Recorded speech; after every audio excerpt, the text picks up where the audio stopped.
Szanowni Państwo, bardzo serdecznie dziękujemy za tak liczne przybycie. Thank you very Lada much moment for rozpoczynamy coming nasz here in kongres, great dlatego numbers. też uprzejmie We are prosimy going o to commence zajmowanie our miejsc. Congress in a Bardzo dziękujemy second, za tak liczne therefore przybycie. you are kindly Lada chwila requested to take your rozpoczniemy seats. We oficjalnie shall nasz be kongres, commencing dlatego our też uprzejmie Congress in an prosimy official way, o zajmowanie therefore miejsc. you are kindly requested to take your seats.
Szanowni Państwo, witamy na 5. kongresie z Good morning, cyklu ladies and gentlemen. Regeneracja This is the miast. fifth Tematem Cities wiodącym Regeneration tegorocznej Congress edycji with the kongresu leitmotiv jest cyfrowa regeneracja miast, a Cities wydarzenie skupi się na Regeneration. polityce We are i going to procesach focus on regeneracji miast policies postrzeganych and przez regeneration pryzmat processes cyfryzacji.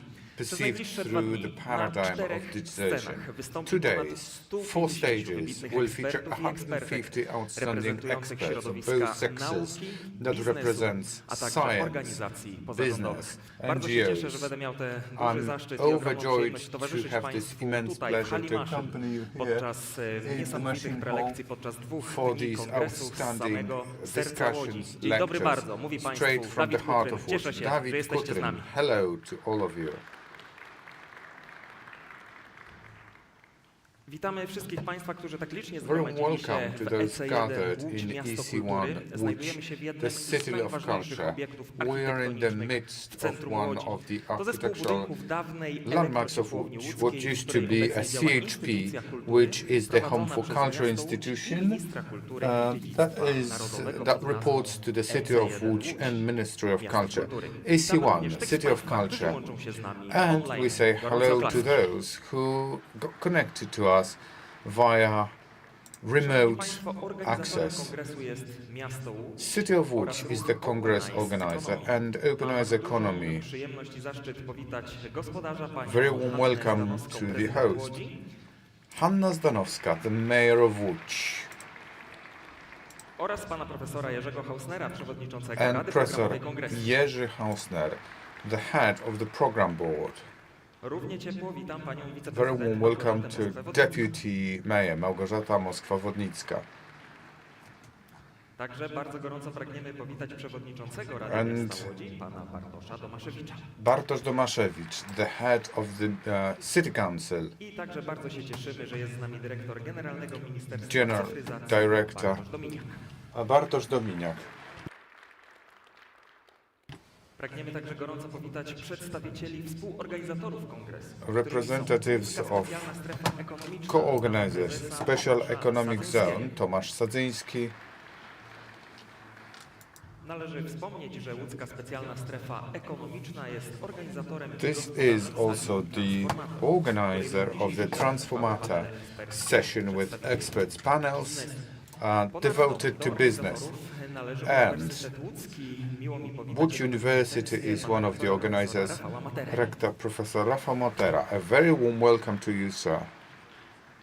No i oczywiście współorganizuje także to wydarzenie And Politechnika co-organizer Łódź University of Technology, profesora Rector Professor Krzysztof Jóźwik. A very warm welcome to you. Naprawdę bardzo serdecznie dziękujemy. Wszystkim Thank you partnerom, wholeheartedly. It goes to all the partners, but for whom we wouldn't have Szanowni organized the Państwo, meetings. partnerom And strategic partners, oh thanks, Ministry of Digitization and ING Bank Śląski. Głównymi partnerami Main partners, media partners, Dziennik Gazeta Prawna, Daily Radio, Łódź and TVP3 Łódź. Thank you for your support. Szanowni Państwo, nasz kongres Ladies to and także gentlemen, our niezapomniane Congress wydarzenia towarzyszące means unforgettable fringe events that accompany the Congress. There is a plethora of them. Feel invited. Open Architectural Workshops Festival, organized by Architecture and Business. Exhibition of the laureates of 42nd Strzemiński Competition. Propaganda Center Sienkiewicza 24. In collaboration with the National Culture Center and Students' Work exhibition is also a magnet for you. This is the Multimedia and Multimedia Form Shaping Workshop of Academy of Fine Arts in Łódź. It is in the lobby. This is a part of Open Eyes economy based on values. There is a number of cities in Poland that see interdisciplinary undertakings disseminating the economy of values and a think tank that deepens the knowledge on economy. This is an exceptional year. 18th and 19th of November we'll have the 10th Jubilee Congress. Feel invited now. And now, ladies and gentlemen, without any further ado, please join me in welcoming to the stage Mayor Hanna Zdanowska, who will deliver a speech and formally open the Congress. The lecture is yours.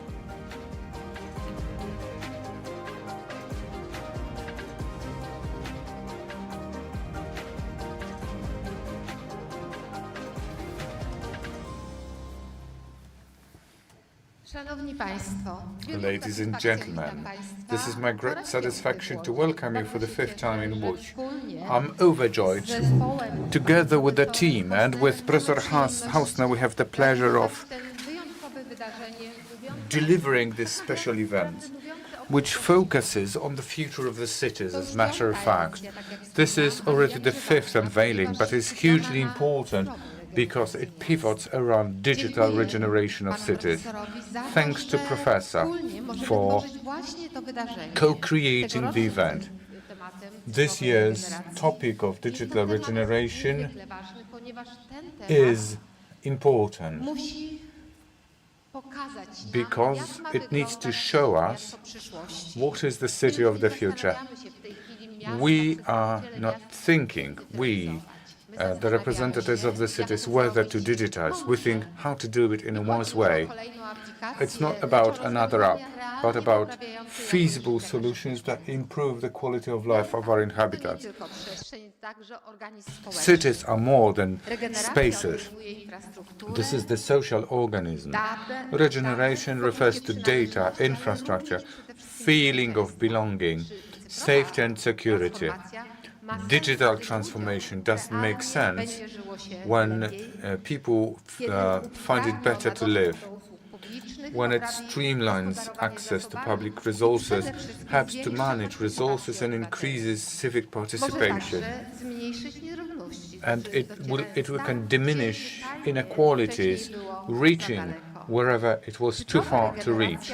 Digital regeneration rebuilds trust of inhabitants towards institutions when people see that opinions are important.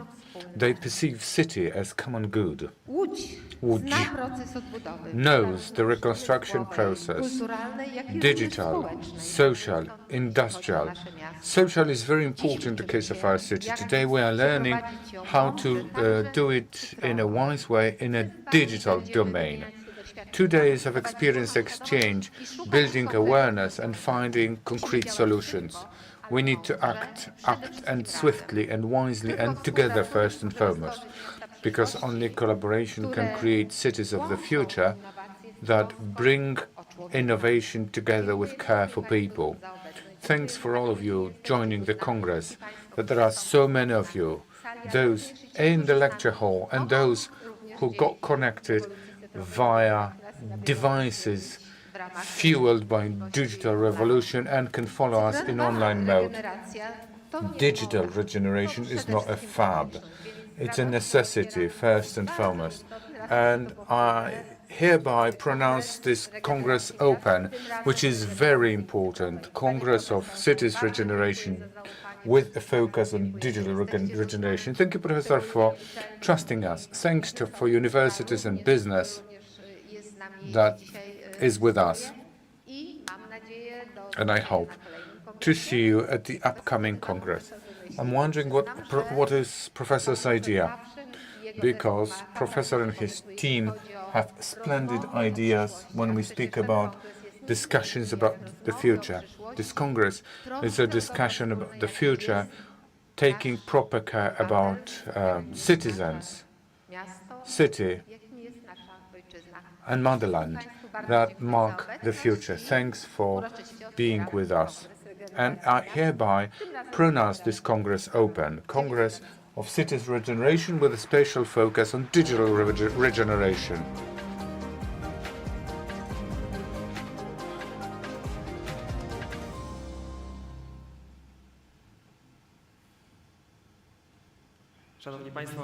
Ladies and gentlemen, may the future mentioned by Madam Mayor be beautiful for all of us.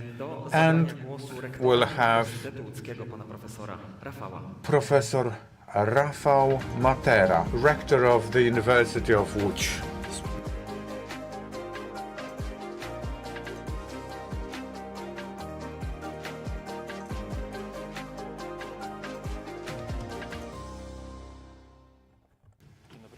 Good morning, ladies and gentlemen.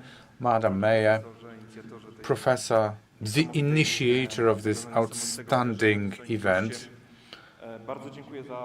honorable guest, thank you very much for inviting me for this Congress. Not only me, but many representatives of universities and academia. We're a part of Łódź. We bear responsibility for the city, and we can feel that Łódź would not be that rich without this Congress, because Łódź has much to offer. Over the last 2 decades, our city has undergone a huge regeneration process, be it infrastructure, social. Ms. Hanna Zdanowska, the mayor of the city, is one of the people that made it possible for this change. She might be a professor one day. She will agree with me that much is to be done.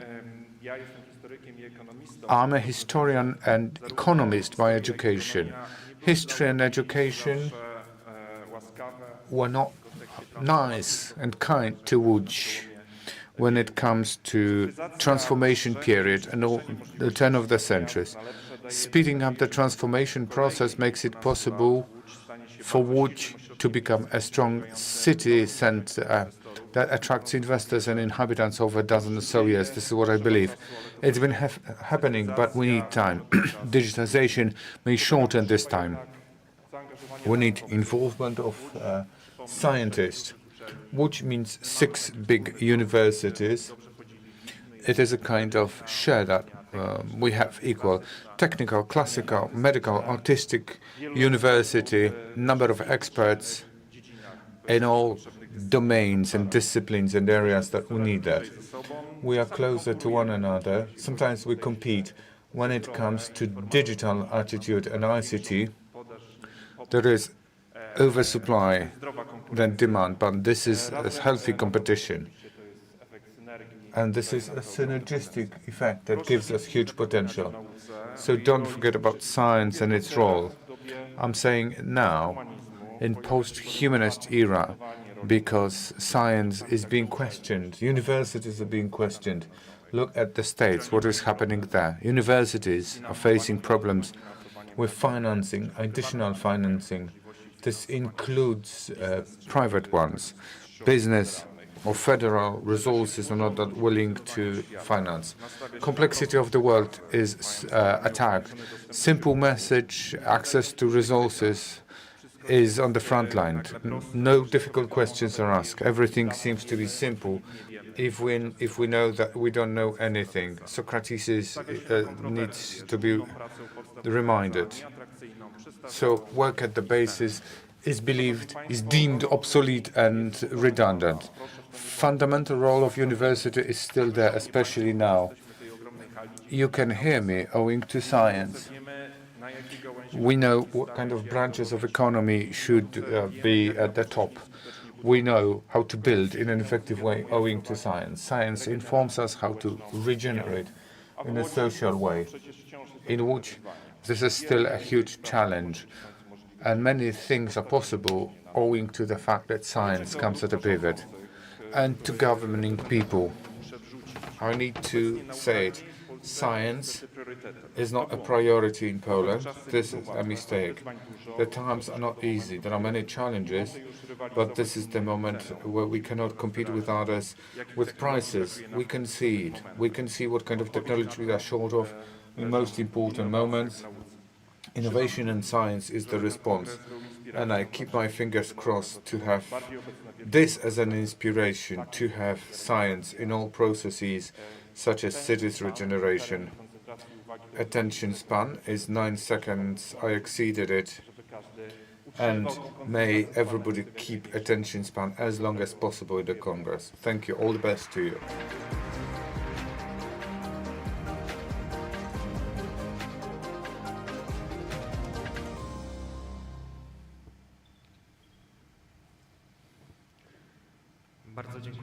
Thank you very much for your presentation.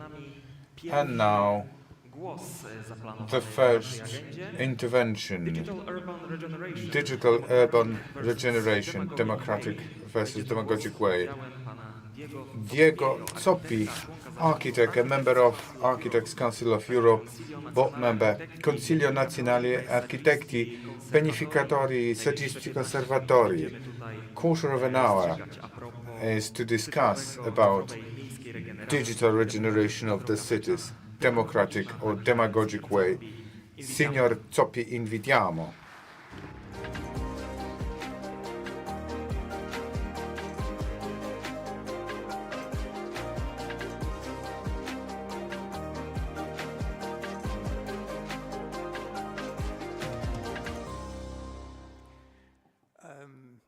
Dear ladies and gentlemen, thank you so much for the invitation in this important Congress. I'm very, very honored to participate, and I hope to share something with the policy that's Italian and especially the European Council we are going on. I'm sorry I have to speak in English because I don't speak Polish. Anyway, now I hope If we have to speak on the contribute of the digitalization in urban regeneration, we have to have an agreement on what is the urban regeneration, what is the difference between urban regeneration and the normal urban development. Because if we understand what is this different, probably it's more easy to address in a correct way the digital tools helps. Basically, we can resume what we have in front of us for the next future in our European cities in 4 issues. That's the big issues of demography, attractiveness, climate resilience, and mobility. Why? Because all we know that what happened in the world for the demography, if we see on our left, you see the red areas is the demography tendency of Africa, the violet areas is Asian, and in the bottom, the 3 lines, blue, green, and yellow, is Europe and USA. So in the next future, probably, surely, we have to, in front of us, we have to attend a new demography, a new geopolitical asset. And basically, the European demography is running to an elder population. So all the cities have to adapt for this social changing. You experienced in the last years what happened in Ukraine and what happened in Poland to host the Ukrainian population. And in a similar situation, a lot of European countries has to front this problem. The other one is the attractiveness, because we know that in all the world, population going to the urban areas. 5 years ago, the urban population was more than the rural population for the first time in history of humankind. And in Europe, we have 70% today population in urban areas. And we have to front and to define a new balance between the territorial situation from rural areas and urban areas. But not only all the urban areas is the same, because you know Paris or London is more attractive than the little villages or the medium towns. So each town have to find in itself the possibility to become attractiveness, just to guarantee for the population all they need. And in which way? In general, as we see that the production is going to the other countries, we have to push on the R&D or innovation and so on. Other elements is the climate change, and so the climate resilience of the cities, not because we are green or we are ethics, but because we are obliged.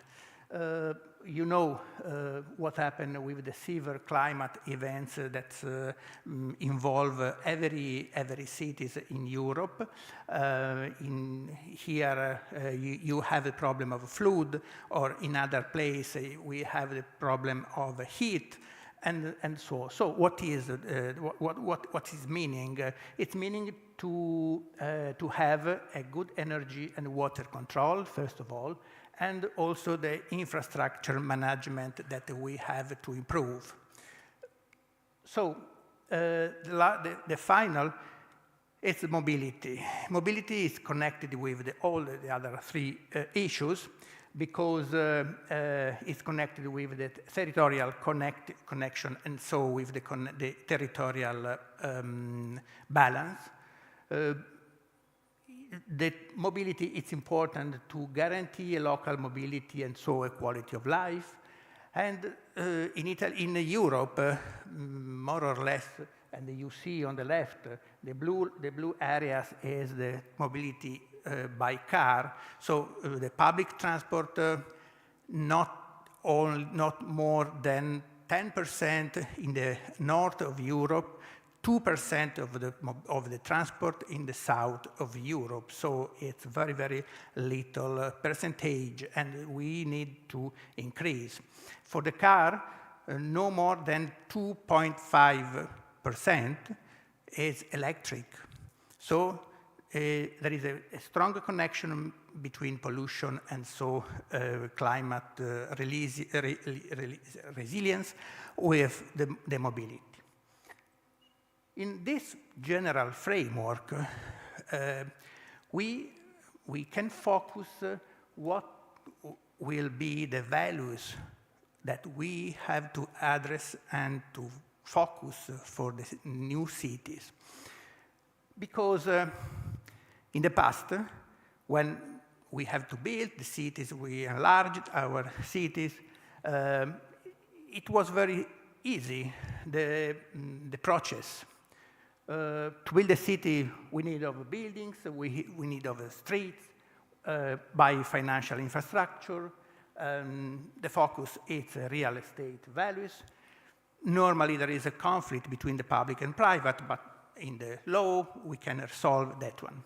But in the future, when we have to rebuild the city, not to build new city, the situation is different because to rebuild the city, we need of trust, basically. We need of confidence, not only streets, but a relationship between the population and the inhabitants. And instead of the financial infrastructure that we have already, we need to create social infrastructure, just to front the 4 issues that I showed you before. And so the value is not only the economic value coming from the real estate, but it's a value coming from ecosystem resilience and the other facilities, possibilities that is possible to use. So it's very important to replace the conflict between the normal conflict between public-private with a cooperation public-private. So, New European Bauhaus, all you know, basically we have to modify and to replace the private needs with the social needs. And the building assets, it became infrastructure assets if we want to speak on regeneration. And the cost, that normally is less than the revenue, the cost is less than values, but it's not only economic values. And instead of the classic normal business plan that we prepare before every urban development, we need of a business strategies that's more complex. And instead of the financial economic plan, we have to speak on ecosystem added value. So now it's emerging the complexity of cities. Because the interest of a city is coming from the emotional power, creativity as well as contradiction, variety as well as imperfection. And in the inner conflicts, if managed outside way, may give a contribute to the sense of belonging of the urban community, because the belonging of the urban community, it's very, very crucial to be successful for the regeneration process. Because from this complexity, the city can find the energy to regenerate even the degraded neighbors, bypassing the real estate incoming system, because the problem is this one. When it's possible to go on in the development, in the urban development, using the market, the free market, it's very easy. But it's not regeneration, urban regeneration, that one. The urban regeneration involves also the neighbors, and especially the degraded neighbors, where the market is not interested. So, speaking on the digitalization, if that one is the general framework, ICT, of course, it's very, very important and strong and power tools. But if we use that one in a correct way, so with knowledge and awareness. First of all, information and communication. Information is connected with the technical city management. So, for example, how many people are moving from their district to another one in the cities, and what time and how long time they spend for move from one place to another one. But it's very important also the communication. The communication is connected with the feeling, not of the city, the management of the feeling, not only the technical aspect. So the question became, are people happy to move from their district to another one, or they like to use existing public transport, they are crowded, it's not useful, or yes? That one became very, very crucial if we want to reduce the conflict and to increase the cooperation between public and private energies. And speaking on the big data, the digitalization, ICT, AI, and so on, of course, they are very powerful, we know, because they can give us a river, a large river of information, but it's very important to know and to address for the correct kind of information. Because it's essential to know not only the functionality, but the degree of belonging of cities in the city, and incentivize the policies in this direction. Discomfort, delinquency, safety, quality of life can be addressed more with these tools, more than in coercive system. And speaking on AI, many persons fear that AI probably in the future replace human mind. A lot of our profession will be used. I finished in just 2 minutes. But the problem is probably that the AI copying humans or are copying AI. Last week in Italy, we organized a conference with a Nobel awarded Paul Krugman, and he said, for every complex problem, there is always a simple solution, almost always wrong. But people like to have a simple solution because it's a comfort zone. But it's very, very dangerous because if we use a simplistic communication, it's synonymous of a partial and not holistic approach.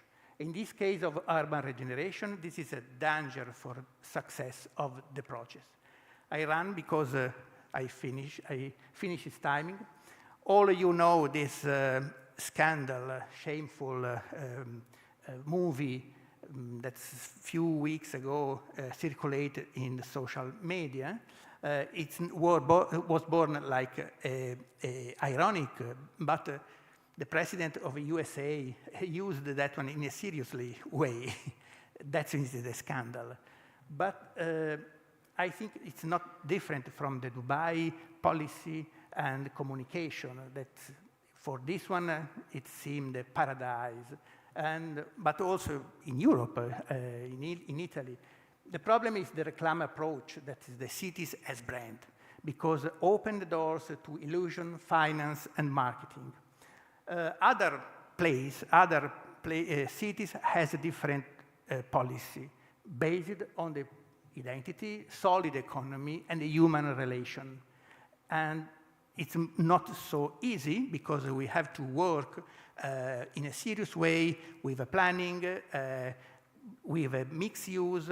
In this case, it's Bologna, where social housing was put in the historical center instead of the gentrification like in Florence or in Rome.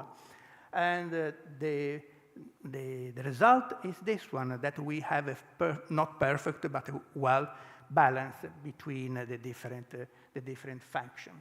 So we think that we need to address towards cities as place of complexity between material and intangible values, place of identity, solid economy, and human relation instead of illusion, finance, and marketing. Thank you so much.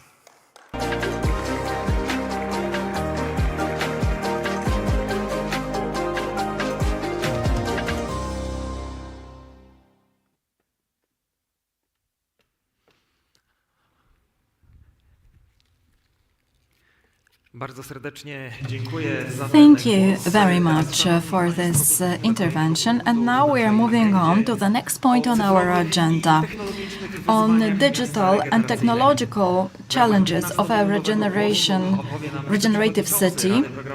The presentation will be delivered by Professor Tadeusz Markowski from the University of Łódź.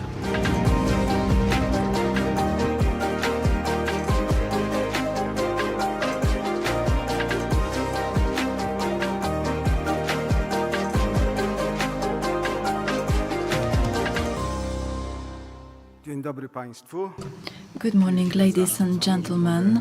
I'm honored to deliver a presentation on technological and digital challenges that a regenerative city is supposed to face. I use this term because we talk about regeneration of cities. However, the target concept is a regenerative city that shares some features. Let me remind you of some concepts related to a regenerative city, because some items need to be reverberated so that they consolidate in our minds. The concept of a regenerative city is not an invented concept contradicting the revitalization that we're all familiar with. It's a broader paradigm of building and managing in a regenerative way. In order to adopt and pursue the vision that is necessary for us if we want to possess a civilization, there is a long road ahead of us in the entire cultural context that is important from the point of view of shaping the adequate culture and civilization in order to make our civilization last. This will help us live and function. That's why we're showing a diagram involving a concept of sustainable development. It's a central focal point we've been discussing for the last 20 years. It states that we should keep the resources for the next generation to use it. That was the vision of our sustainable development. Once we have used it, we need to maintain it so that other generations could enjoy the same resources as we have. But we also have the concept of restitutive development, meaning reconstruction of what we have developed in order to reach the stage of a regenerative development according to circular economy concept. The essence of the city regeneration is that it needs to be reconstructive, but not at the expense of the outer environment. We often build cities which are nice, pleasant, well-functioning, but devouring the resources and energy from its surroundings. If the system looks like that, it means it's not fully regenerative. That's it. As for the introduction, we can now move on to the next topic related to managing regenerative city processes. If we talk about managing the processes, we need to embed them in a new context of digital technology, and I would like to tackle on it in a moment. As part of managing the urban processes, we change our paradigm, meaning we focus on a problem-based rather than sector-based approach.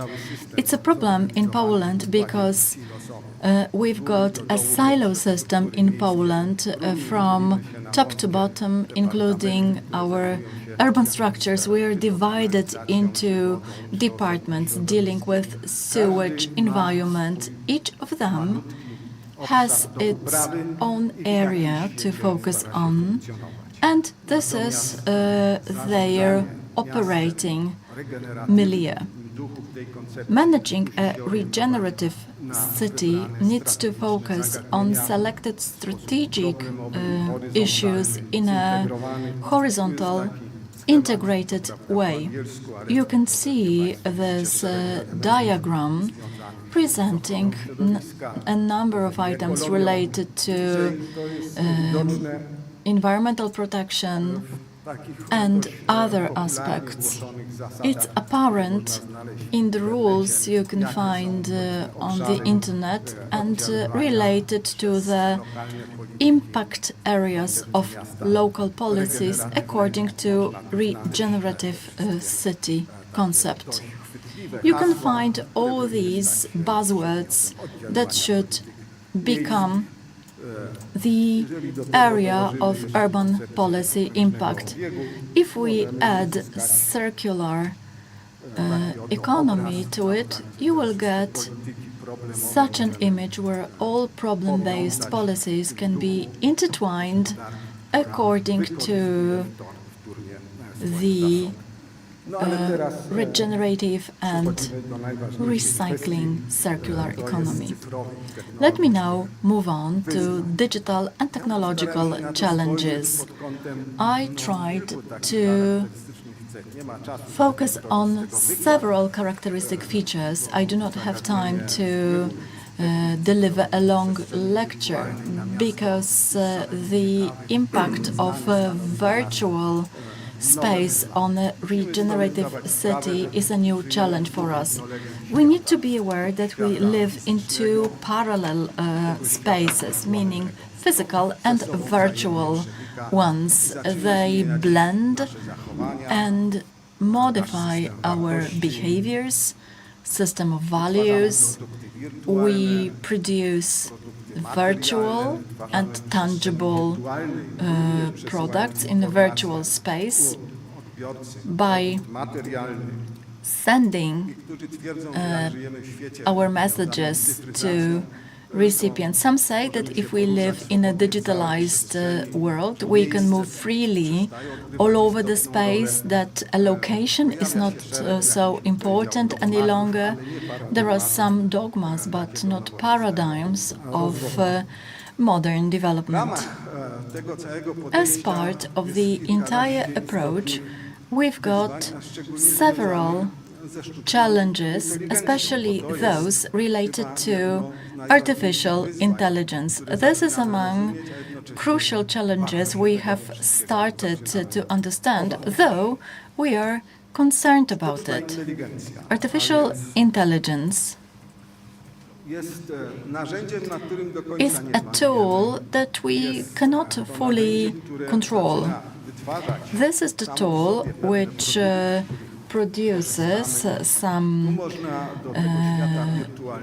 tools and instruments, but we can also introduce a concept important for every policy, meaning impacting the civilization outcomes which are not market products, meaning the market enters some relationships. In the virtual world, we have more and more non-tangible products which we believe are free of charge. Introducing digital technologies, we need to remember it devours energy and nothing comes for free. So anything that we prosper for, like virtual coins, is cost associated. It takes energy and resources. Therefore, digital world in its cutting-edge unveiling increases entropy, which is a challenge in the regenerative aspect of cities, and it returns to RESs, which is the biggest challenge in the digital economy.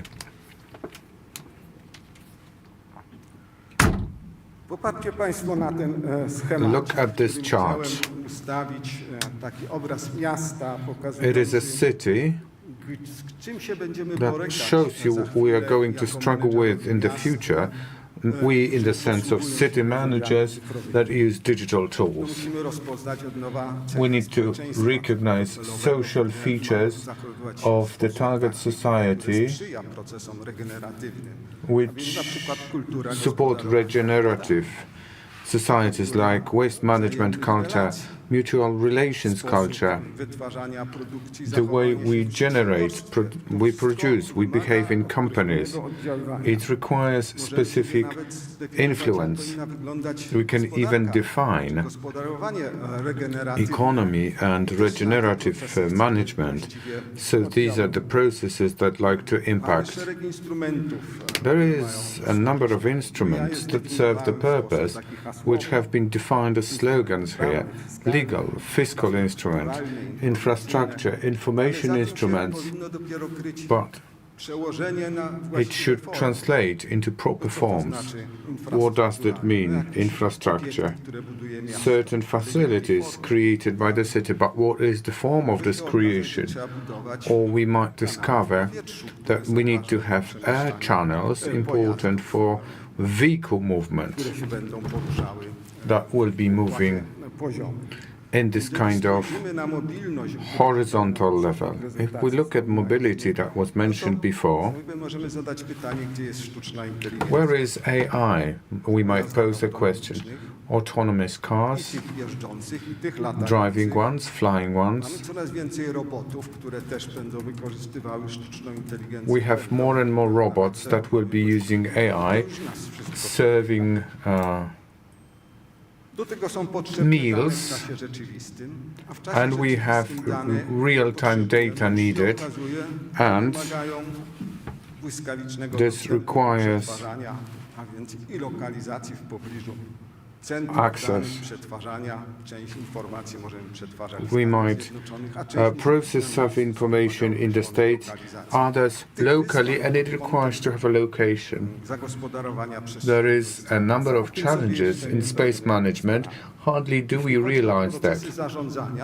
Speaking management processes, it's also a huge challenge because we speak about city agents that can manage by collecting and harvesting information, replacing clerks. So there is a new format that we need to be ready for. There's always a question, do we have the right data, digital brains, digital platforms that will be used in this process? And data credibility. This issue reverberates. 2 minutes 32 seconds, I inform, so that nothing explodes here, some kind of crazy sounds. And the clicker does not work.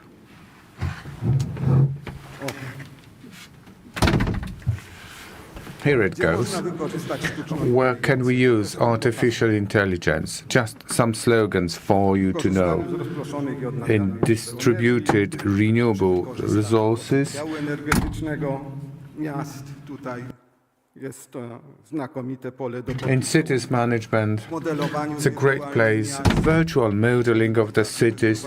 If we can enter the data, we can get wonderful prompts and answers. optymalizowaniu usług ekosystemowych. Ecosystemic services optimization. What kind of results of this piece of tissue, whether it should be protected, communal waste management, huge challenges, and there are apps, and artificial intelligence serve this purpose. Public transport, communal services, coordination of refurbishment and use, and safety and security management. What's ahead of us? Zrozumienie roli świata To cyfrowego. understand the role of a digital world. Jest to najbardziej chyba istotne wyzwanie i This is the biggest and most important challenge, and relations between physical world and digital world. There's a thesis of substitution of the digital in the place of physical. We sense physical differently owing to digital technologies like a meeting place. It will impact real estate. Real estate specialists have already seen the impact of digital technologies on the values. So it's a different attitude to spatial planning wykorzystywać w jak największym that should stopniu utilize technologie cyfrowe. digital technologies to the greatest possible extent. Potrzebny jest nam nowy model zarządzania. We need a new management model with adequate public intervention, local intervention to limit speculations in real estate. Będą to nowe modele funkcjonowania There'll be new models of city markets operation. We need to redefine działania instytucji. the objectives of public institutions, public interests, investments. Trzeba sobie chyba na koniec zdawać sobie sprawę, że tego miasta Last but not least, regenerative city cannot be built if we can't use technologii wirtualnej virtual technologies w zarządzaniu i z wykorzystaniem in management and the use of artificial intelligence. Thank you very much.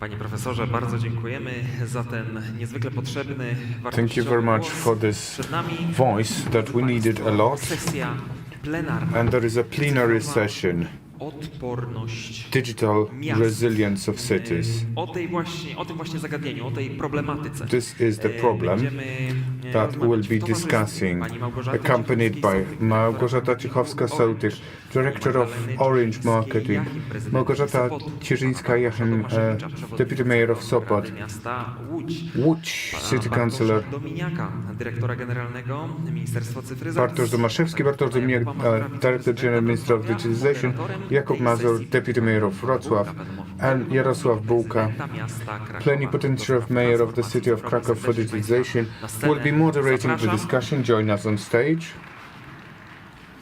Przez najbliższe 60 minut, drodzy Państwo, 60 zanurzymy minutes. się w głąb problematyki We are going to delve dotyczącej into cyfrowej problems odporności related to miast. digital resilience of Słuchajmy, cities. z czym to zagadnienie się je. Listen, we are going Nasi to eksperci do Państwa dyspozycji have. przez najbliższe Your experts are 60 at your disposal.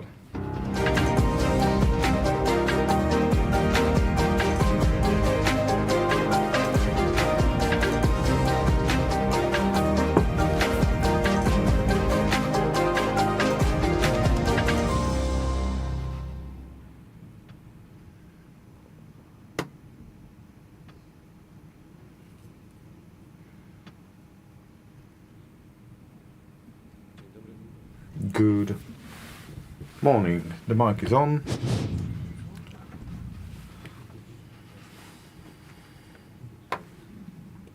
Good morning, ladies and gentlemen. This room is also spectacular from this perspective, or even more spectacular, thanks to my fantastic panelists for devoting their time and sharing reflections on digital resilience of cities. And I'd like to thank 4 speakers who gave a wonderful introduction to all of us sitting here when it comes to resilience problems, adaptation, regeneration. Professor, I'm looking towards Professor Markowski. You've made it easy for me, especially these chart presentations. It will be easier to speak. Before we start the discussion, let me share a brief reflection. When preparing for this debate, I tried to find the most adequate things to the discussion that we want to show. It is the definition of resilience, especially digital resilience. This concept dates back to the 1970s of the previous century, but it has flourished starting the second decade of this century. We can refer to a number of definitions. I have chosen 3. Let me quote them. OECD introduced in 2017 the definition that defines resilience as an ongoing ability of the cities to resist shocks, regardless this is environment, institutional, or economic. Pretty broad. The World Bank defines city resilience. It's cities' capability to understand and resist the natural disasters and catastrophes. It is quite a narrow one. Climate question. It is where we refer to. UN habitat, that's most interesting. Measurable capability of any city system together with its inhabitants. We've got the definition that's more humanistic. To sustain operations despite shocks, tensions, with positive adaptation and transformation towards sustained development. We could speak at length about indices that the 4 speakers were referring to. The indices of resilience of cities, there's a multitude of them, but they pertain to 4 groups: health and well-being, economy, society, infrastructure, strategic leadership. So we can say that when we speak of resilience, naturally we try to focus on climate changes, catastrophes, natural disasters. But as we have heard, we focus on different things without forgetting what climate is. We are speaking about health, demography, energy, technologies that are briefly defined as Business Insiders as ICT and cybersecurity. Especially of us inhabitants, which is very important. So it is a warm-up. I'm looking at cities representatives. Magda, how do you understand cities' resilience from the point of view of the position you hold in Sopot? How do you try to implement these in Sopot? Welcome to all of you. The 3rd definition that you quoted is the closest to my heart. No matter what is happening, recent years, weeks have shown that it's difficult to foresee. I'll try to provide top quality for my inhabitants, and the continuation of daily operation at the top level. Mówiąc o przygotowaniu do Speaking about preparedness for zobaczcie crisis, państwo, jak często jest to look nieprzewidywalne. how much Wiele zawsze mówimy o demografii, mówimy o zmianach klimatycznych. difficult to see elements we have. Climate changes is spoken about. The most important crises that we have faced are pandemics and war in Ukraine from the point of view of local government. Hardly can anybody prepare to it. Zupełnie w inną stronę niż to, co nas dotyka. And our thinking is opposite to what we experience. Zobaczcie państwo, jeszcze Education, 3 or 5 years ago, there was a huge debate on moving technology out of schools, to have fewer computers, to have fewer telephones, to have direct contact, development, teacher group, and pandemic came, and we put all our students in front of our computers because this is what the situation required. We can think how to prepare for crisis, and we need to do that. But let's look at volatility of what is happening. Dlatego ja trochę prowokacyjnie powiem, że na przykład ja nie lubię sformułowania miasto przyszłości. I don't like city of the future, because if we look at the visualization 20 years back, we would see autonomous cars, big metropolises. What do we have here? What we could see in slides. We've got pocket parks, 15-minute cities, a return to greenery, to co-shared areas, talking to neighbors when we go out shopping in the morning. We are here and now, and we need to focus on our cities being friendly for inhabitants here and now. Regardless what is happening, hardly can we foresee what avails to us. How is it exemplified in Wrocław, Kuba? Good morning, ladies and gentlemen. I can see Professor. I talk to Professor Hausner very often. When it comes to what is happening here and now, what the future might be like, we have a partner that is strong, Łódź, local government partner. We can speak about future in general, not only about the future of the cities, but also the future of local governments and the change paradigms that are unavoidable, something that we experience. Kilka tygodni temu w zasadzie wszystkie nasze miasta były w Tajwanie. All cities were represented in Taiwan.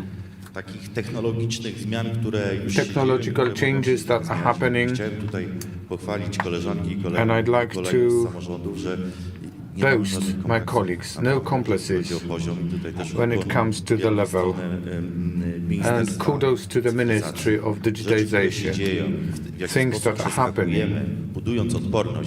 How we build resilience on the basis what Magda was speaking about, the two disasters that touched upon us.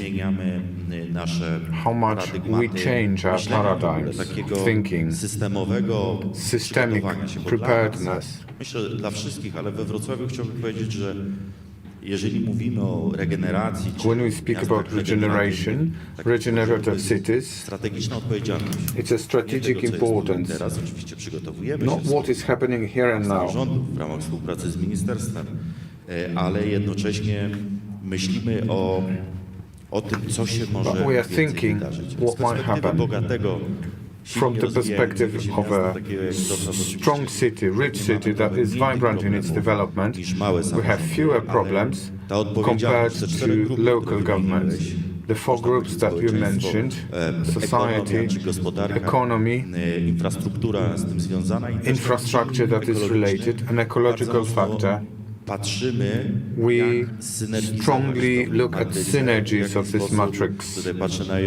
I'm looking at Joanna, how to enjoy this food sovereignty, spina te wszystkie konteksty. because it brings together all the context W dwóch nicely. zdaniach chciałem In powiedzieć a o nutshell, Wrocławiu, o tej I'd historii like to say about Wrocław and its history. Preparedness is what we are speaking about. There was a millennium flood 19 years ago. It was 1997. 40% of the city underwater. We had it last year. And 2 years ago, UN Cities Reduction 2030 Hub, this is what we are appointed, which shows that we built, that we developed, and a quarter of a century or so made it possible to gain resilience. Owing to the World Bank that you were quoting in your definition, we were able to face natural disasters because the flood was not that dramatic last year.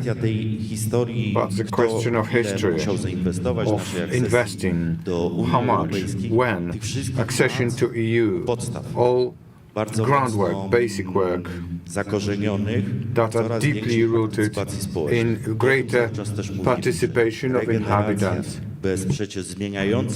It is about czy zwiększających się changing or naszych increasing tych obecnych, share of the current and future inhabitants in Wrocław momencie, in the peak moment in a city with a population of 700,000, we saw 250,000 people 3 years ago, and everybody was working. We were socially ready for it, but economically it provided momentum for the future. Moving on to the digital factor, without using the technological tools, including but not limited to AI, used in a responsible way, it's impossible without it. Thank you. To prawda, ale mamy bardzo dużo rzek. Well, you are not often flooded in Łódź. Yes, indeed, although we have dozens of rivers. Urban resilience, referring to what Magda said, means that sometimes we are getting ready for some hazards related to megatrends, but they come from a completely different direction. So it's about the ability to adapt. I would like to point out two aspects of resilience, meaning the institutional one, related to what we manage in the context of urban resources, such as water supply system, sewer system, but also social resilience. It's also important when we talk about digital, virtual area. We must not forget social vulnerability when it comes to disinformation at the state and local government level. Building our resilience in this area is another aspect of urban responsibility. We had such workshop in schools in Łódź because these are the processes that require trust. We do not build cities in a desert, but it's about reconstructing the urban tissue, which entails some consequences. We need to know what will happen to specific areas of cities which are subjected to reconstruction. It's pivotal to be resilient in these areas. In Łódź, we have implemented plenty of projects of that kind.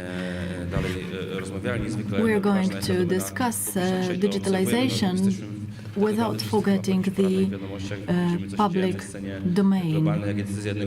Watching world news, we realize that a decision made by one person in one country affects the global situation. We use digital tools in specific areas which can affect our security. Yes, indeed, you tackled upon a very interesting issue. Magda started discussing two factors that changed city management strategies, meaning the pandemic and Ukrainian war. However, for a few weeks now, we wake up, check the news, and try to find out what tariffs were imposed, whether they are triple of four-digit values. We observe a complete turnover of alliances. We risk some problems in the supply chains. That definitely provides a stimulus for short and long-term strategies related to urban management and development. The question is, what is our priority? What the priorities have been so far, and what we should focus on. Refleksja związana z tą obecną sytuacją jest taka, że musimy też jako ten sektor publiczny samorządowy As the public sector, we need to protect the strategic resources of the 21st century. The major global hazard which applies to the European Union, including Poland, is data colonization, which takes place through American tycoons. We use digital platforms which we believe are free of charge. We do not pay with money, but we pay with our personal data and feed the corporations. This is how we should approach digital services. If we build it only in an outsourcing model, will rely on the suppliers too much. Nowadays, we know what has happened between Elon Musk and Radosław Sikorski in the context of Starlinks, but that's not an abstract thing, because it's about some people behind our eastern border dying or surviving. That's why we need to approach these processes in such a way that they're implemented in-house and protect the valuable asset, meaning data. Okay, so in a reverse order. Jakub? Yes, indeed. If we follow these priorities, we can observe a certain balance. When there is a large project where we want to measure the changes ahead of us in Krakow, and together with Łódź, we are city missions, including Warsaw, of course, and Rzeszów, just to have 5 Polish cities. We implement the climate contract. It's an important task that lies in the hands of local authorities. It blends several correlated processes.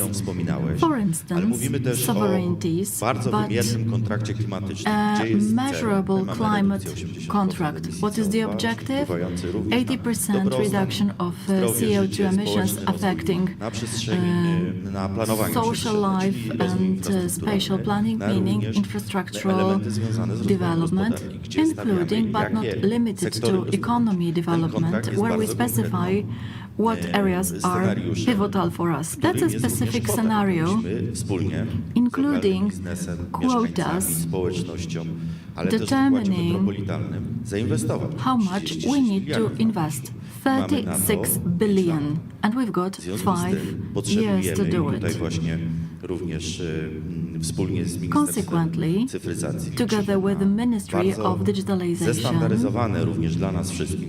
we don't want to multiply our expenditures, and we hope to get the tools that will help us collect the terabytes we generate every day. We're going to challenge you in a moment. No, it's already happening.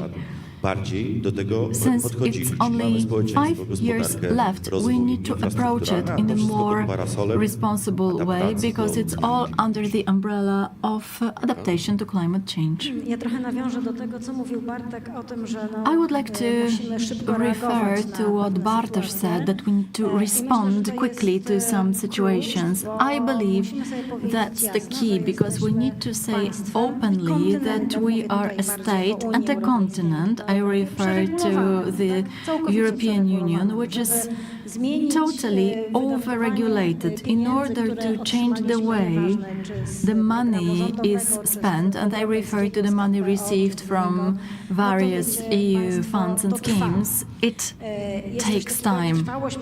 There is something like project durability, meaning if we spend some money on infrastructure, then some could say, you have changed the target application, but you mustn't do it. Now is the time to become more flexible and to have a greater decision-making power at the local level, because this is where we can identify what is happening in the fastest way and respond in the fastest way. In the European Union, we have had a discussion on the need to follow decentralization of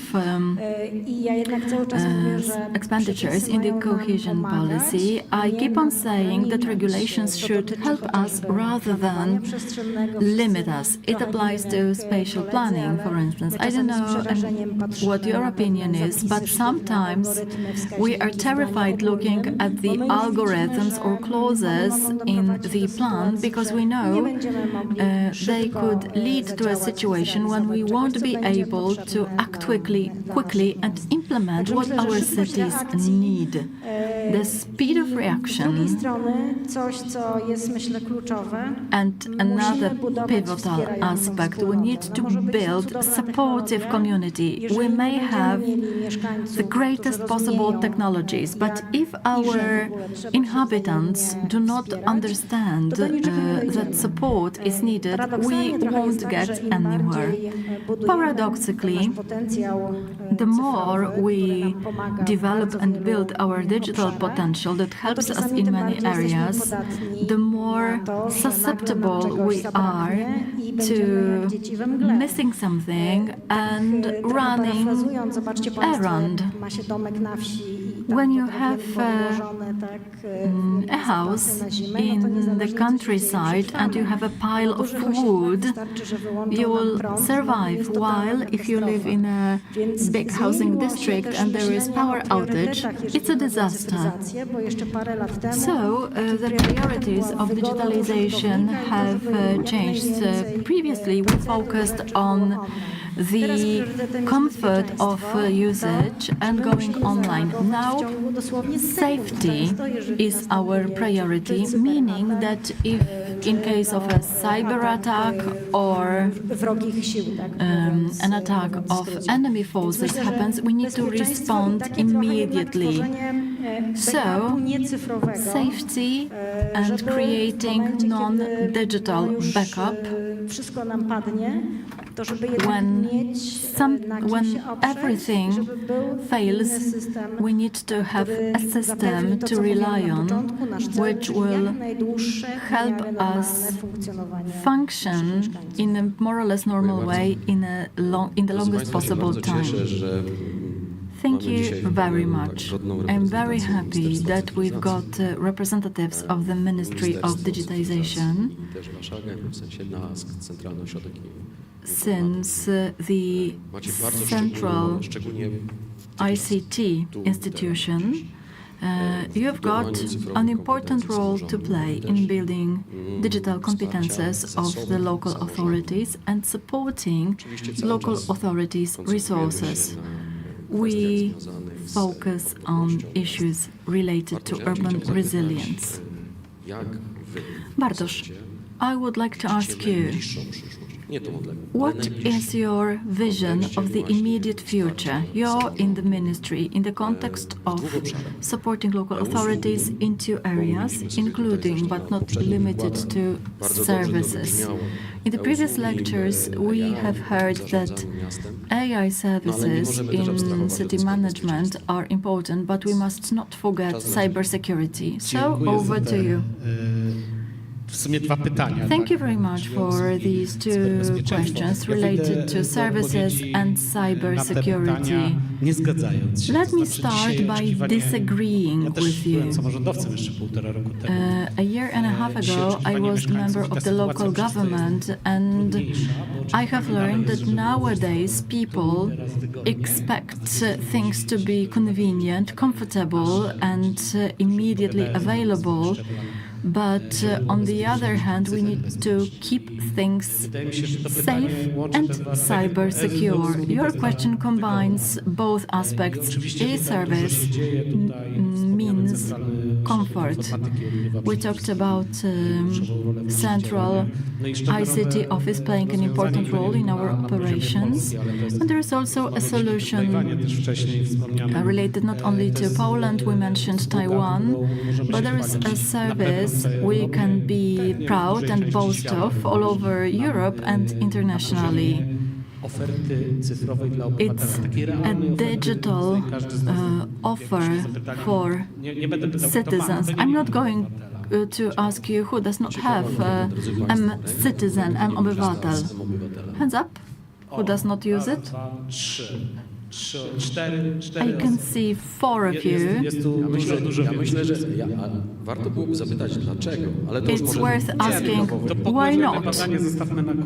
Okay, let's leave it for informal discussion, but M-obywatel app is important for delivering services here and now. It has been improved and developed as part of the collaboration with inhabitants and local governments. There are surveys on what inhabitants need.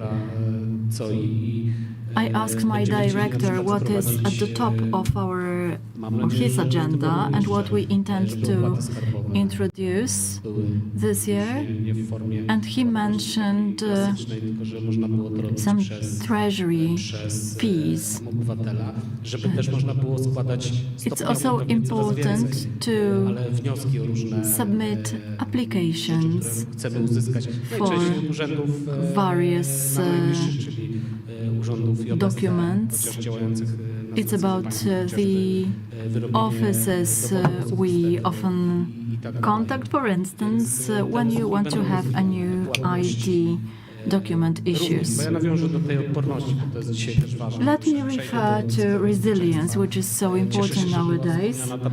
I am very happy you mentioned last year's flood, because it triggered some activities on our side. In M-obywatel we have a module which applies to flood risks. It was developed in no time based on the current emerging need. And another solution, not related to M-obywatel,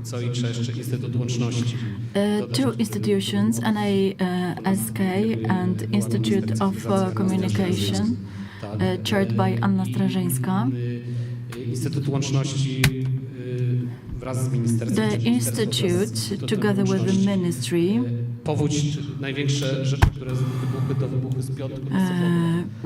let me say that the flood, the peak of the flood happened overnight, and the first Starlinks were placed in Lower Silesia the following day. Owing to the digital support, we could provide what the inhabitants needed. We need to say that analog radios could be an alternative to Starlinks, but only few people use them. Digital support of the resilience is quite important, but let me move on to what is most important, meaning cyber security borykamy w coraz większym stopniu. Which we've been struggling with for many years now. According to various reports and surveys, there is a great risk of hazards from those who do it because of some interests, but it also has become a tool of the hybrid war. There are mobs and groups specializing in cyber attacks on the public sector institutions as part of hostile activities. They are generously sponsored by some countries. No wonder such groups operate in Poland, and they are sponsored by countries which are not really our allies. Last year, we had Safe Local Government scheme launched, 1.5 billion value. The money, some money has already been released. The rest will be distributed in the future. In my opinion, a very important part of the program was that every local government had to fill in a questionnaire on digital maturity. It forced some smaller local governments, which were less interested in cybersecurity, to analyze what they have. Okay, sorry to interrupt, but I promised that it won't always be nice. There is a situation in which we envy. There are some cities that are doing really well, but we also have municipalities and communes, and it's not all bed of roses. The budgets we are talking about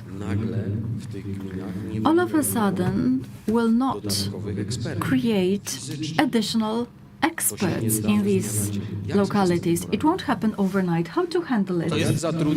Yeah, should we employ cybersecurity experts in Porąbka, where I come from? It's a beautiful place. I've had a chance to visit it on numerous occasions. Communes? Well, it's a challenge, but I have this challenge at the ministry level. By no means is this easy to have ICT specialists employed in public administration of any level. We've made it at the government level, where the services or complementary remuneration for fees. We have consulted the first draft of the Act on the national cybersecurity system, and this is something that we have introduced as the result of the process. The possibility to create, or incentive to create, something like joint services centers that is included in local government act. We called it local cybersecurity centers. Communes, adjacent ones, not necessarily clustered in a physical space, can create centers. Ale powiem od razu jeszcze, bo oczywiście w prawie można coś zapisać. You can put things in the law and work on it own. Now we are working on financial resources for subsidy project to support the centers. And I hope that once the Act is in, we'll be ready to have financial support. Not necessarily the affluent at once. Małgosia, to you, about reflection on you, a big business, a big telecom, with IoT and machine-to-machine department that you represent, smart city, what we call in local governments. So what is your perspective? This local government landscape perception in you. Are governments fully aware of their needs at every level? Do they need competence support when developing their tools and strategies działania w zakresie budowania odporności. in building resilience. Sure, IoT, M2M, as you said, we have a separate unit. This is called Smart City. So how did we create it? It answers your question, kind of. We were created a few years ago, and the knowledge and education level for a telecom like ours was not that vast and disseminated. It's changed a lot. Previous conversation shows competence level, data use, instantaneous communication, how high the level is. It's not an add-on. It's a prerequisite of the system, data and security. And the examples that you were sharing, influx of refugees during the war, counting them in, how they move. They left the country or they stayed on the border. The flood, communication with inhabitants, full access to information, to have text messages, push services, be informed there is a danger on the horizon, and the attacks, something that you know in the mystery best, all kinds of alerts associated with the war. It translates into life and comfort of inhabitants. So at this high level, the knowledge is really great. Safety, data, security, use. Your best example. Lower level, communes. We need dialogue. We need information.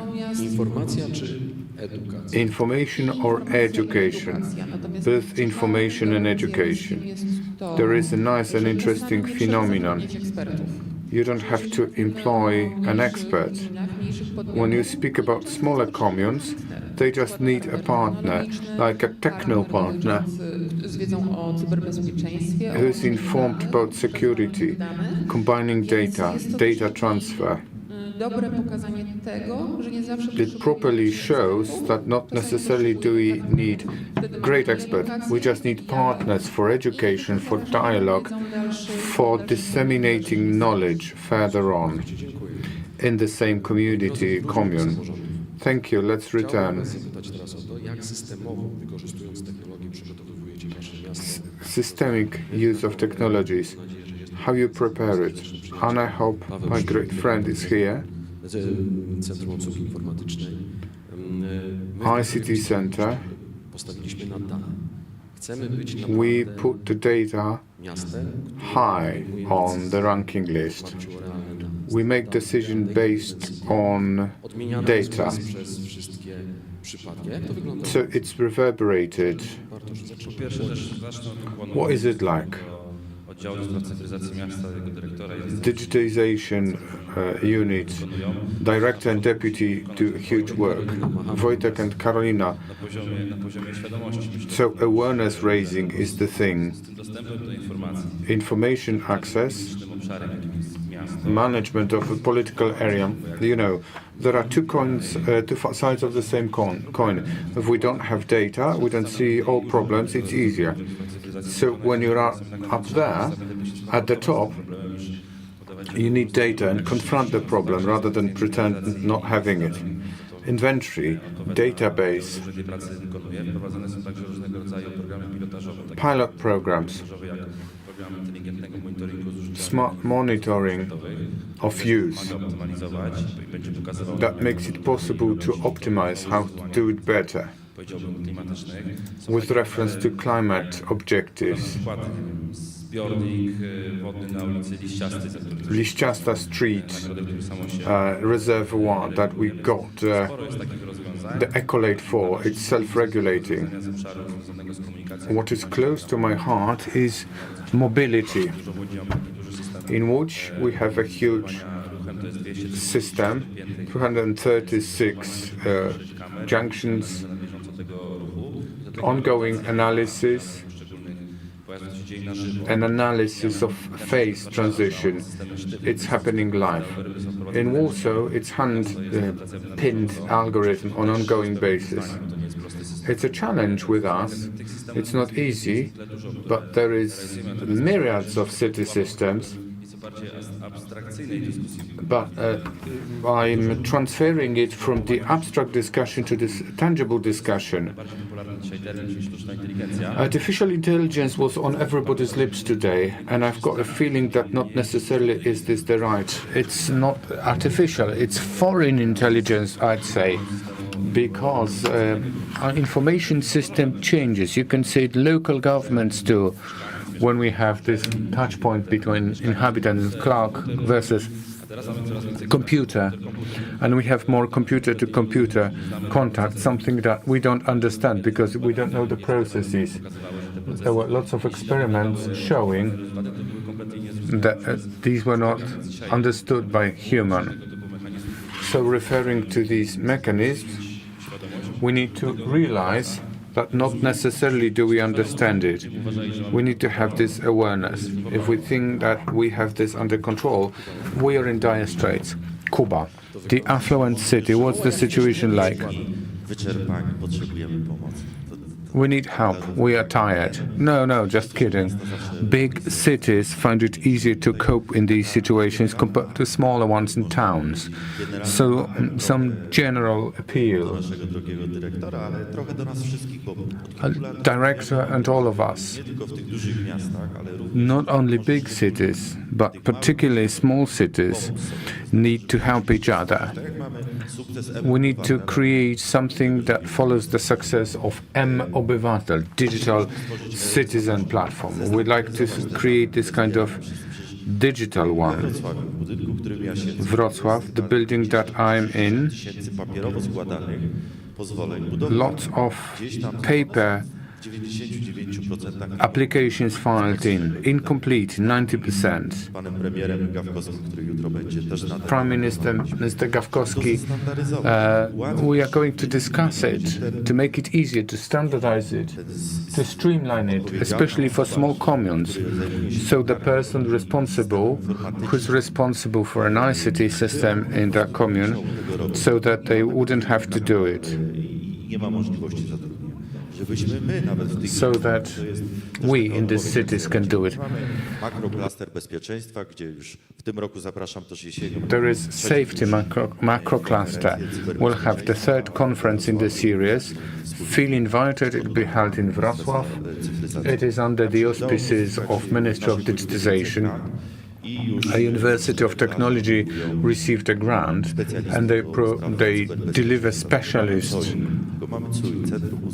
We've got ICT Services Center with 200 people in our city. They have apprenticeship for half a year,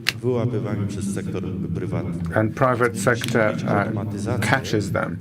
So we need to automate many processes, repeatable processes. In 100,000s, we don't know how many inhabitants we have. 250,000 dead people seems when we measure it by GSM.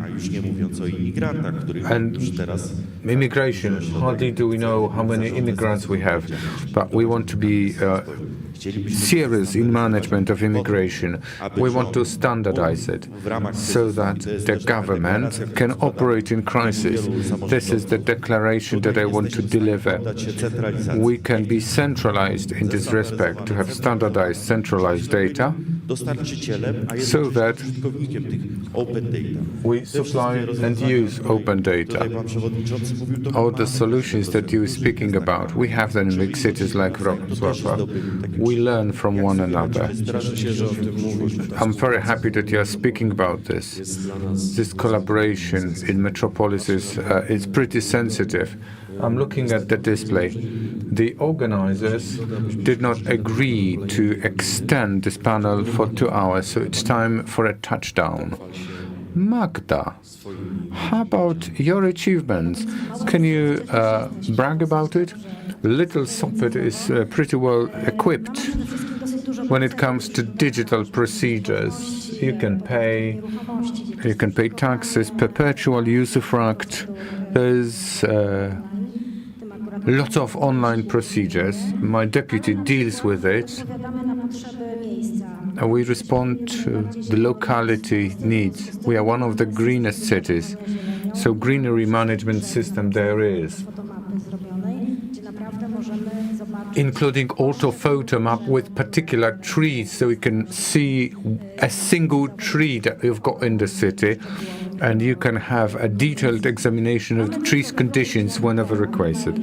We've got Mall and Marina digital twin, and don't judge by the name, it's not a tourist attraction. It checks the impact of the weather, water, the bottom structure. If we want to refurbish and renovate, well, we create digital twins for listed buildings, well, there are lots of them. We are open data program Dorsey,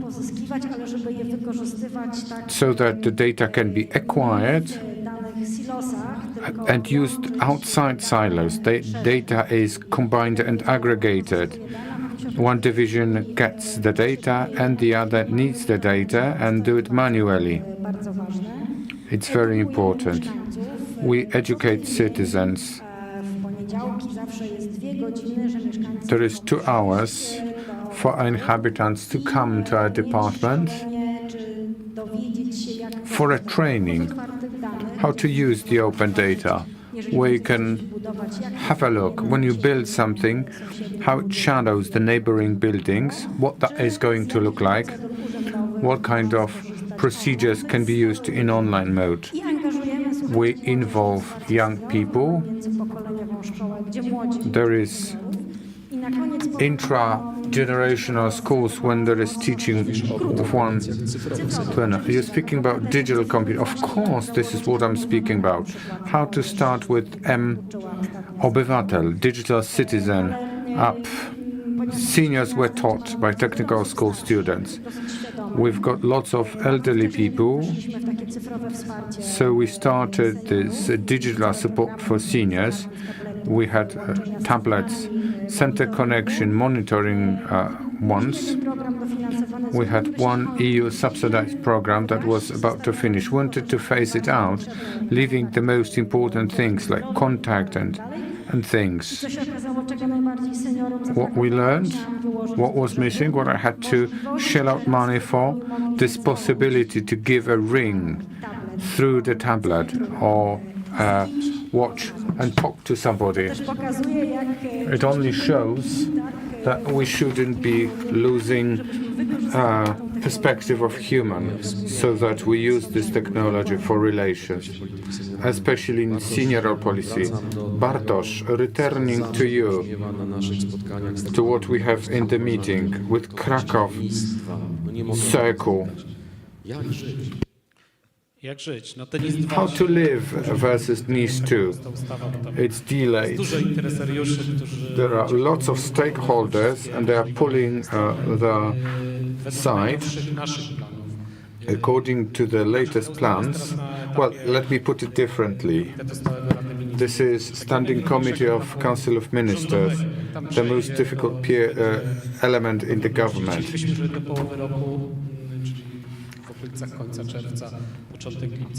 End of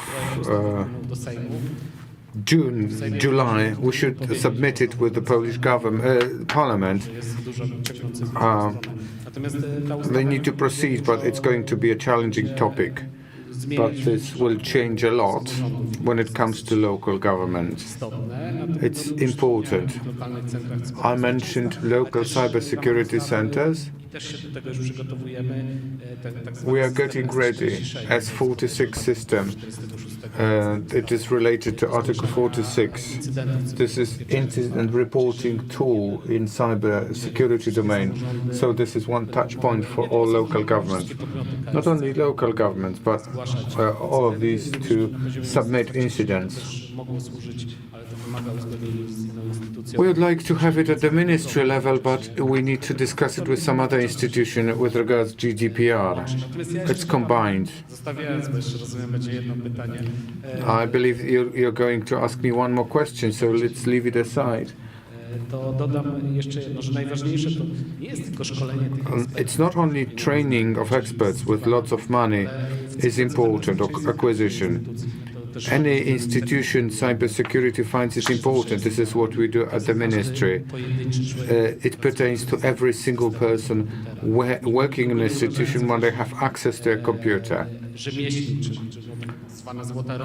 If a tinker in the institution has got an account, an internet-enabled computer, they should be given the training on hygiene and cybersecurity. Otherwise, it may produce a problem. Yeah, the same pertains to local governments, not only employees but also citizens. Gosia, time to finish. Last question to you. Your priorities in your portfolio, in your products, what you offer to local governments, what has been accentuated? A joke, not necessarily a joke. Not only Sopot seniors need contact with humans. One of the most important commands when you call our line, and there is chat. Get me connected to a human. This is a general need. Returning to your question, all solutions targeted at security, water safety, security measurements, cybersecurity are top of solutions. Not only do we speak here in my unit, Smart IoT, but also broadly defined ICT. So anything that is needed, stakeholders, people, local governments, ministries, these are top 5 services that we keep developing. Dear all, last question, brief, just one sentence. Digital resilience, digital regeneration. Are these buzzwords or something that stays with us for long, for keeps? It becomes a part of cities management strategy. Magda? It's already here, a part of the strategy. It's like regeneration of a sports person. You regenerate for better results. So this is my perception. And we need money for that, not only for specialists, but also equipment. I'm looking at the ministry. An excellent program cannot be implemented if we don't have specific equipment. And we need to be financially self-reliant. Subsidiary attitude helps to be flexible. And remember to collaborate. When you speak about threats, it's not only Sopot Wrocław threat separately, but all. This collaboration needs to be strong. One sentence. It will stay with us for long because there is no deeper and have never been a deeper revolution rather than digital, faster and deeper. So absolutely, and cities are the cities with the biggest concentration. It will stay with us.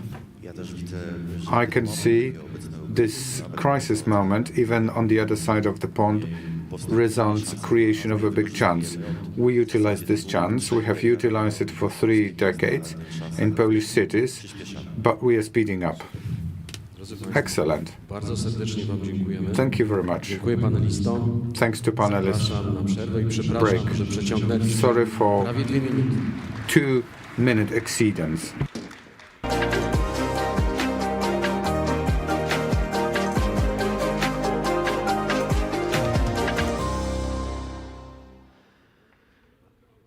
Bardzo serdecznie dziękuję naszym panelistom. I would like to thank our panelists and the moderator for your presence in the plenary session on digital resilience of cities. Ladies and gentlemen, we are now going to have a few minutes break.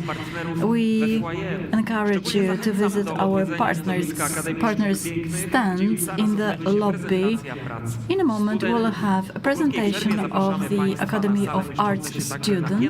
After the break, we are going to have panels in 3 other rooms. Upstairs, we'll have our fantastic experts there, and I'm going to be back here At 12, during the session on digital technologies in urban planning. So, at the very high noon, we are going to continue.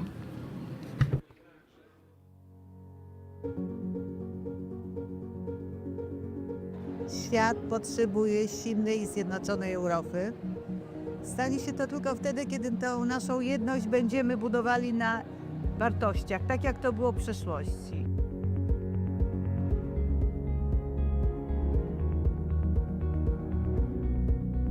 Ukraina jest potrzebna Unii Europejskiej, jest potrzebna Europie, chociażby dlatego, że to, co teraz się dzieje w Ukrainie, ta trwająca już prawie 3 lata wojna, jest wyzwaniem egzystencjalnym dla nas, dla wszystkich Europejczyków. Także Ukraińcy nie walczą wyłącznie o przetrwanie swojego państwa i narodu, tylko tak naprawdę o pewien model życia, europejski model życia, który stworzyliśmy po II wojnie światowej, z którego jesteśmy dumni.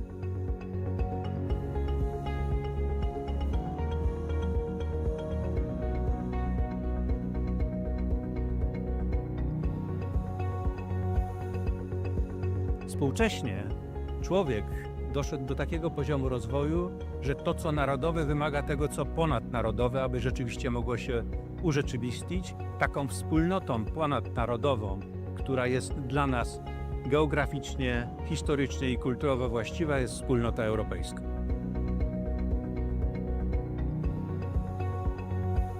Uważam, że rolą uniwersytetów jest wzmacnianie tożsamości europejskiej. Nasi studenci, obecne pokolenie studentów to prawdziwi Europejczycy. Osoby, które znakomicie się odnajdują w relacjach ze studentami z innych krajów, nie mają barier komunikacyjnych, przemieszczają się, są mobilni, no i wchodzą w różnego rodzaju właśnie formy współpracy, integracji ze swoimi rówieśnikami z całej Europy.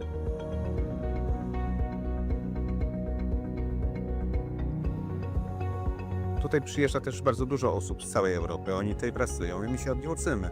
My się uczymy od nich ich wrażliwości, ich kultury, ich potencjału i wykorzystujemy ich potencjał społeczny, więc to jest taka obustronna wymiana, zarówno kulturowa, społeczna, jak i ekonomiczna. Ja myślę, że tak będziemy czerpać przez najbliższe lata.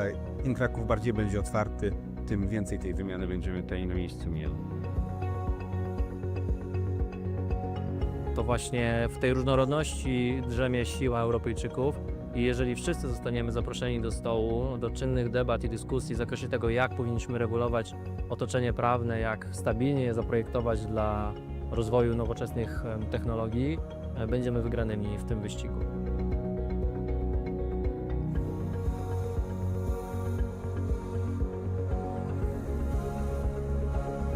Dla Europy jest ważna różnorodność, ale nie możemy mówić o różnorodności, kiedy do końca sami siebie nie poznamy.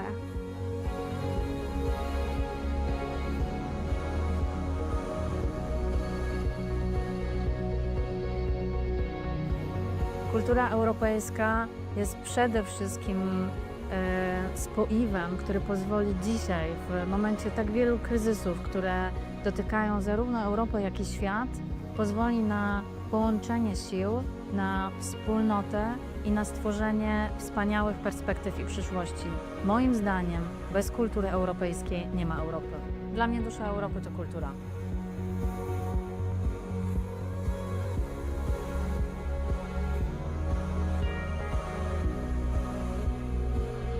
Kultura ma bardzo duży wpływ na gospodarkę.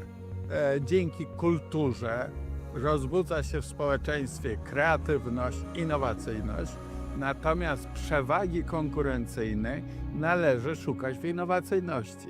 Dzięki kulturze jesteśmy bardziej innowacyjni i możemy odnosić większe sukcesy w gospodarce.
Już od 10 lat otwieramy oczy na ekonomię wartości.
Poland is an emerging tech hub of Why Europe. Poland is leading The Central tiger Europe's of digital Europe. transformation. Europe's new growth engine. Chcecie wiedzieć, jak to robimy? Przyjrzyjmy się temu z bliska.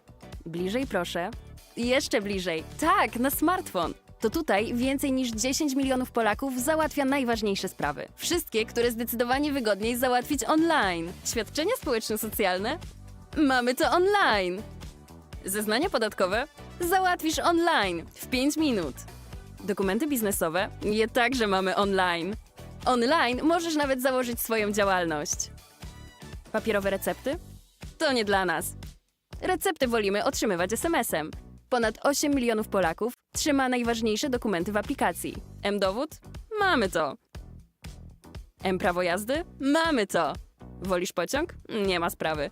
W Polsce bilety na pociąg kupujemy zgadnij jak online. Coraz więcej Polaków zakupy woli robić online. A gdy paczki są już w drodze, również śledzimy je online. Jak za nie płacimy? 9 na 10 Polaków robi to za pomocą smartfona. Tak, to absolutnie bezpieczne. Skąd to wiemy? Cóż, fintech w Polsce kwitnie. To my jesteśmy w tym liderem. Bo jak nie my, to kto? Polacy mogą czuć się spokojnie, załatwiając sprawy online. Cyberprzestępstwa czy podejrzane incydenty? Zgłaszamy je online. Powiadomienia na temat niebezpieczeństw? Mamy je online. Cóż, lubimy być świadomi. Właśnie dlatego również uczyć się wolimy w digitalu. Bezpłatny wirtualny dostęp do zbiorów z największych muzeów i bibliotek? Mamy to. Dostęp do szybkiego internetu w szkołach? Mamy to. Nauka dla seniorów online? Wiadoma sprawa. I wiecie co? Chcemy więcej.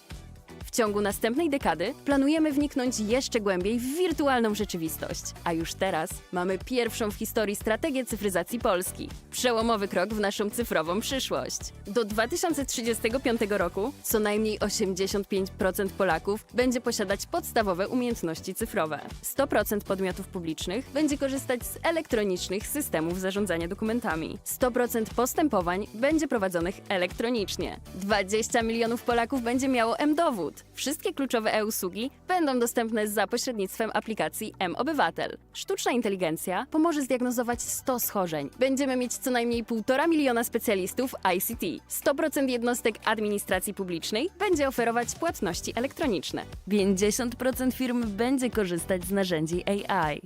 Ale to wszystko nie wydarzyłoby się, gdyby nie społeczeństwo, które bycie online ma we krwi. Polska wykazuje wysoki poziom interakcji społeczeństwa z państwem za pośrednictwem technologii cyfrowych. Ponad 45% powyżej średniej. A dzięki duchowi przedsiębiorczości i otwartemu społeczeństwu mamy ogromną szansę na przyspieszenie naszej cyfrowej transformacji. Czas, aby to Polska została europejskim liderem i inkubatorem dla wielkich firm z globalnymi ambicjami wzrostu.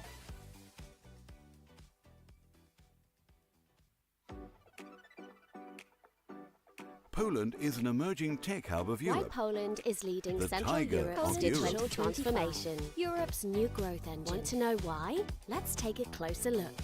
Closer. Come on, zoom in. Yes, on the smartphone. This is where more than 10 million Poles run important errands. We don't like waiting in line, so most of our official business happens online. Insurance applications and social benefits? We've got it online. Filing taxes? Online, in 5 minutes. Business documents? We keep them online too. Well, you can even start a new business online. Paper prescriptions? We're not fans. We prefer to get them by text message. More than 8 million Poles keep their essential documents in a single app. ID? We've got it.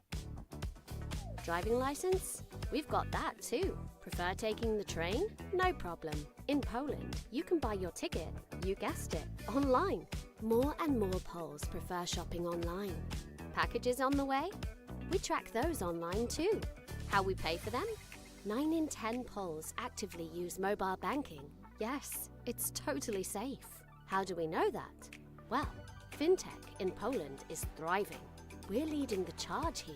What's more, Poles can feel secure doing things online. Cyber attacks and unsafe content? We report them online. Safety alerts? We've got them online. We like to be aware.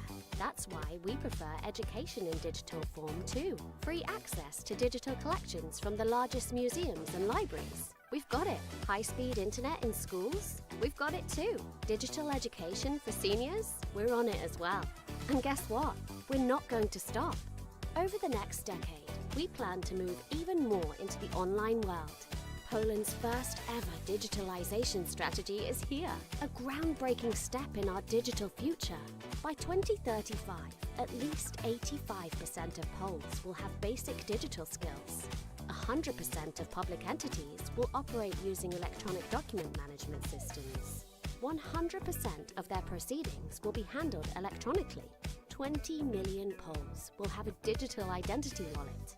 All key e-services will be available through the mObywatel app.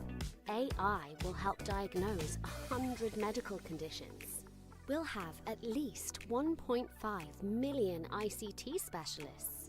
100% of public administration units will offer e-payments. 50% of companies will be using AI tools.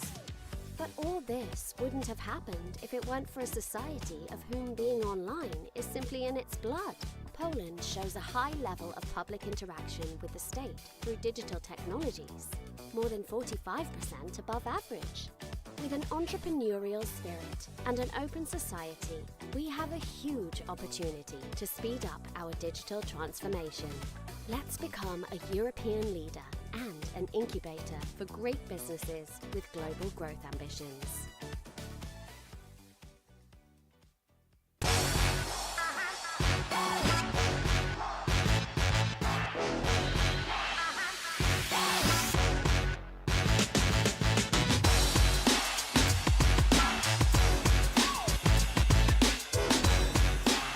Szanowni Państwo, lada moment kolejna sesja w hali maszyn.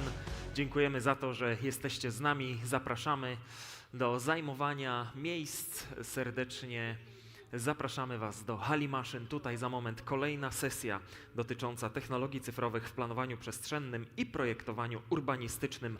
Lada moment rozpoczynamy. Dlatego też prosimy już o zajmowanie miejsc. Kto z Państwa tutaj jest zainteresowany tą właśnie problematyką i lada moment rozpoczynamy po przerwie tę właśnie sesję.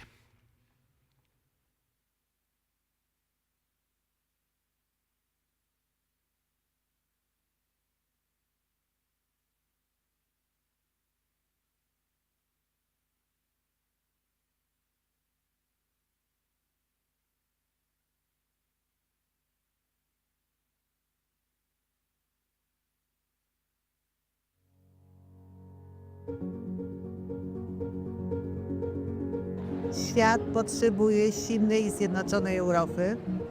Stanie się to tylko wtedy, kiedy tą naszą jedność będziemy budowali na wartościach, tak jak to było w przeszłości.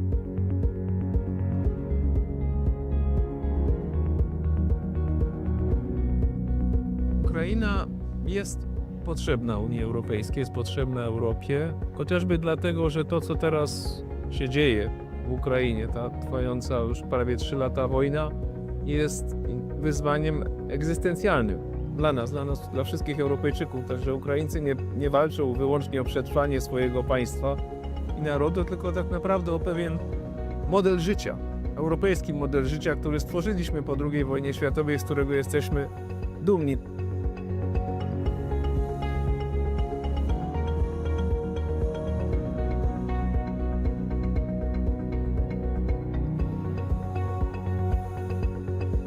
Współcześnie człowiek doszedł do takiego poziomu rozwoju, że to, co narodowe, wymaga tego, co ponadnarodowe, aby rzeczywiście mogło się urzeczywistnić. Taką wspólnotą ponadnarodową, która jest dla nas geograficznie, historycznie i kulturowo właściwa, jest wspólnota europejska.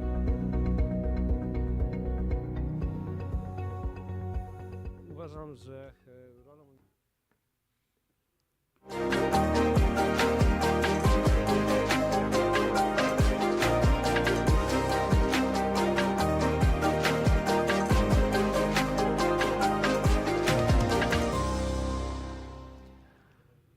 Drodzy Państwo, kontynuujemy. Ladies and gentlemen, we resume our Congress after the break. Let me welcome those of you who follow us online. Let me remind you that the organizers include Open Eyes Economy Summit and the City of Łódź. The strategic partners include Ministry of Digitization and ING Bank Śląski. Co-organizers include Łódź Spatial Economic Zone, University of Łódź and Łódź University of Technology. We are in the machine hall, and now we are going to have a session devoted to digital technologies in urban planning and design. In this session, the opening presentation will last 15 minutes and will be delivered by Markus Hedorfer, who is the president of the European Council of Spatial Planners. Geospatial information science and spatial planning, 30 years of expectation, success, unsuccess, and future outlook.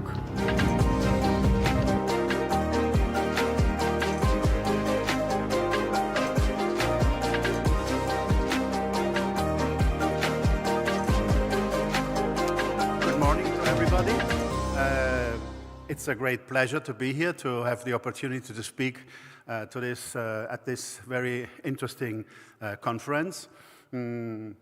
Just a word about myself, of my past, to correctly know who I am and so on. So I am a spatial planner. I graduated in Italy at the University of Venice in spatial planning. A complete grade in spatial planning, but the graduation thesis, I worked on it for 2 years, was about implementing spatial plans using geographical information systems. So my very first experiences in professional experiences and also academic experience, because I had some 10 or 15 years at the beginning of my career that I worked also at the university, were much concentrated, were much focused on geographical information systems and their use in spatial planning. So,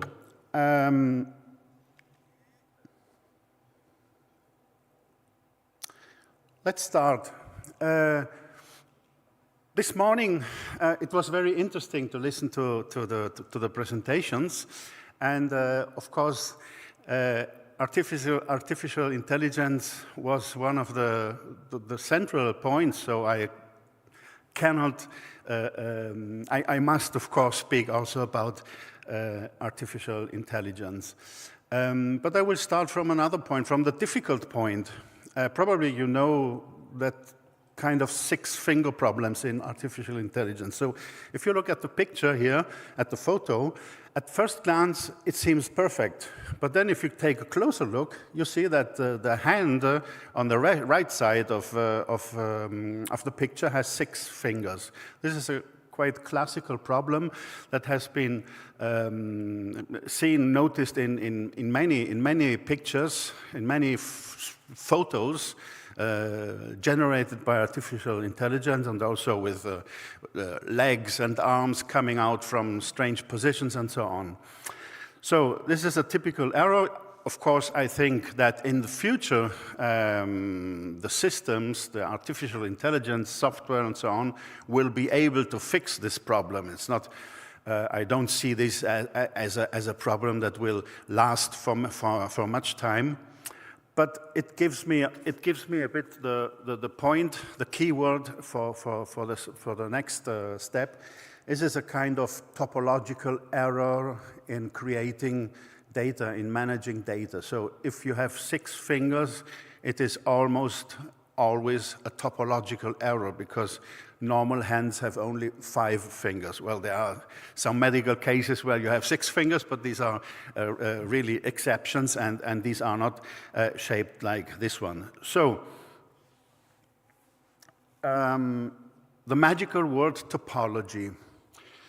So this is a bit about also my personal past when I started working with geographical information systems. The first question is, do you remember what topology is in geospatial information science? I'm not sure if really everybody knows this. Maybe those of us who have gray hair or who haven't hair anymore at all, like me, remember, but I'm not sure if all of the younger people now working with GIS software really are aware about what topology is. In 1992, Robert Lorini and Derek Thompson have written their very famous book, Fundamentals of Spatial Information Systems. And there are many interesting points in there, many interesting information, which are still valid today, even if they seem to be outdated. But from the principles, they aren't. And they explain very well that node line area structure, how a topological data structure is made so that every polygon exactly knows who are their neighboring polygons, that every borderline exactly knows which polygon they have on their left side, on their right side, and all these information are very useful when performing spatial data analysis. And geospatial data analysis is very important for making spatial planning with this kind of instruments. So the power of topology, we can have a look at this map. It's a known work, and everything you see in this map is produced 100% with topological data structures. So every board, the 2 neighboring polygons, as I've said, have always only one common border, and the topological data structures reflect very well the real-world spatial relationships. Because if you imagine just the street in the city, you have the road, then you have the sidewalk, and then you have the houses. And these are all continuous. This is a continuous space. So there is a one single borderline between the road and the sidewalk. Then there is one single borderline between the sidewalk and the houses, and so on. And the house knows where the sidewalk is, and so on. And in spatial planning, this is very important because the data, there was a professor in Turin who very well outlined this, the difference between data for planning and planning data. So data for planning is the data that planners use to make their analysis, to produce their plans. And then the planning data is the geospatial data which is coming out from the process, and that should then be shared, for example, through these Inspire networks and so on. So topological data structures are very well suited to develop procedure pipes, and this is not the case of this kind of data structure. No? I don't know if you know about this term spaghetti data structure, but it's nothing you can eat, of course, but it's some kind of weakly structured line data. And the experts in the 1990s, maybe even in the 1980s, gave them this very powerful name of spaghetti. And spaghetti and also G-rings, and G-rings are polygon data structures where every polygon has the ring around, and the neighboring polygons have also the ring around. So this means that two polygons have the borderline between two polygons is registered twice, is recorded twice in the data structure. And this is a potential and also a real source of problems. But the ease of this kind of data structure is that you need not pay too much attention to produce topological clean data, because topological editing with, for example, with old software products such as ArcInfo, I refer to the ArcInfo on the old Unix workstations, you had to pay quite a lot of attention to correctly the data. And it's, of course, much easier to use this kind of data structures if your purpose is just to draw and not to produce analytically data. If you just want to draw them, it's quite easy. So drawing, unfortunately, wins over analysis. Despite this map, it's once again a work from myself. Despite this map is once again 100% produced by using only topological data. Many colleagues do not use topological data, just draw it. So what is the point at the end? At the end is that exactly as in pre-GIS times, today, the planning activity and the plan drawing activity are once again two different jobs.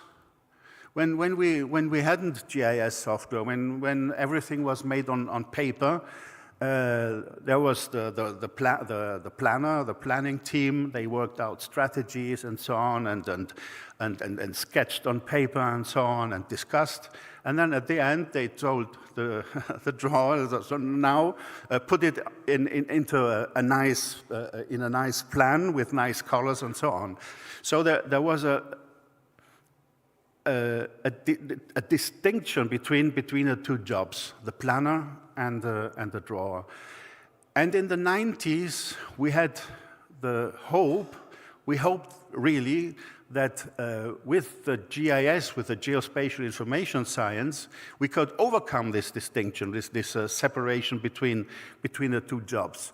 And there had been university graduation courses that tried to amalgamate these two things, to bring them together. And there had been, at the beginning, very good results. But then, what happened? This happened.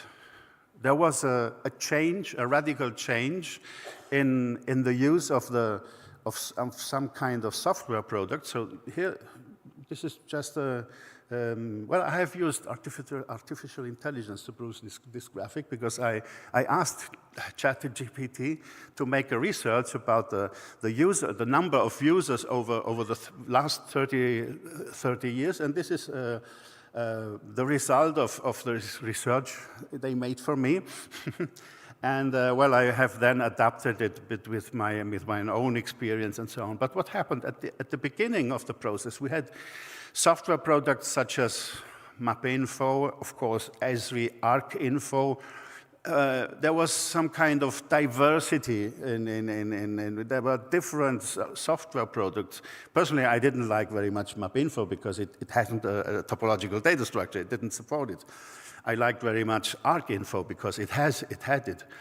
And but the good thing was that there was a diversity of software products, so everyone was forced to think about exchange formats and so on. There was the idea that, for example, that Digest, the American Digest, could at a certain point become a real high-level geospatial data structure exchange format. But then, after 2010, this happened, that the other software products went down with their user shares. Esri was the absolute winner, a monopolist situation. And only in recent years, with the phenomenon of QGIS, we had a concurrent to the Esri software. So time is going on. So the shapefile format, which was the format that Esri proposed to the widespread use of GIS software, is now dominating the world, at least the GIS world. And this is a problem. They did it on purpose because at a certain point they decided to publish the format specification so that every software could very easily read it. It has also a quite simple structure that is easy to manage by a software engineer. So in a few years, that format went through every GIS software and so on. But it is not a good GIS data format because it doesn't support topology, it has no support for relational databases, and all these are requirements to having a good database, GIS database. Only one attribute table is permitted, and it has the same limitations as the DBase format has. So now I must hurry on. So the GIS world currently is ruled by a non-GIS format. Actually, no transfer between software is possible. No good transfer because between high-level software is possible. Interoperability is at its lowest point, I think. Even the old E00 exchange format was better than what we have now. And the knowledge about geospatial information science is once again a matter just for a few people, few experts. And the same can also be said for thematic cartography, which is another. Now the GIS world must find its way out from this problem. So commercial software is still providing good solutions for the few, with spending much money, but few improvements for the many. But from the free software world, we can expect something, because QGIS is becoming almost as important as Esri software, and the developer community could create some awareness about among their users. This is the last slide about AI. We were talking about it. Well, yeah, AI is behind it, but just to make it short, I share the criticism that AI is, I would even say, we can also do it without AI in planning.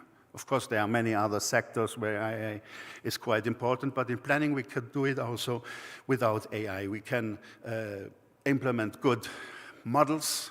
We can, our digital twins can be implemented, can be combined with good mathematical models, with simulations and so on.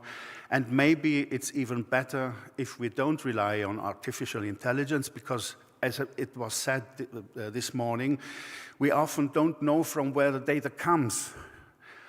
Instead, if we create and implement expert models and simulations, we know exactly with which data we feed these models. And this is a very important point. So almost 2 minutes over time. Sorry for, for being late. And thank you for this opportunity again.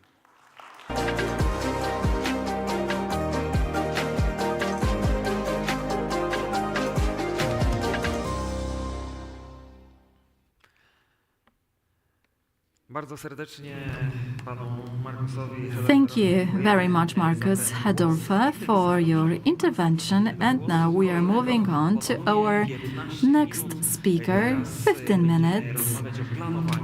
We are going to talk about planning, design, and problem solving. What digital tools are we using in urban planning? This question will be answered by the president of the Society of Polish Urban Planners, representing Warsaw University of Technology, Mr. Tomasz Majda.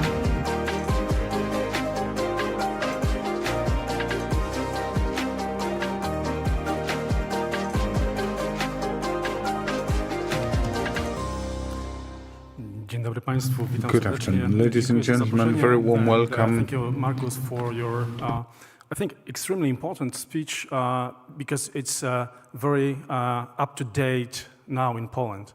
Because, well, I think I will tell why during my presentation. Moja prezentacja będzie bardziej przeglądowa. It will be more of an overview when it comes to my presentation. It's going to be easier in perception for non-business insiders in digital technologies. W momencie, kiedy odkryliśmy, że when we discovered that uwarunkowania social conditioning result in some kind of spatial planning insufficiencies, only then did we realize that this rational attitude that GIS are like science, they are rational. The analytical phase is most relevant. This rational attitude is based on swift representation of facts on maps. Open data will be discussed by Dorota Komorska-Załuska, so let me just skim on the surface of this topic. On the other hand, let's limit ourselves to the most simple elements of social conditioning, that is the social perception. On a map, we have spatial coordinates, and humans move in space. This is what Marcus was speaking about. They understand space in a more topological way compared to coordinates. So there are tools that we use in urban planning, such as space syntax for planning spatial data, but this is based on the form of the space, how it is used, and it can be the source of information on availability of particular spaces. What is most famous when it comes to this? Use of space syntax with Olympic Park availability in London. Not only did it allow to check how much the transformed areas are in line in the context, but also activities nodes, interventions in the Olympic Park. Ostatnio do tych koncepcji bazujących na These concepts based on geometry, spatial geometry, have been complemented with GIS, with place syntax complex that meets the space syntax assumptions, so it bases on what Marcus was speaking about, topological solutions, so there is a potential on bringing in availability and geographical focused research, architecture and urban planning molded together. On the other hand, there is this phase of creation. Marcus paid your attention to this division that was visible earlier, urban planner and drawer, the one that made the map. This differentiation can be kind of time-shifted because there is this vision-creating phase which can use some other tools, like the modeling in the first phase. We can use direct or parametric modeling. This modeling, direct modeling, allows us easily to create physical phenomena modeling. This is Shenzhen planning office that I took the photo in. It's a digital twin a dozen or so years ago. You'd like to have this kind of planning office in your cities. This spatial digital twin is often used to assess the impact of future things on cultural environments in spatial scope. So how much we are going to impact the existing values of the city's panorama. We've heard that it is not an omnipresent tool. In Sopot there is a pier that it's been modeled with adjacent objects. But for this model, to prove useful, we need bigger areas for planning. These models are made by private architectural offices so that you can model and fit. So you pay a lot to build your own digital twin model, this digital model. This is a very simple analysis because a planning committee in a city may require us to issue our opinion when we design a skyscraper, and we can say the impact might be catastrophic because it might be in a delivering line. So we request to prove otherwise. So we use software, Ansys Fluent, make it possible to make this analysis in digital twin, to say how much the impact is important in public space, how much we can lower the noise level in the recreational space that is being designed.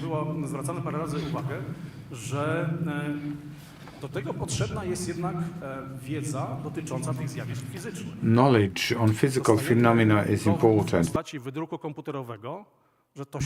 We have computer printout that shows it is doable, but how are we supposed to analyze at the next city session with regards to the analytical process?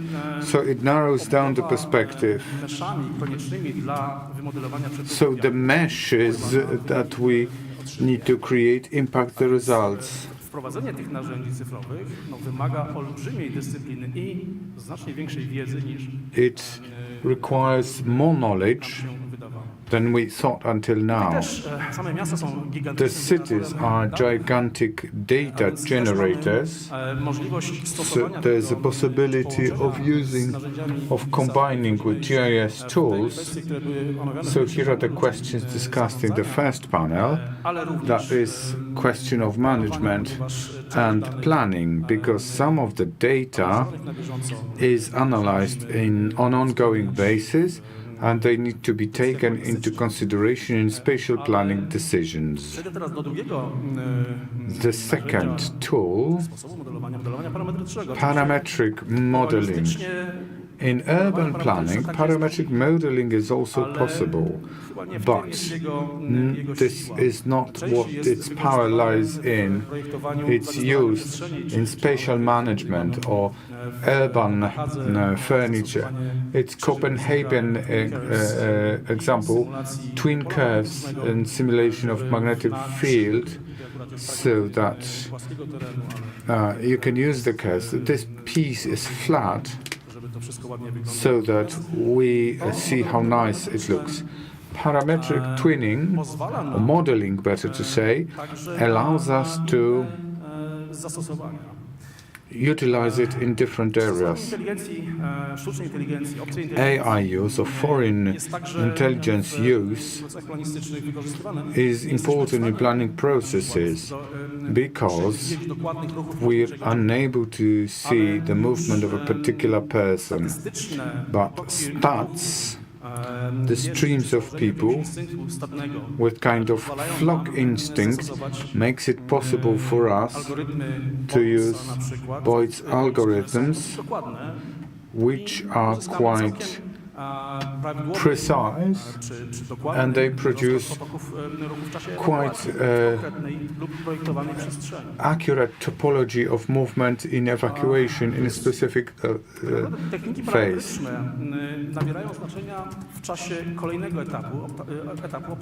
Optimization phase is important. This is single criterion optimization with sole parameter that was taken into consideration by the developer, namely the number of windows that overlook a lake. The architect's suggestion and optimization, on the other hand, so there is one optimization criterion with one best result. It becomes more interesting when we have multi-criteria analysis to look for a list of parameters that we expect. And a whole layer is created on a Pareto plane. They come at par, they are equal, so we can select from criteria that are parallel and equal with this optimization as discussed. This example was made 10 years ago. My student, Krzysztof Jakubów, who optimized energy efficiency focused with the new distribution in post-industrial areas, meeting the accessibility needs. Infrastructural costs were included, like spatial, the length of roads, utilities. 1,500 iterations produced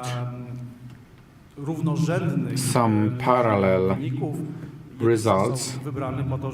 One of them was selected to work out manually.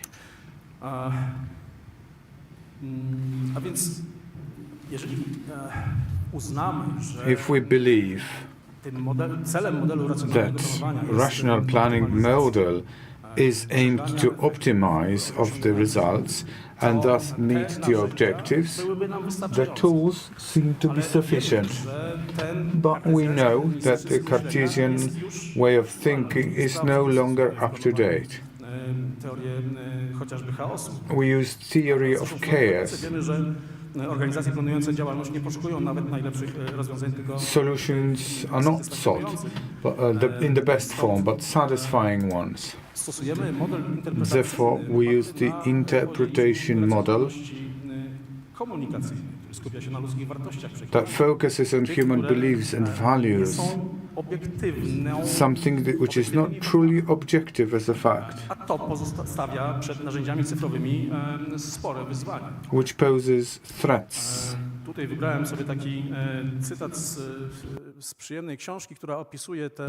It's a quotation from a nice book. I'm about to finish. 1 minute left. Henri Poincaré,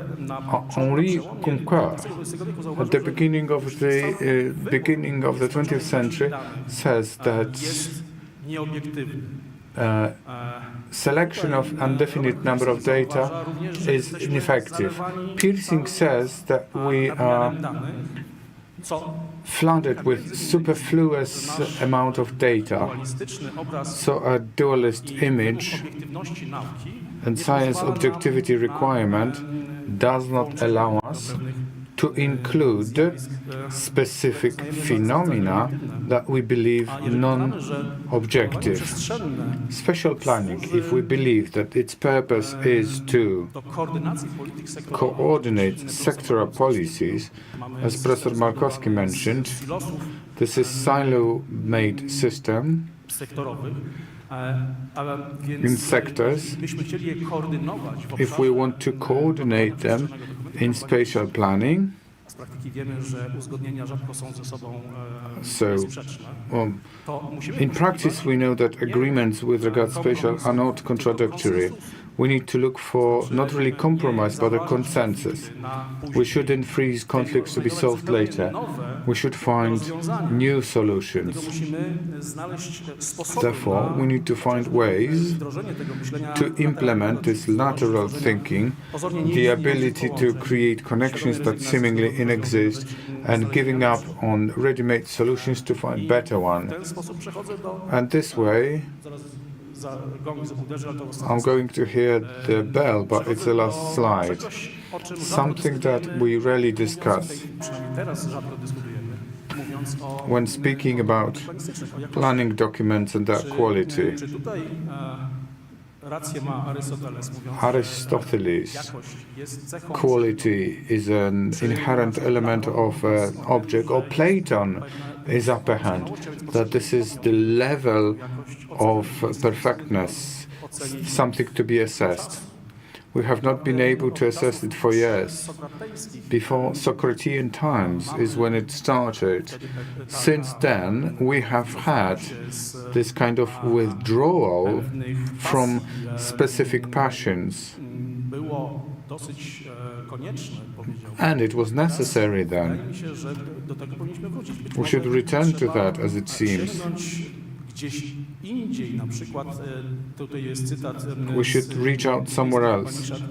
This is quotation from Upanishad. We should reach to the center, to the source, to the core, to the root of all existence.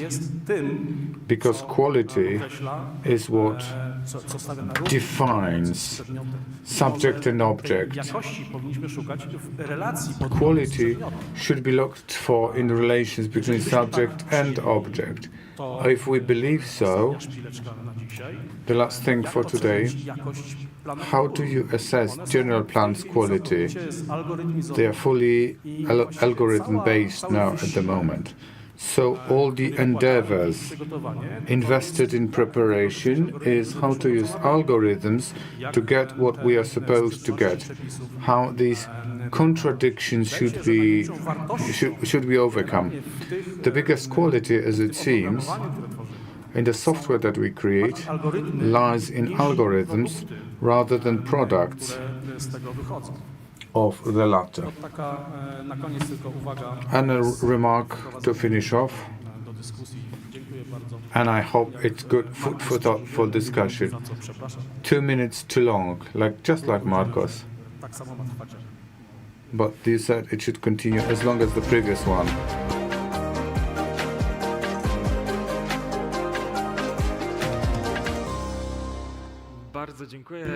Thank you very much, President, for this presentation. I'm pushed to invite you back on the stage, but it's a pleasure for me, because we are going to have 1 hour-long discussion panel, which follows the title of the session, Digital Technology in Urban Planning and Design. This will be moderated by Alexander Noworul, Krakow University of Economics, Agnieszka Bieda, AGH University of Technology, Paweł Hałat, Krakow Coalition Together for the City, Dorota Kamrowska-Załuska, Gdańsk University, Polish Urban Planners Association, as I mentioned,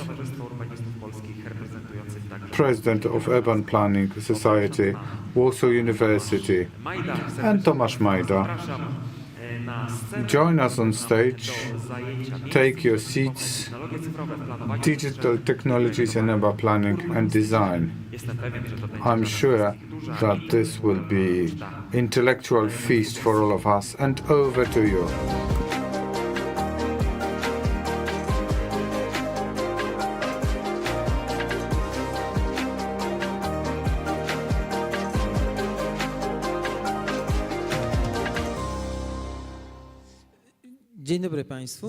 Good afternoon, ladies and gentlemen. I'm Alexander Noworul. I'll try to animate this discussion that we've been co-creating together with Dr. Majda.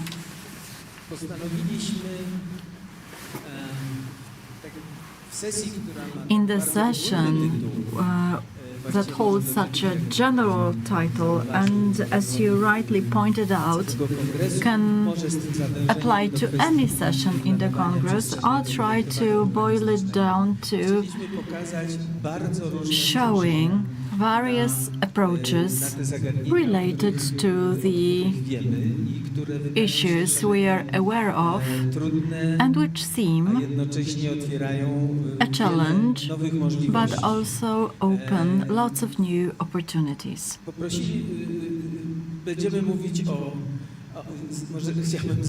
Okay, so let me start by saying what motives are related to spatial planning in the context of strategic planning, including operational one. Then I'll talk about urban planning and law. I would like to ask a general question to all panelists, which applies to how digital technologies affect their workshop and what experience they have. I also proposed a detailed question. So the question is, would you like to stick to the general question or refer to more general, to detailed ones? I would like to ask the first question to Paweł Hałat without any further ado.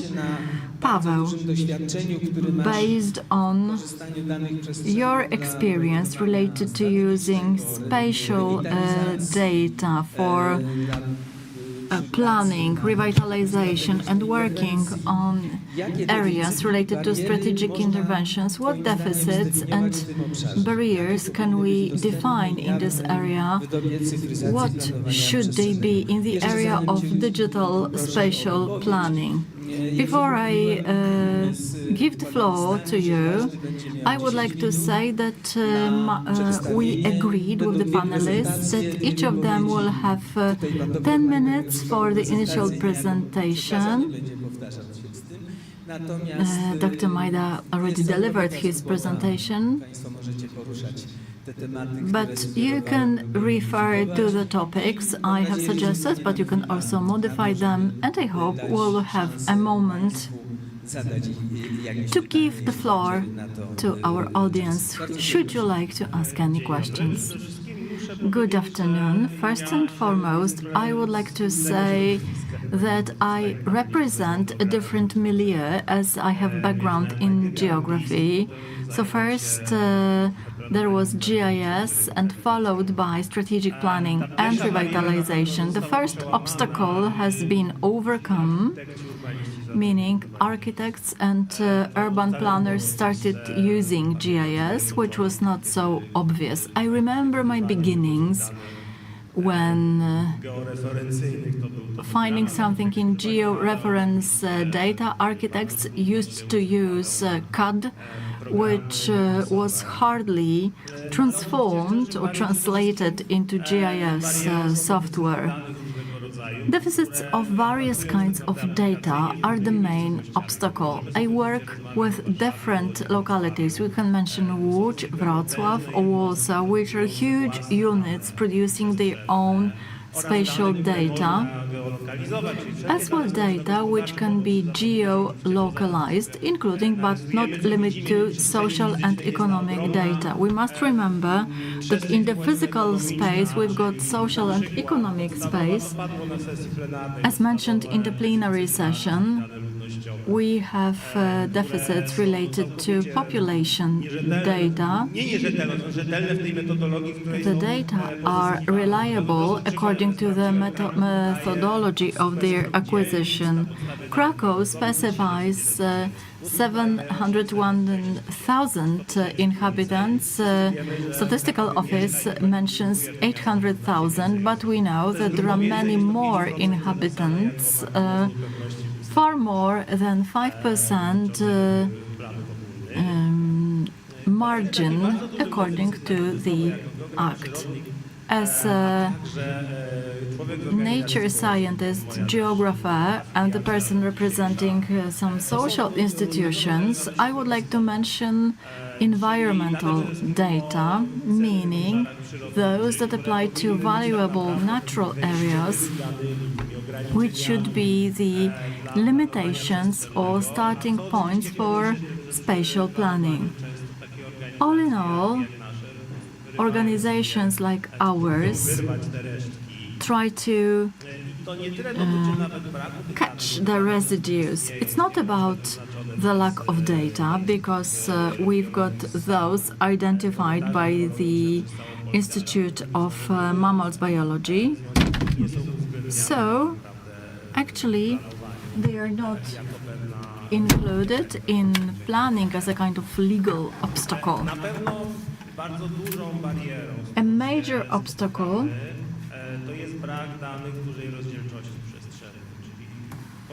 is a lack of spatial data. When we take a look at when we have data for the municipality, getting data related to population, we plan our cities based on the permanent residence data, and urban planners plan the underground based on the number of inhabitants. So these are the data which can be acquired. Revitalization was designed in a similar way. We also need to mention GIS, which can also be a kind of obstacle. Fortunately, we've got QGIS free of charge, offering the possibility to use spatial data. The number of the amounts of spatial data has increased tremendously, but revitalization programs related to identifying revitalization areas have been defined once the revitalization wave has been over. Some constructs identified to delineate the areas were often based on non-existent data on the condition and age of the buildings. Very often the data were not reliable. It's like a revitalization paradox. We used to say that it focused on physical space, but considering how the areas were identified, there was still a lot to do. There are cities like Łódź, which made it in a perfect way, but smaller towns and villages do not follow the requirements. As mentioned, the popularization of GIS and spatial information in a digital form enhanced some formal requirements. Now we are struggling with a problem to identify areas of strategic information. The ministry issued a nice guidebook, but if we was to identify the areas according to it, it would be impossible in smaller municipalities, as it's not capable of generating such information related, for instance, to the employment rates. So the requirements increased, but considering the data which are needed from the point of view of towns and villages that need to develop general plans will definitely be a kind of obstacle. Smaller centers do not have adequate specialists, neither do they have awareness of knowledge to use spatial information according to the formal and legal requirements, as well as social expectations. Social expectations seem to have increased in relation to the presentation of management plans. They need to be presented in a less hermetic way. For instance, it should include 3 presentations of buildings and height zones. Thank you very much. Now I would like to ask Dorota Kamrowska-Załuska to share her experience in using large data sets. We are going to have a presentation. I've got 4 slides, so I wouldn't call it a presentation, but I would like to share some pictures. As an architect, I like using images. I want to focus on AI tools, but in the first slide I will refer to the general question related to digitalization. I'm not going to focus on all aspects because the topic is broad. However, I would like to present it in the context related to the elements of planning and urban management and what tools we use. Moreover, I will refer to the topic of the Congress, meaning regenerative cities.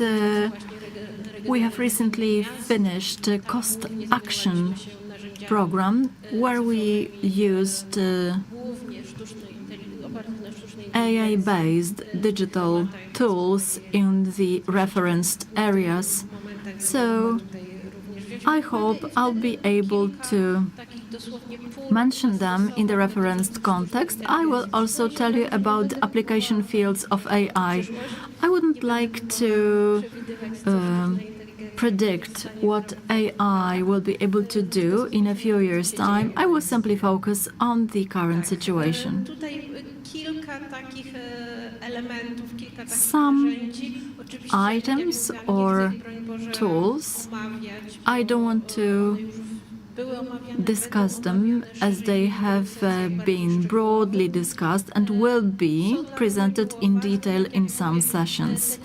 As I have mentioned, there are some initial aspects such as 3D modeling, BIM and GIS, as well as the issue of the systems integration.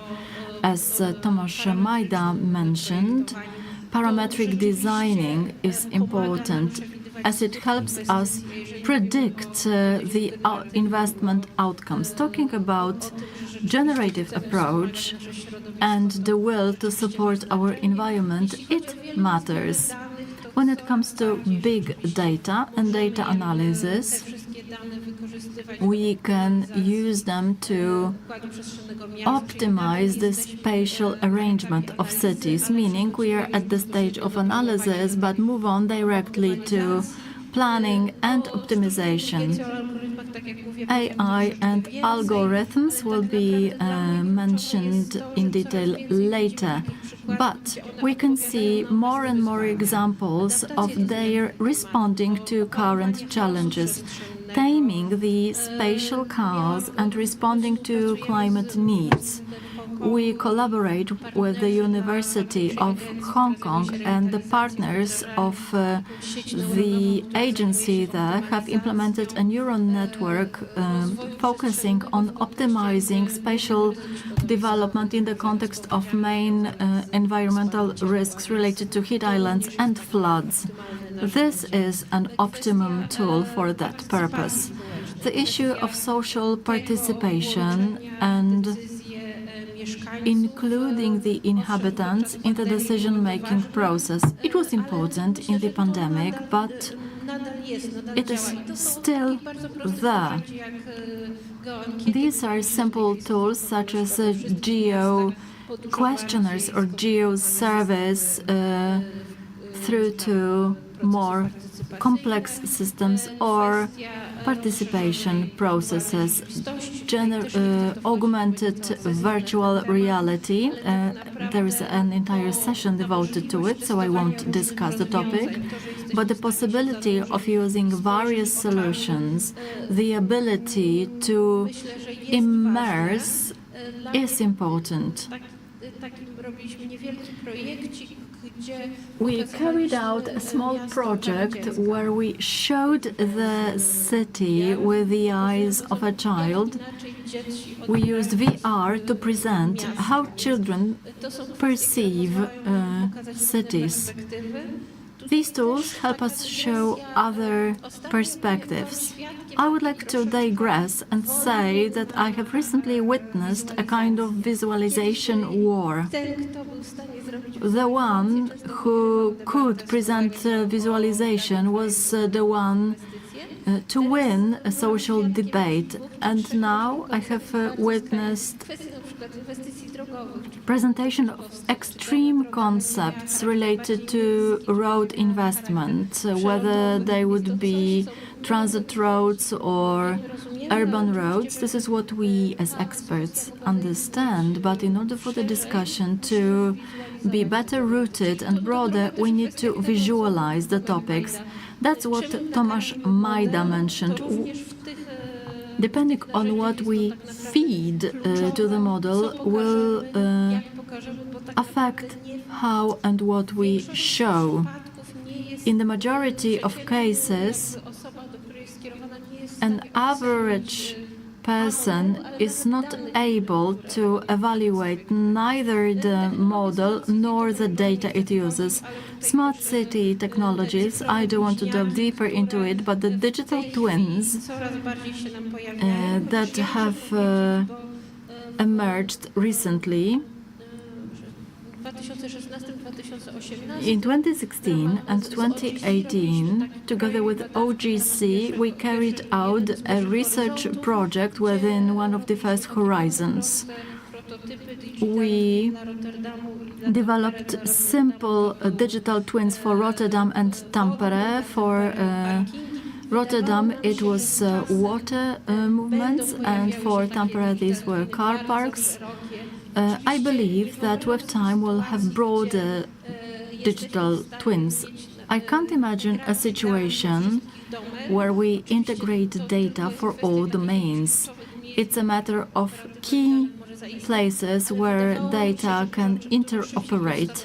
However, I believed that broad multi-sectoral digital twins would come earlier. It has not happened yet. They are strongly sectoral, but I believe that's the future. Especially it will enable managing cities. These are the issues related to safety, security, and resilience in the case of disasters or problems. Just to speed up, 6 fields or 6 areas of AI use. It enables modeling large volumes. We can analyze videos and neural networks. There are open online tools where we can evaluate the number of cars and processes, as well as the ability to upload historical data. The analysis happen almost in real time, and we can execute the processes fast. This is an intermediate tool. If my environment is almost deprived of data, I can still carry out some approximate analysis in order to support our decision making.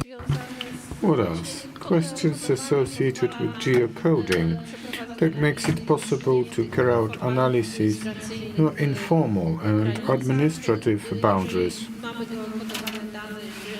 If the data is geocoded with address points, we can have a functional delimitation of areas.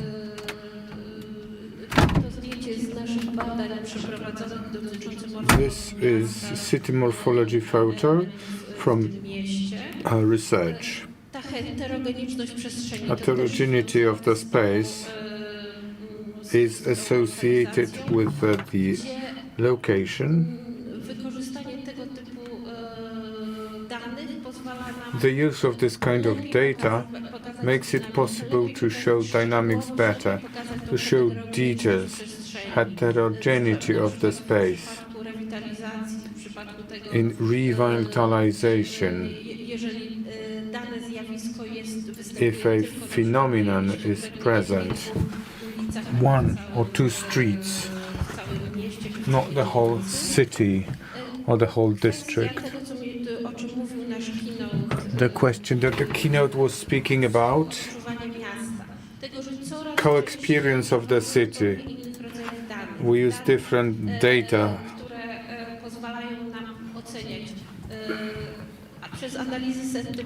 to analyze sentiments, simple neuronal networks, behaviors, moods. We speak about a happy city, how people sense the city. It's additional layer of analysis for better understanding of the city's image. And the last slide to sum it up. We have new data sources, new analysis levels, machine learning, neuronal networks, what Marcus was speaking about. Do we need AI? AI is not panacea for everything. At some points, it improves statistics, gives us better results and higher precision. Domain-related knowledge is important. Without understanding the city and city processes, it is not enough to carry out analysis and analytics. And the topic of the conference, generative city, what we use the tools for is key. Thank you very much. Before I request you a word of comment,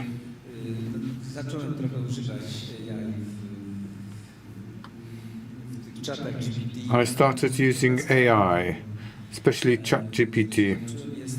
And a key thing that I learned is apt prompting. You ask the same question differently. The module keeps learning, uncovers interesting things.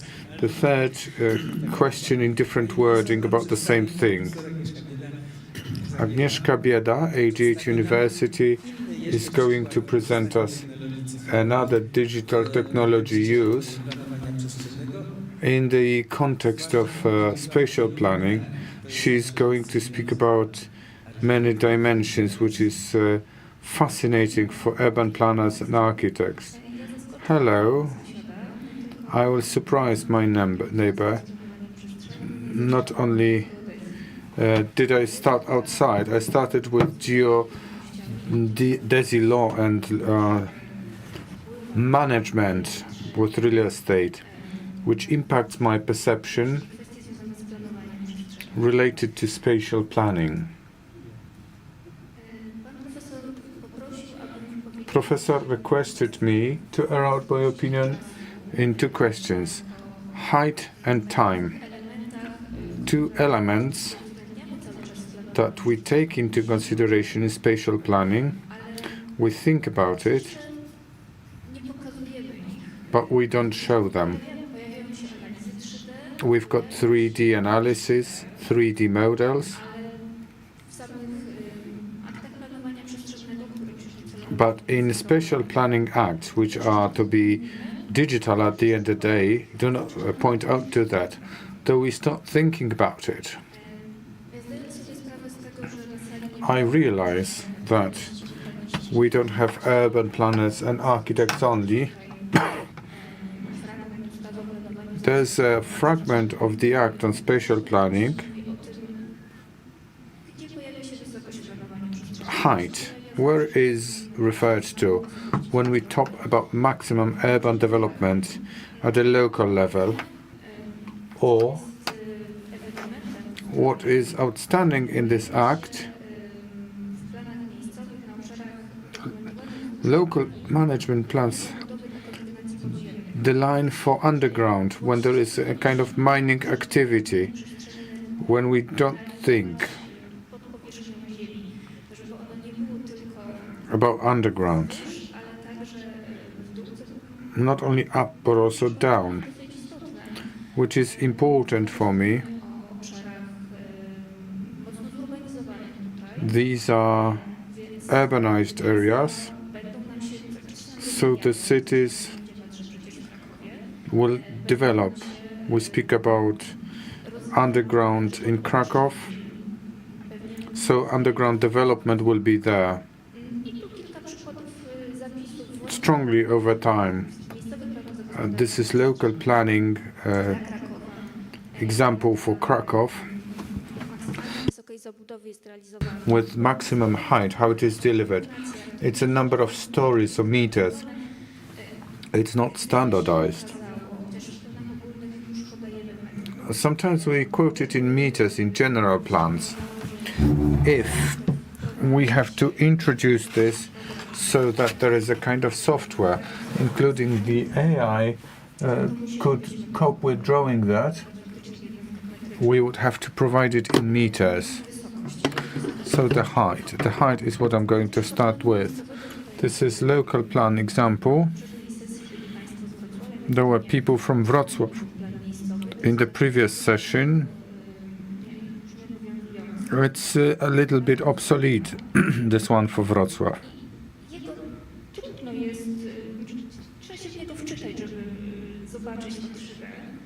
You need to read it carefully.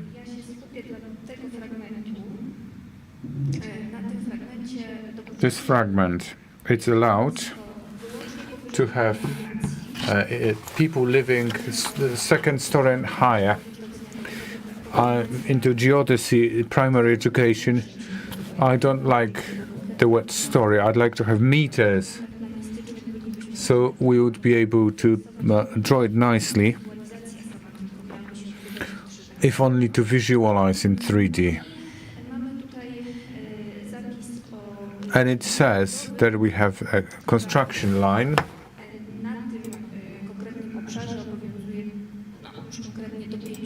up to 5 meters. The Krakow plan, Wrocław, the height question, it's more complex. We can still imagine it.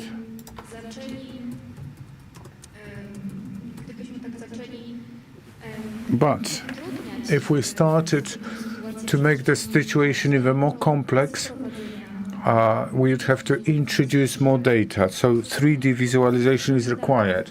And this visualization requires the proper database. Otherwise, it would be difficult to use the information in the right way. In architectural and urban planning, we use these 3D tools more often, like BIM. And this is the suggestion of this kind of 3D plan. Something that was created in an article a few years ago. I co-authored it. You've got the QR code. You can go to the article if you wish, so we can discuss it later on. Theoretically, there is a whole part for construction.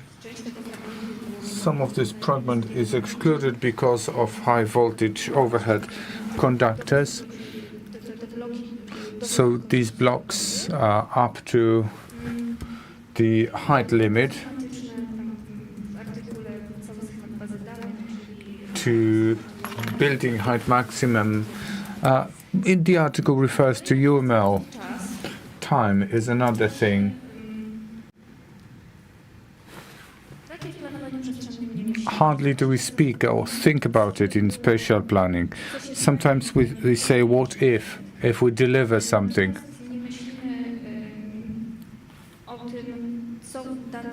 But we don't think what used to be there before local zoning plan was in place and kind of overwrote the basic one. There's the bylaw on spatial data collection, metadata, on spatial management. It says that if we create a database, there's a list of facilities, like I'm quoting. There's certain creation time. The version, start and end, because they can be changed and modified this or that way. Some other attributes might be connected with this, which requires a necessary change. We have due date from to. So we believe that the facility may not longer be due. Something else replaced it. So we start thinking about it. Until now, well, it's not black, but these were the colorful plums on Krakow's spatial plan. Krakow has got a very nice website. Each area can be checked. So there's kind of plan in the archives, so we can reach out to what used to be in the past to see what happened. It would be nice to have the whole planning story in the database with the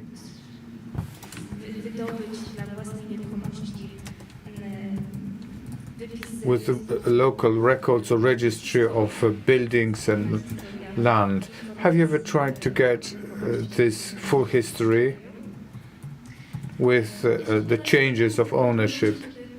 I started thinking about it because I sometimes meet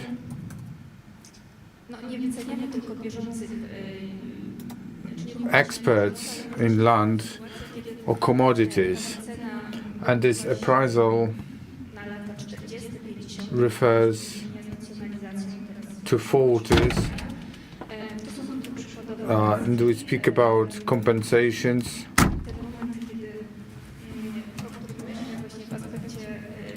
The moment that I'm thinking about relates to some other city, not Krakow, but you can see the differences between 1939 and 2010.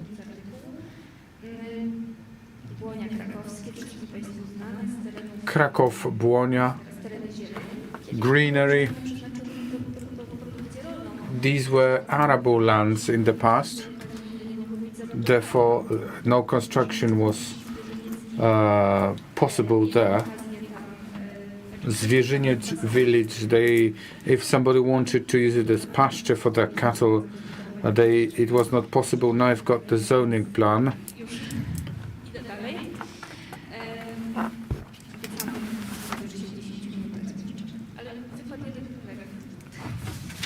I promised to have 10-minute slot, but one speaker is out. Layered ownership, where it comes from, this layered ownership in spatial planning. Spatial planning is supposed to use and to utilize ownership, and we speak about this layered ownership.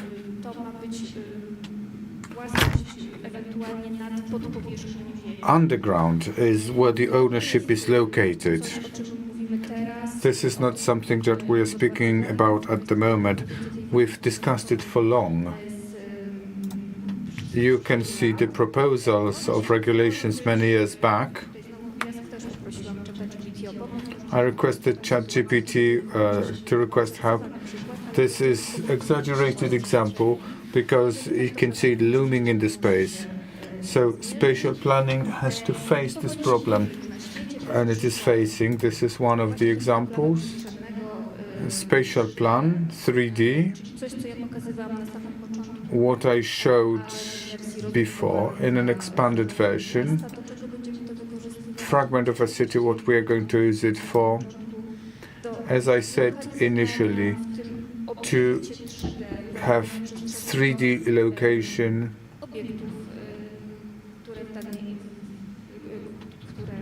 when it comes to facilities that we design. This is the end of my presentation. Thank you. I believe it's very interesting when it comes to this layered ownership. Doctor, I'd like to thank you for Tata from Asi. You are what you are. It's something, it triggered a change in my head. Returning to our topic. I have a brutal question. With your spatial planning experience, which is profound and extensive,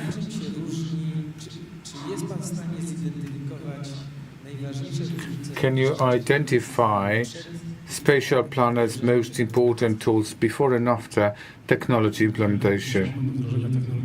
So how to define this moment? Before I started studying, I used Amstrad to design things.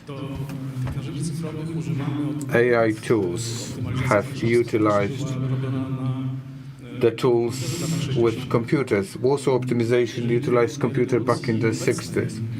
Today's revolution that started last year, it was in the wrap-up in my presentation, so thanks for this question. We should be using different tools, should be given the possibility to use different tools, because there is cookies monoculture at the moment, and we need to use it for general plans right from the start. This is what I wanted to show in my presentation about direct modeling. Lateral thinking requires now intuitive tools. You need to be ready for GIS, and GIS structure is pretty linear in its construction and workflow. CAD software have redundancy of solutions. One line can be rendered in hundreds of options, depending what is in my head. So looking out of the box solution requires tools that are proper for this problem. When the pool of tools is limited, I mean the ones that we use officially, this is the limitation of your workshop. Returning to what Madam Professor said, for planning to be 3D, it's always been 3D, but, you know, we need to follow regulations that make it possible to have that or that way of storage. Underground development areas were limited by the virtue of an act. It's just a limitation.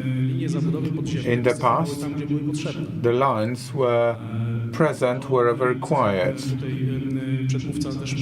What the fourth speaker said. Ecological systems. They were shown in studies, not now, because there's no layer in a general plan at the moment.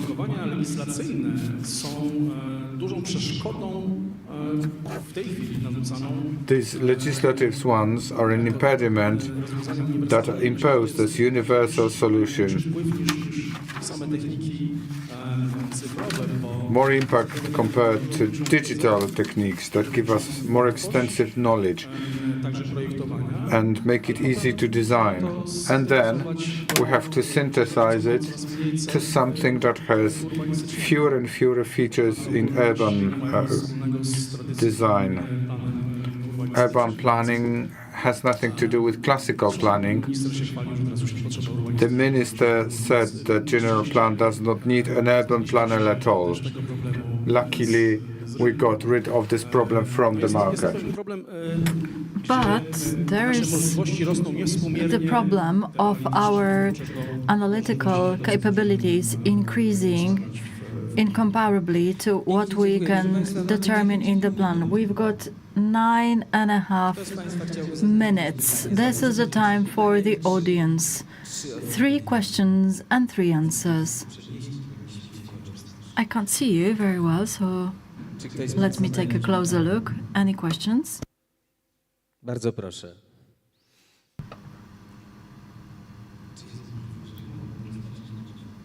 We need a microphone. Thank you. My question is, in Poland, do you have some program going to the digital building permit using all of these tools? Because I don't know if you know, in Finland, in Latvia, there are some countries in Europe that already they use this one.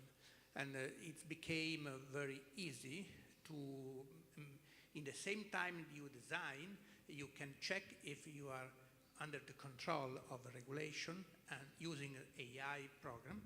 And so it became a very, very interesting perspective if we can apply all you explained in this way.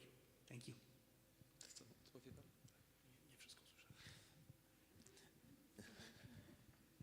But can you repeat the beginning, because... Yeah.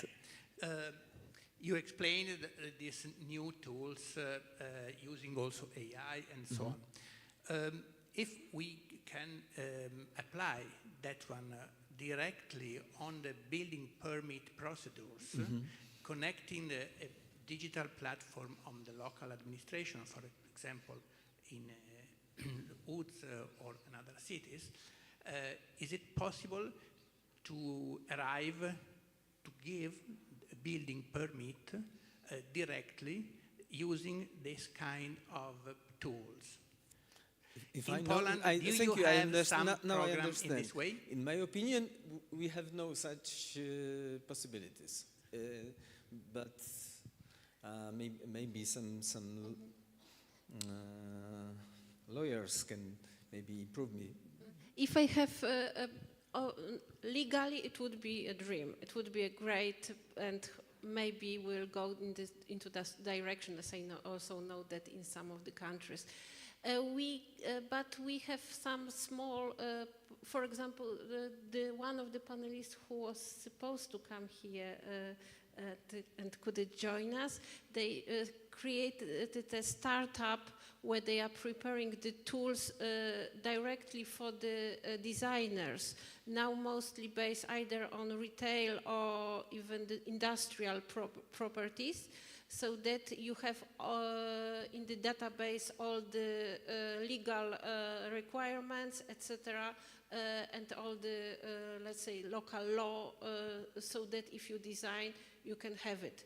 So, but this is very prototype, and this is not connected with the process itself. It is not a process which goes everywhere. That's absolutely. So, for example, in Vienna, they are using in an experimental way, and in Helsinki they use in a normal way this kind. Because the problem is to convert the regulation, the urban regulation, just to be used by this kind of tools. Yeah. It's one of the future solutions. Okay, tam było pytanie, bardzo proszę. We also had someone raising their hand at the back of the room.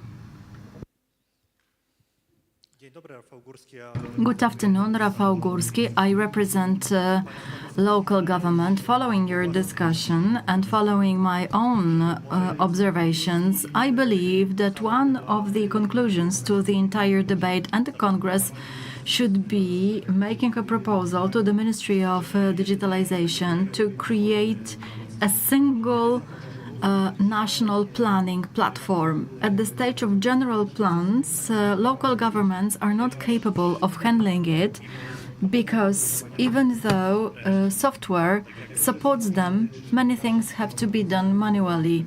Large governments can develop geometric models or use laser scanning to make spatial diagnosis, but smaller units won't handle it organizationally and financially. If we want to talk about spatial planning in many years' perspective, we should consider a systemic solution that will be universal, meaning we should create a software model. We've got e-administration, for instance, that will apply to the entire country, and the same is true for spatial planning, which will enable linking together management plans from national, regional, down to local level, so it's easier to use by local clerks. Typically, these are people who graduate from law or administration. And it should be easier to use by those who want to find out whether their plot can be built up. Well, the process of unification will soon lead to an urban laws system that will be a collection of various regulations and laws. But there is a certain trap, because inhabitants won't submit any comments to the territorial unit, but to the ministry. This means turning the local community's order upside down, meaning the minister will be a part of any disputes between inhabitants and authorities. As Marcus said, we got the new system as a tool used for data processing. In my opinion, it's a major problem. The entire structure of general plans and further works announced by the ministry are meant to homogenize and simplify data processing, means post-planning life of the documents, which is a major challenge in the planning process. I do not really understand the systemic significance of a general plan, in addition to some activities that are no longer valid from the political perspective. What is now postulated is actually implemented, but visualization of spatial data is a different story. Generally speaking, there is no such thing as a general use. We have changed our approach to universalism. The first urban planning doctrine, dating back to 100 years ago, offered a general formula to solve all problems. Now we know we should look for regional solutions. However, assistance should be offered when solving local problems. Only then can our results be better. Ladies and gentlemen, our time is up, only 40 seconds left. So, I would like to thank you for accepting our invitation and for sharing your comments. The point was to show various perspectives and various viewpoints. We talk about spatial planning, but I could also mention strategic planning and consequences or benefits that AI can bring, but that's a different story. Thank you very much for your contribution to the discussion, because we are now in a new reality, just to wrap it up in a pill. Thank you very much.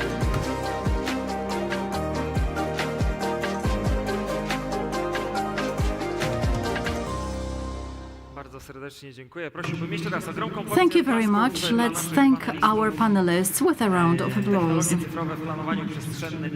Digital technologies in planning, that's the topic of the session. Now it's time for a break that will last until 2:30. There is a food truck available at the entrance where you can grab some lunch. Please visit the stands of our partners. Let me remind you that the lunch break ends 2:30.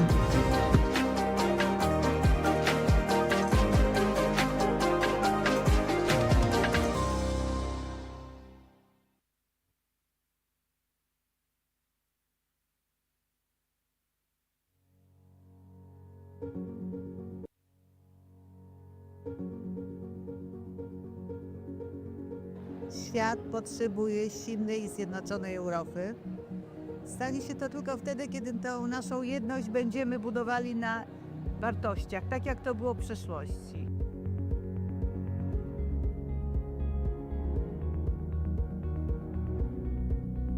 Ukraina jest potrzebna Unii Europejskiej, jest potrzebna Europie, chociażby dlatego, że to, co teraz się dzieje w Ukrainie, ta trwająca już prawie 3 lata wojna, jest wyzwaniem egzystencjalnym dla nas, dla wszystkich Europejczyków. Także Ukraińcy nie walczą wyłącznie o przetrwanie swojego państwa i narodu, tylko tak naprawdę o pewien model życia, europejski model życia, który stworzyliśmy po II wojnie światowej, z którego jesteśmy dumni.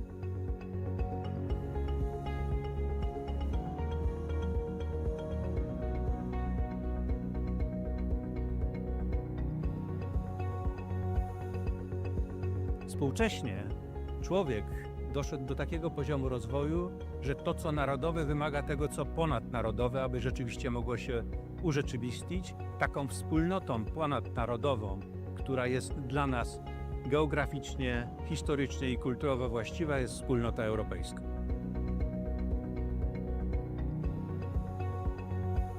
Uważam, że rolą uniwersytetów jest wzmacnianie tożsamości europejskiej. Nasi studenci, obecne pokolenie studentów to prawdziwi Europejczycy. Osoby, które znakomicie się odnajdują w relacjach ze studentami z innych krajów, nie mają barier komunikacyjnych, przemieszczają się, są mobilni, no i wchodzą w różnego rodzaju właśnie formy współpracy, integracji ze swoimi rówieśnikami z całej Europy.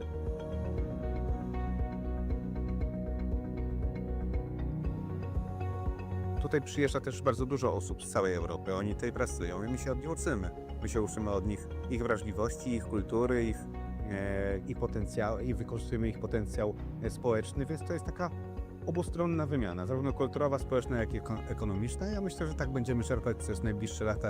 Im Kraków bardziej będzie otwarty, tym więcej tej wymiany będziemy tutaj na miejscu mieli. To właśnie w tej różnorodności drzemie siła Europejczyków i jeżeli wszyscy zostaniemy zaproszeni do stołu, do czynnych debat i dyskusji w zakresie tego, jak powinniśmy regulować otoczenie prawne, jak stabilnie je zaprojektować dla rozwoju nowoczesnych technologii, będziemy wygranymi w tym wyścigu.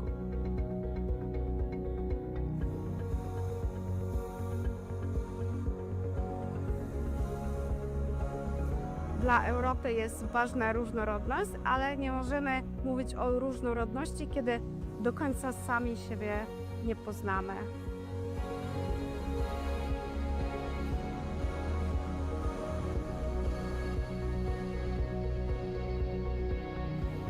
Kultura europejska jest przede wszystkim spoiwem, który pozwoli dzisiaj, w momencie tak wielu kryzysów, które dotykają zarówno Europę, jak i świat, pozwoli na połączenie sił, na wspólnotę i na stworzenie wspaniałych perspektyw i przyszłości. Moim zdaniem bez kultury europejskiej nie ma Europy. Dla mnie dusza Europy to kultura.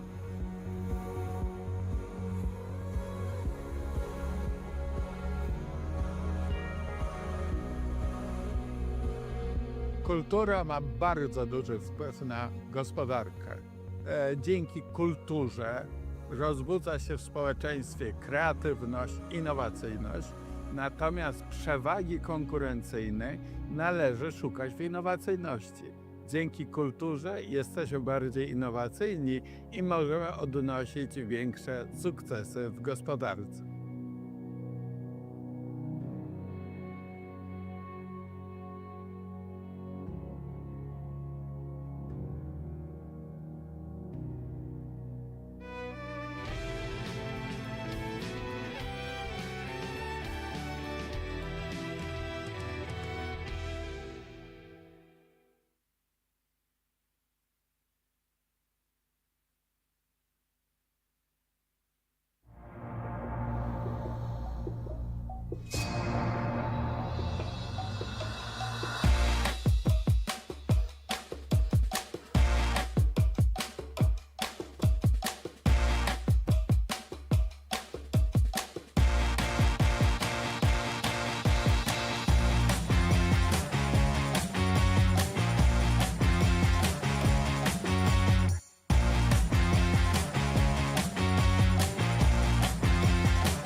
Już od 10 lat otwieramy oczy na ekonomię wartości.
Poland is an emerging tech hub of Why Europe. Poland is leading The Central tiger Europe's of digital Europe. transformation. Europe's new growth engine. Chcecie wiedzieć, jak to robimy? Przyjrzyjmy się temu z bliska. Bliżej proszę. Jeszcze bliżej. Tak, na smartfon. To tutaj więcej niż 10 milionów Polaków załatwia najważniejsze sprawy. Wszystkie, które zdecydowanie wygodniej załatwić online. Świadczenia społeczno-socjalne? Mamy to online. Zeznania podatkowe załatwisz online w 5 minut. Dokumenty biznesowe je także mamy online. Online możesz nawet założyć swoją działalność. Papierowe recepty? To nie dla nas. Recepty wolimy otrzymywać SMS-em. Ponad 8 milionów Polaków trzyma najważniejsze dokumenty w aplikacji. M-dowód? Mamy to. M-prawo jazdy? Mamy to. Wolisz pociąg? Nie ma sprawy. W Polsce bilety na pociąg kupujemy zgadnij jak online. Coraz więcej Polaków zakupy woli robić online. A gdy paczki są już w drodze, również śledzimy je online. Jak za nie płacimy? 9 na 10 Polaków robi to za pomocą smartfona. Tak, to absolutnie bezpieczne. Skąd to wiemy? Cóż, fintech w Polsce kwitnie. To my jesteśmy w tym liderem. Bo jak nie my, to kto? Polacy mogą czuć się spokojnie, załatwiając sprawy online. Cyberprzestępstwa czy podejrzane incydenty? Zgłaszamy je online. Powiadomienia na temat niebezpieczeństw? Mamy je online. Cóż, lubimy być świadomi. Właśnie dlatego również uczyć się wolimy w digitalu. Bezpłatny wirtualny dostęp do zbiorów z największych muzeów i bibliotek? Mamy to. Dostęp do szybkiego internetu w szkołach? Mamy to. Nauka dla seniorów online? Wiadoma sprawa. I wiecie co? Chcemy więcej! W ciągu następnej dekady planujemy wniknąć jeszcze głębiej w wirtualną rzeczywistość. A już teraz mamy pierwszą w historii strategię cyfryzacji Polski. Przełomowy krok w naszą cyfrową przyszłość. Do 2035 roku co najmniej 85% Polaków będzie posiadać podstawowe umiejętności cyfrowe. 100% podmiotów publicznych będzie korzystać z elektronicznych systemów zarządzania dokumentami. 100% postępowań będzie prowadzonych elektronicznie. 20 milionów Polaków będzie miało M-dowód. Wszystkie kluczowe e-usługi będą dostępne za pośrednictwem aplikacji M-Obywatel. Sztuczna inteligencja pomoże zdiagnozować 100 schorzeń. Będziemy mieć co najmniej 1,5 miliona specjalistów ICT. 100% jednostek administracji publicznej będzie oferować płatności elektroniczne. 50% firm będzie korzystać z narzędzi AI. Ale to wszystko nie wydarzyłoby się, gdyby nie społeczeństwo, które bycie online ma we krwi. Polska wykazuje wysoki poziom interakcji społeczeństwa z państwem za pośrednictwem technologii cyfrowych. Ponad 45% powyżej średniej. A dzięki duchowi przedsiębiorczości i otwartemu społeczeństwu mamy ogromną szansę na przyspieszenie naszej cyfrowej transformacji. Czas, aby to Polska została europejskim liderem i inkubatorem dla wielkich firm z globalnymi ambicjami wzrostu.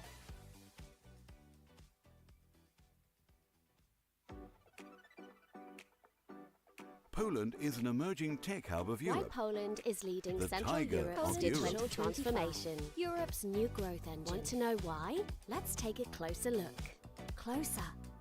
Come on, zoom in. Yes, on the smartphone. This is where more than 10 million Poles run important errands. We don't like waiting in line, so most of our official business happens online. Insurance applications and social benefits? We've got it online. Filing taxes? Online, in 5 minutes. Business documents? We keep them online too. Well, you can even start a new business online. Paper prescriptions? We're not fans. We prefer to get them by text message.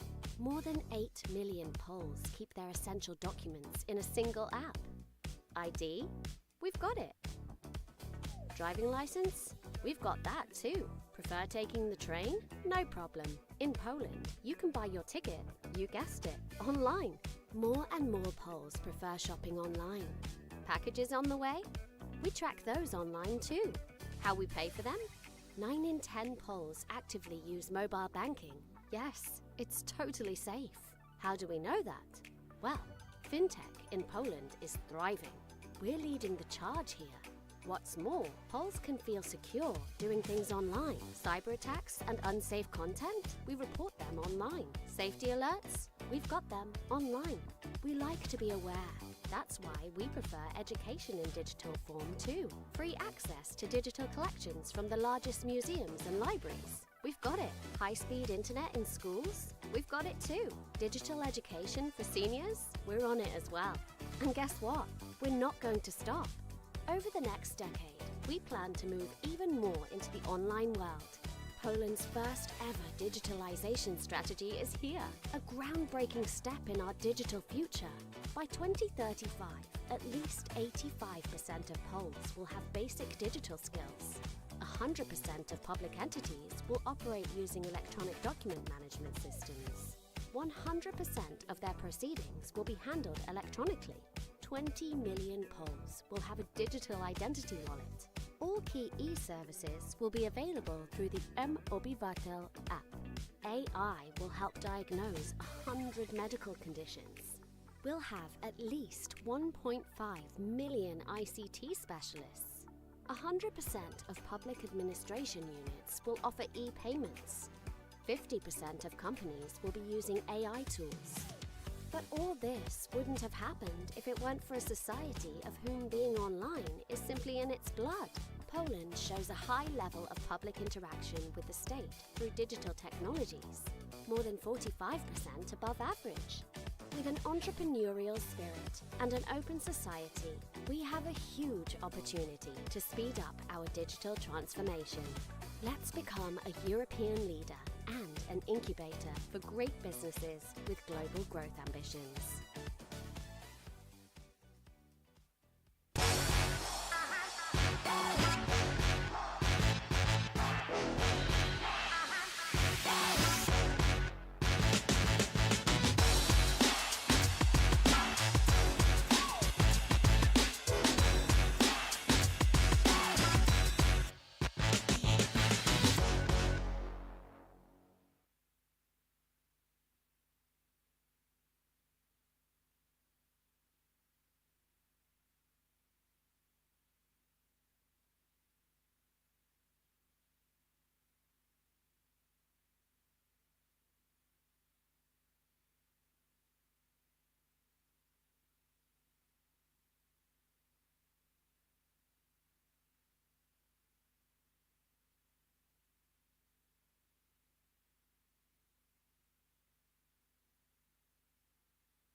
Świat potrzebuje silnej i zjednoczonej Europy.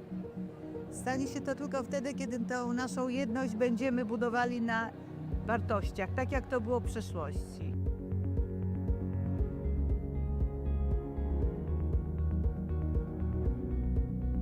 Ukraina jest potrzebna Unii Europejskiej, jest potrzebna Europie, chociażby dlatego, że to, co teraz się dzieje w Ukrainie, ta trwająca już prawie 3 lata wojna, jest wyzwaniem egzystencjalnym dla nas, dla wszystkich Europejczyków. Także Ukraińcy nie walczą wyłącznie o przetrwanie swojego państwa i narodu, tylko tak naprawdę o pewien model życia, europejski model życia, który stworzyliśmy po II wojnie światowej, z którego jesteśmy dumni.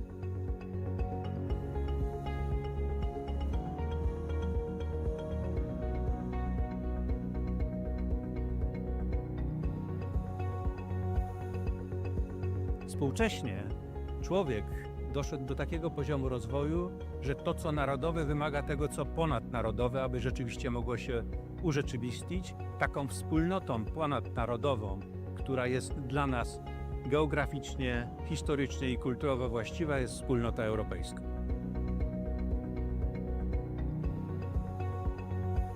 Uważam, że rolą uniwersytetów jest wzmacnianie tożsamości europejskiej. Nasi studenci, obecne pokolenie studentów to prawdziwi Europejczycy. Osoby, które znakomicie się odnajdują w relacjach ze studentami z innych krajów, nie mają barier komunikacyjnych, przemieszczają się, są mobilni, no i wchodzą w różnego rodzaju właśnie formy współpracy, integracji ze swoimi rówieśnikami z całej Europy.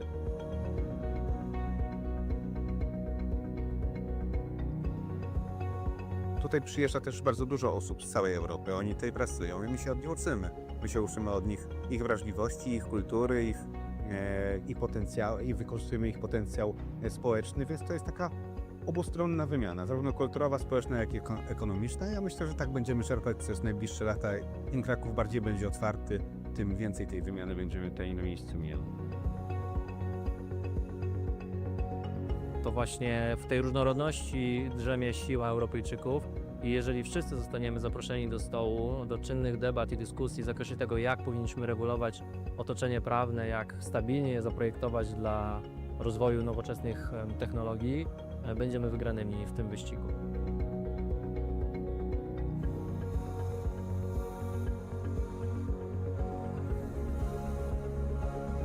Dla Europy jest ważna różnorodność, ale nie możemy mówić o różnorodności, kiedy do końca sami siebie nie poznamy.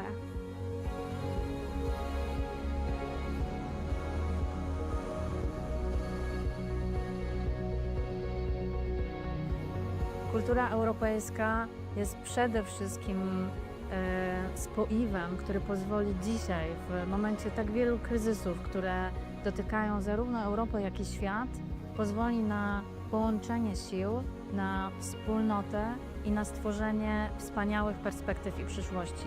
Moim zdaniem bez kultury europejskiej nie ma Europy. Dla mnie dusza Europy to kultura.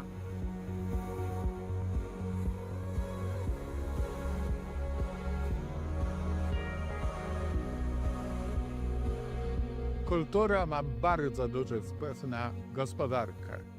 Dzięki kulturze rozbudza się w społeczeństwie kreatywność, innowacyjność, natomiast przewagi konkurencyjnej należy szukać w innowacyjności. Dzięki kulturze jesteśmy bardziej innowacyjni i możemy odnosić większe sukcesy w gospodarce.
Już od 10 lat otwieramy oczy na ekonomię wartości.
Poland is an emerging tech hub of Why Europe. Poland is leading The Central tiger Europe's of digital Europe. transformation. Europe's new growth engine. Chcecie wiedzieć, jak to robimy? Przyjrzyjmy się temu z bliska.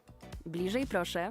Jeszcze bliżej. Tak, na smartfon. To tutaj więcej niż 10 milionów Polaków załatwia najważniejsze sprawy. Wszystkie, które zdecydowanie wygodniej załatwić online. Świadczenia społeczno-socjalne? Mamy to online.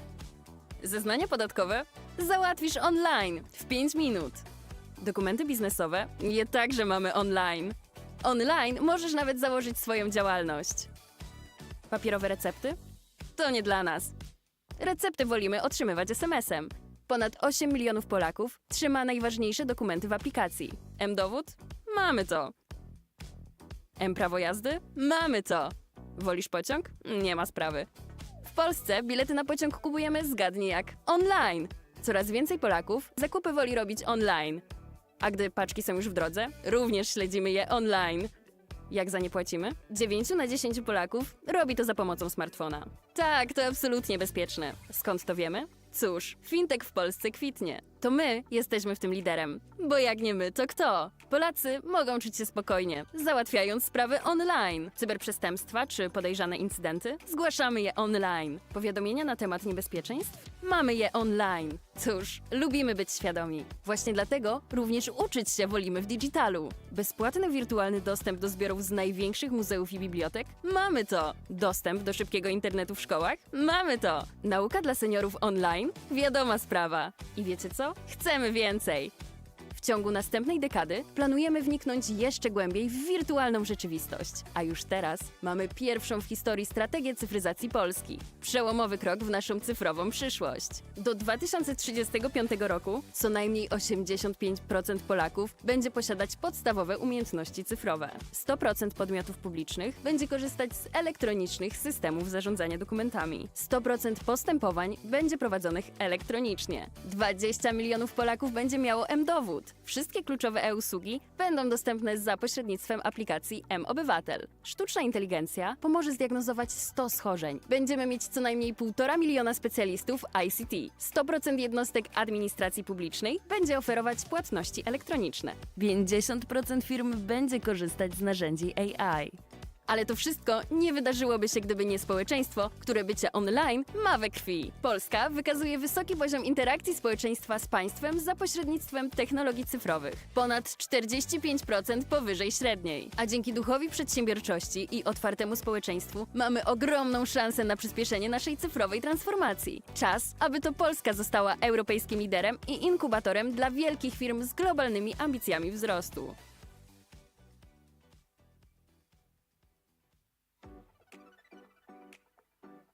Poland is an emerging tech hub of Why Europe. Poland is leading The Central tiger Europe's of digital Europe. transformation. Europe's new growth engine. Want to know why? Let's take a closer look.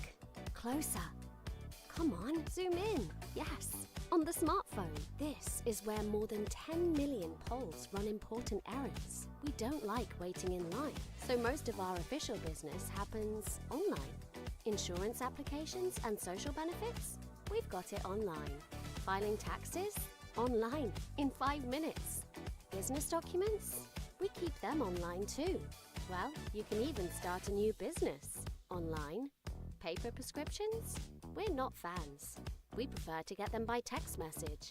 More than 8 million Poles keep their essential documents in a single app. ID? We've got it. Driving license? We've got that too. Prefer taking the train? No problem. In Poland, you can buy your ticket, you guessed it, online. More and more Poles prefer shopping online. Packages on the way? We track those online too. How we pay for them? 9 in 10 Poles actively use mobile banking. Yes, it's totally safe. How do we know that? Well, fintech in Poland is thriving. We're leading the charge here. What's more, Poles can feel secure doing things online. Cyber attacks and unsafe content? We report them online. Safety alerts? We've got them online. We like to be aware. That's why we prefer education in digital form too. Free access to digital collections from the largest museums and libraries. We've got it. High-speed internet in schools? We've got it too. Digital education for seniors? We're on it as well. And guess what? We're not going to stop. Over the next decade, we plan to move even more into the online world. Poland's first ever digitalization strategy is here, a groundbreaking step in our digital future. By 2035, at least 85% of Poles will have basic digital skills. 100% of public entities will operate using electronic document management systems. 100% of their proceedings will be handled electronically. 20 million Poles will have a digital identity wallet. All key e-services will be available through the mObywatel app. AI will help diagnose 100 medical conditions. We'll have at least 1.5 million ICT specialists. 100% of public administration units will offer e-payments. 50% of companies will be using AI tools. But all this wouldn't have happened if it weren't for a society of whom being online is simply in its blood. Poland shows a high level of public interaction with the state through digital technologies, more than 45% above average. With an entrepreneurial spirit and an open society, we have a huge opportunity to speed up our digital transformation. Let's become a European leader and an incubator for great businesses with global growth ambitions.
Świat potrzebuje silnej i zjednoczonej Europy. Stanie się to tylko wtedy, kiedy tą naszą jedność będziemy budowali na wartościach, tak jak to było w przeszłości.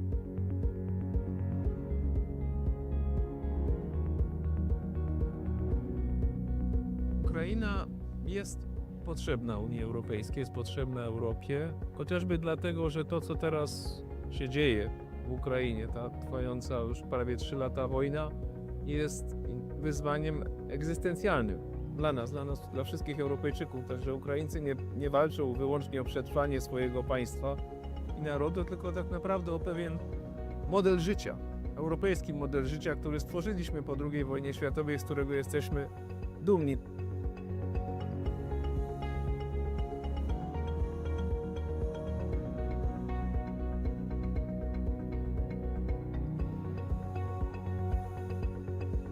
Współcześnie człowiek doszedł do takiego poziomu rozwoju, że to, co narodowe, wymaga tego, co ponadnarodowe, aby rzeczywiście mogło się urzeczywistnić. Taką wspólnotą ponadnarodową, która jest dla nas geograficznie, historycznie i kulturowo właściwa, jest wspólnota europejska.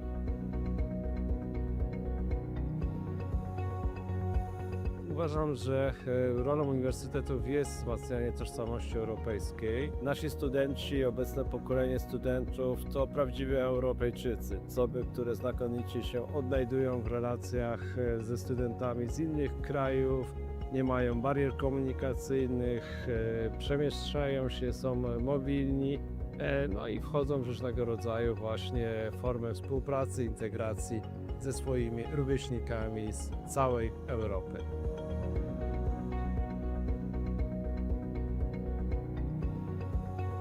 Tutaj przyjeżdża też bardzo dużo osób z całej Europy. Oni tutaj pracują i my się od nich uczymy. My się uczymy od nich ich wrażliwości, ich kultury, i wykorzystujemy ich potencjał społeczny, więc to jest taka obustronna wymiana, zarówno kulturowa, społeczna, jak i ekonomiczna. Ja myślę, że tak będziemy czerpać przez najbliższe lata. Im Kraków bardziej będzie otwarty, tym więcej tej wymiany będziemy tutaj na miejscu mieli. To właśnie w tej różnorodności drzemie siła Europejczyków i jeżeli wszyscy zostaniemy zaproszeni do stołu, do czynnych debat i dyskusji w zakresie tego, jak powinniśmy regulować otoczenie prawne, jak stabilnie je zaprojektować dla rozwoju nowoczesnych technologii, będziemy wygranymi w tym wyścigu.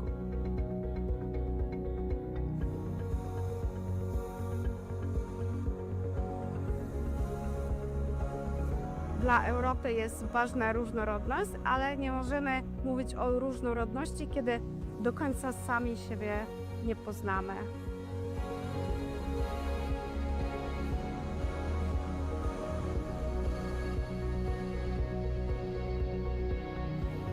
Kultura europejska jest przede wszystkim spoiwem, który pozwoli dzisiaj, w momencie tak wielu kryzysów, które dotykają zarówno Europę, jak i świat, pozwoli na połączenie sił, na wspólnotę i na stworzenie wspaniałych perspektyw i przyszłości. Moim zdaniem bez kultury europejskiej nie ma Europy. Dla mnie dusza Europy to kultura.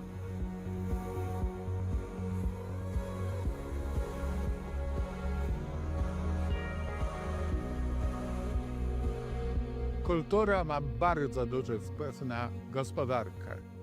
Dzięki kulturze rozbudza się w społeczeństwie kreatywność, innowacyjność, natomiast przewagi konkurencyjnej należy szukać w innowacyjności.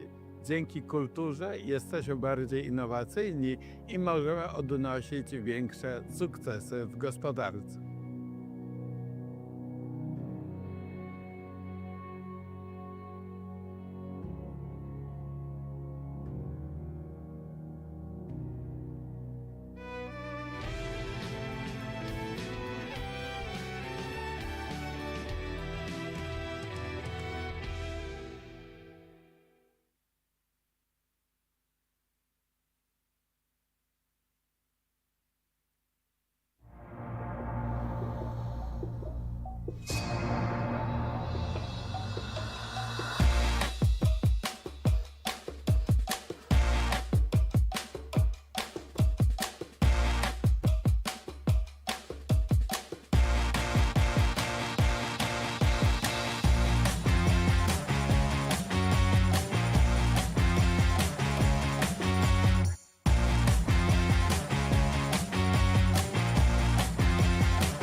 Już od 10 lat otwieramy oczy na ekonomię wartości.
Poland is an emerging tech hub of Why Europe. Poland is leading The Central tiger Europe's of digital Europe. transformation. Europe's new growth engine. Chcecie wiedzieć, jak to robimy? Przyjrzyjmy się temu z bliska.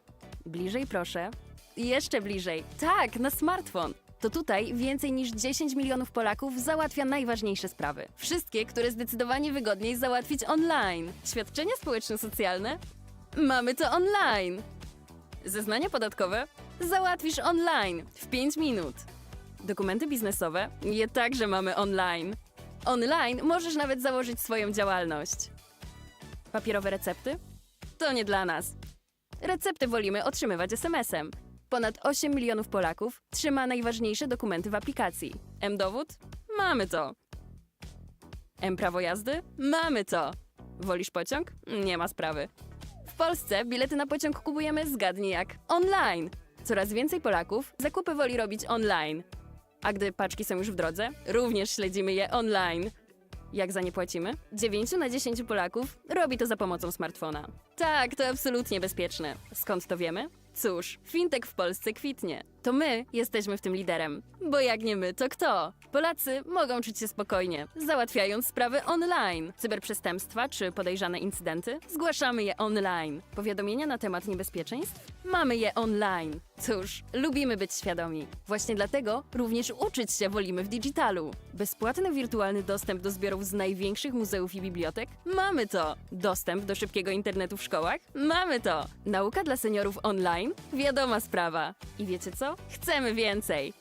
W ciągu następnej dekady planujemy wniknąć jeszcze głębiej w wirtualną rzeczywistość. A już teraz mamy pierwszą w historii strategię cyfryzacji Polski. Przełomowy krok w naszą cyfrową przyszłość. Do 2035 roku co najmniej 85% Polaków będzie posiadać podstawowe umiejętności cyfrowe. 100% podmiotów publicznych będzie korzystać z elektronicznych systemów zarządzania dokumentami. 100% postępowań będzie prowadzonych elektronicznie. 20 milionów Polaków będzie miało M-dowód. Wszystkie kluczowe e-usługi będą dostępne za pośrednictwem aplikacji M-Obywatel. Sztuczna inteligencja pomoże zdiagnozować 100 schorzeń. Będziemy mieć co najmniej 1,5 miliona specjalistów ICT. 100% jednostek administracji publicznej będzie oferować płatności elektroniczne. 50% firm będzie korzystać z narzędzi AI.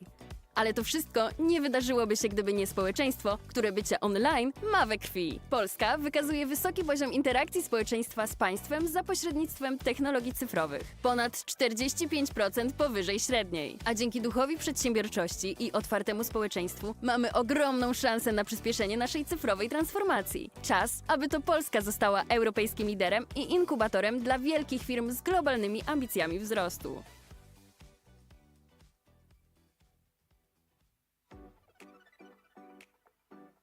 Poland is an emerging tech hub of Why Europe. Poland is leading The Central tiger Europe's of digital Europe. transformation. Europe's new growth engine. Want to know why? Let's take a closer look. Closer. Come on, zoom in. Yes, on the smartphone. This is where more than 10 million Poles run important errands. We don't like waiting in line, so most of our official business happens online. Insurance applications and social benefits? We've got it online. Filing taxes? Online, in 5 minutes. Business documents? We keep them online too. Well, you can even start a new business online. Paper prescriptions? We're not fans. We prefer to get them by text message. More than 8 million Poles keep their essential documents in a single app. ID? We've got it. Driving license? We've got that too. Prefer taking the train? No problem. In Poland, you can buy your ticket, you guessed it, online. More and more Poles prefer shopping online. Packages on the way? We track those online too. How we pay for them? 9 in 10 Poles actively use mobile banking. Yes, it's totally safe. How do we know that? Well, fintech in Poland is thriving. We're leading the charge here. What's more, Poles can feel secure doing things online. Cyber attacks and unsafe content? We report them online. Safety alerts? We've got them online. We like to be aware. That's why we prefer education in digital form too. Free access to digital collections from the largest museums and libraries. We've got it. High-speed internet in schools? We've got it too. Digital education for seniors? We're on it as well. And guess what? We're not going to stop. Over the next decade, we plan to move even more into the online world. Poland's first ever digitalization strategy is here, a groundbreaking step in our digital future. By 2035, at least 85% of Poles will have basic digital skills. 100% of public entities will operate using electronic document management systems. 100% of their proceedings will be handled electronically. 20 million Poles will have a digital identity wallet. All key e-services will be available through the mObywatel app. AI will help diagnose 100 medical conditions. We'll have at least 1.5 million ICT specialists. 100% of public administration units will offer e-payments. 50% of companies will be using AI tools. But all this wouldn't have happened if it weren't for a society of whom being online is simply in its blood. Poland shows a high level of public interaction with the state through digital technologies, more than 45% above average. With an entrepreneurial spirit and an open society, we have a huge opportunity to speed up our digital transformation. Let's become a European leader and an incubator for great businesses with global growth ambitions.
Szanowni Państwo, lada moment rozpoczynamy kolejną sesję w sali Hala Maszyn. Dziękujemy, że jesteście Państwo z nami. Uprzejmie prosimy o zajmowanie miejsc, bowiem za chwil kilka rozpoczniemy kolejną sesję w Hali Maszyn. Dziękujemy za Państwa obecność. Prosimy uprzejmie o zajmowanie miejsc. Za chwil kilka rozpoczynamy dokładnie o godzinie 14:30 naszą kolejną sesję podczas kongresu. Tym razem zapraszamy Państwa do Hali Maszyn.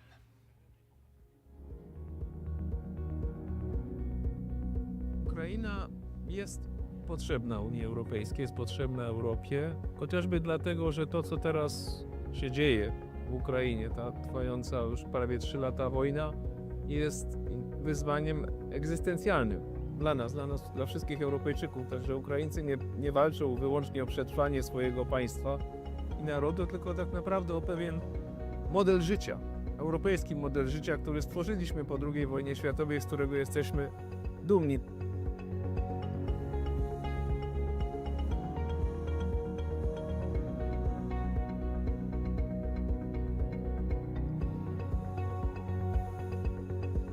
Współcześnie człowiek doszedł do takiego poziomu rozwoju, że to, co narodowe, wymaga tego, co ponadnarodowe, aby rzeczywiście mogło się urzeczywistnić. Taką wspólnotą ponadnarodową, która jest dla nas geograficznie, historycznie i kulturowo właściwa, jest wspólnota europejska.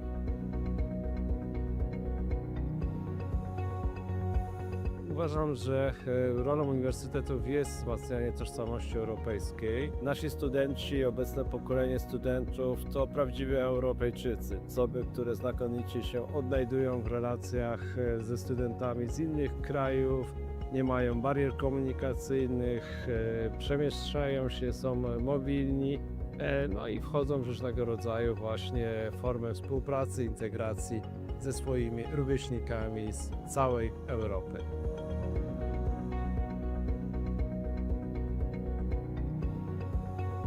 Tutaj przyjeżdża też bardzo dużo osób z całej Europy, oni tutaj pracują i my się od nich uczymy. My się uczymy od nich ich wrażliwości, ich kultury, i wykorzystujemy ich potencjał społeczny, więc to jest taka obustronna wymiana, zarówno kulturowa, społeczna, jak i ekonomiczna. Ja myślę, że tak będziemy czerpać przez najbliższe lata. Im Kraków bardziej będzie otwarty, tym więcej tej wymiany będziemy tutaj na miejscu mieli.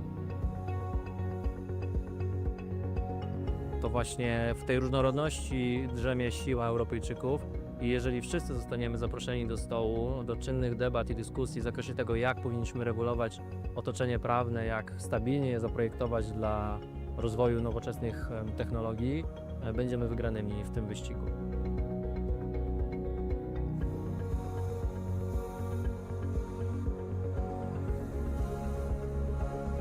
Dla Europy jest ważna różnorodność, ale nie możemy mówić o różnorodności, kiedy do końca sami siebie nie poznamy.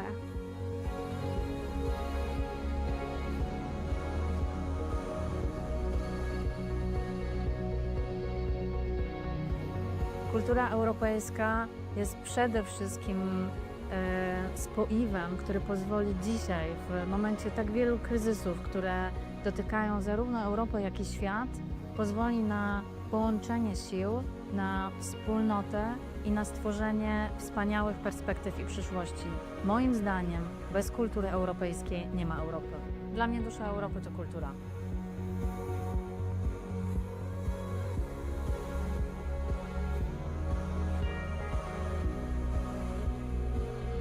Kultura ma bardzo duży wpływ na gospodarkę.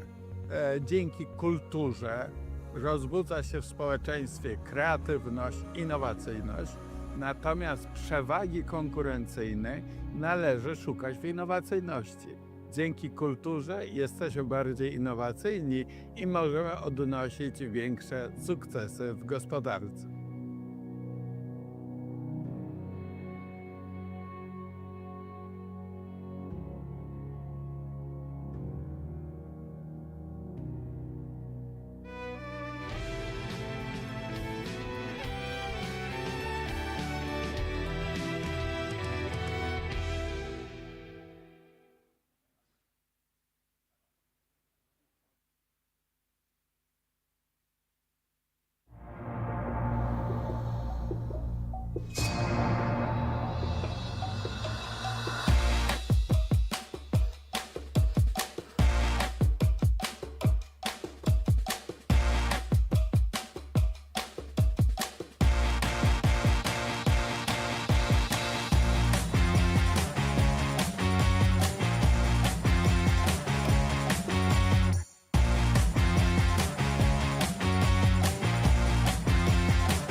Już od 10 lat otwieramy oczy na ekonomię wartości.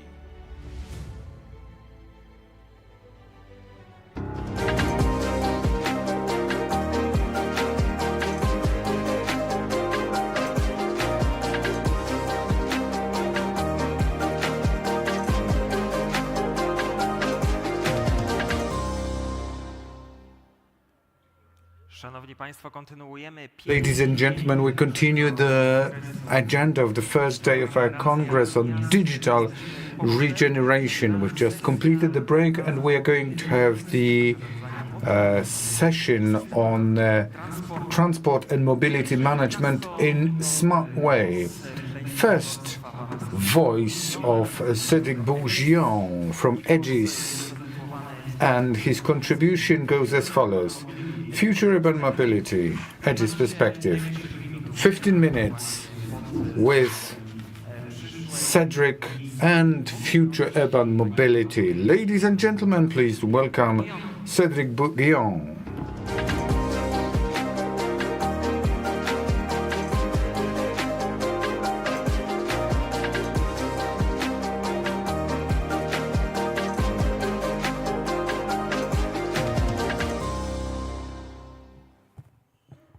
Good afternoon, everyone.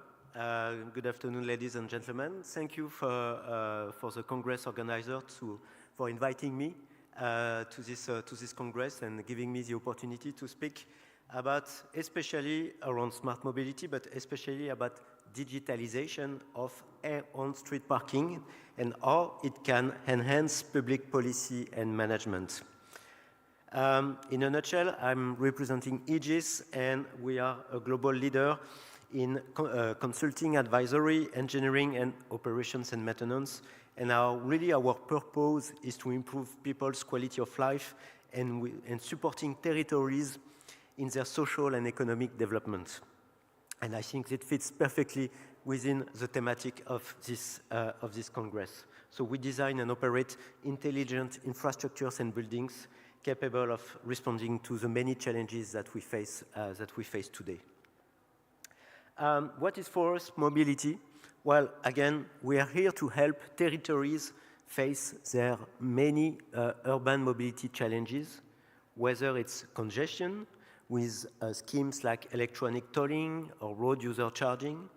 We are here to help you also fight air pollution with topics like clean air zone, low emission zone, and we are here also to discuss about curbside management and to help you make the best use of the public space that you offer to all citizens with smart parking, payment and enforcement, urban cleanliness and other topics. And last but not least, safety, because safety is of course a key concern with speed enforcement schemes.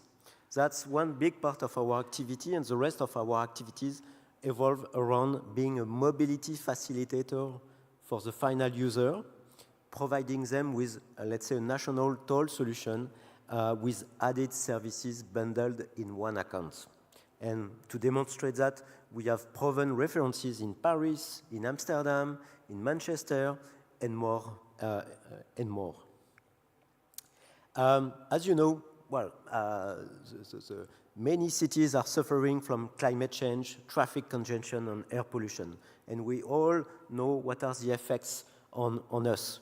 Again, the global emissions of fossil CO2 are rising, the hours of traffic jams are rising as well, and the air pollution is creating many more health issues on our citizens, on any given citizens. So we need to act. And amongst the many tools that the city have to can leverage, well, there is a parking space control, which is the last one of the item mentioned on the slide. So you have traffic management. You can, of course, inform better the drivers when they enter the urban area. You can encourage carpooling and car sharing, so that more people are within one car, and so less cars on the road.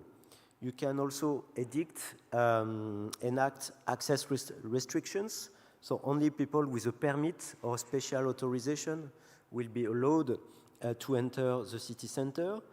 You can create an environmental zone to allow only efficient cars and green cars to enter the city center. You can also decide to charge a fee for the users when they will want to access certain parts of the cities, with, again, congestion charge topics, like the one in the Nordic cities, like in Stockholm, You have also more and more kilometer-based schemes which are implemented, especially for trucks across Europe, and it's one effect of one of the European directives. But it's also more and more for cars as well, where you will also pay taxes depending on the number of kilometers driven. So it's a way, again, to influence the behaviors of all of us.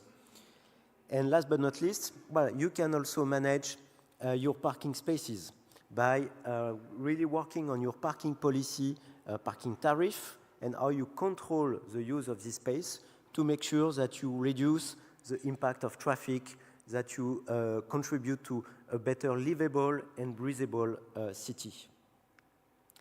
And again, a key issue for the municipality, when they don't manage in an efficient way on-street parking, well, you have fraud, of course. People, you know, it's human nature. People will try not to pay.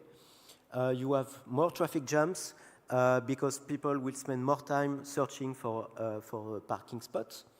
And yeah, more carbon emission also due to generated traffic jams. So we need to act on that. And in many cities as well, there is a tendency to decrease the number of available parking spaces, again, to give back that space to other use cases. So you need to control the remaining parking spots more tightly. And so you need to have really a specific tools and services to do this. What we do at Egis is that we provide the entire set of solutions from the scan cars, the permit applications, and also the back office applications that will organize all of the parking control activities for the city. And last but not least, as you see on the right side of the screen, we give back a lot of data to the municipality. So I heard this morning a lot of people speaking about AI and data. Well, clearly we are working on that to be able to deliver more data and more insights to the city officials so that they can rethink their parking policy. And the impact of using this advanced and digital parking solution is that, for example, in Amsterdam, we have been able to cut the workforce, which previously was walking down the streets to detect parking offenders. We have been able to cut the workforce by 2, which is a huge factor, and these people has been reused by the city to more added value duties. And with that project, we have managed up to 160,000 parking spots, generating a revenue of more than 240 million euros per year for the municipality. And again, this number is only increasing because first they have added more paid parking zones, so they have transformed free parking to paid parking zones in the city. So the revenue are climbing, but also the payment compliance of users have also dramatically increased because they know that they will be controlled very efficiently. So again, we have maximized the municipality revenues, and those revenues are being reallocated to really address the citizen needs. It can be housing, it can be business needs, etc., etc. So switching to digital enforcement, we have been able to reduce all the costs, reduction of the FTE, of the people needed to operate the scheme. We have implemented innovative applications that I will detail later in my presentations. And also, working on service availability, we have increased the revenues by increasing the parking pressure on those who have to pay. So you see on the graph that actually with the solutions that we deployed for the city of Amsterdam, the parking revenues went up and the cost to manage all of the on-street parking has dramatically decreased, which is again a benefit also for the constituent because you are making a better use of the taxpayer money and the taxes that are levied by the city. Also, I was speaking about payment compliance. If you have a strict control, a very efficient, a very equitable one, a fair one, while payment ratio has skyrocketed.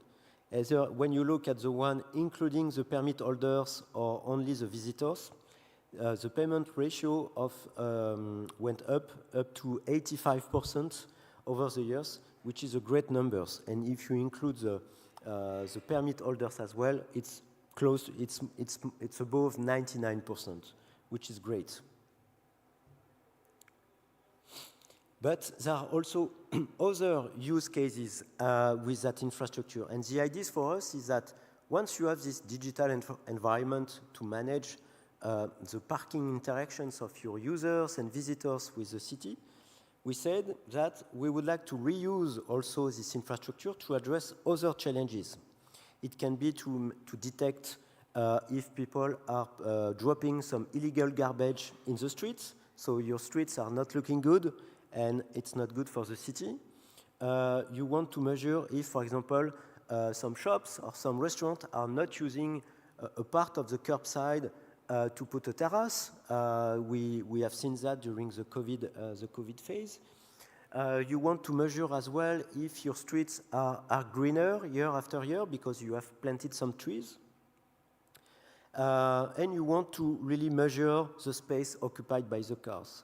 So we are actually working on an innovative and additional solutions which leverage these fleets of scan cars to determine key information about the cars so that the city officials will have a clear picture of what kind of vehicles use my public space in the city and how can I modify their behavior.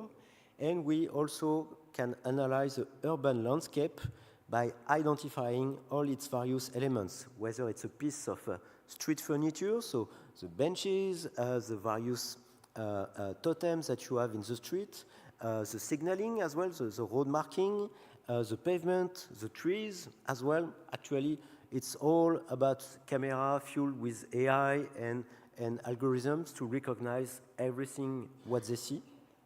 So we are developing two things. One is an on-street parking observatory. So again, we will measure and support the city planners to see what kind of vehicles are using my streets.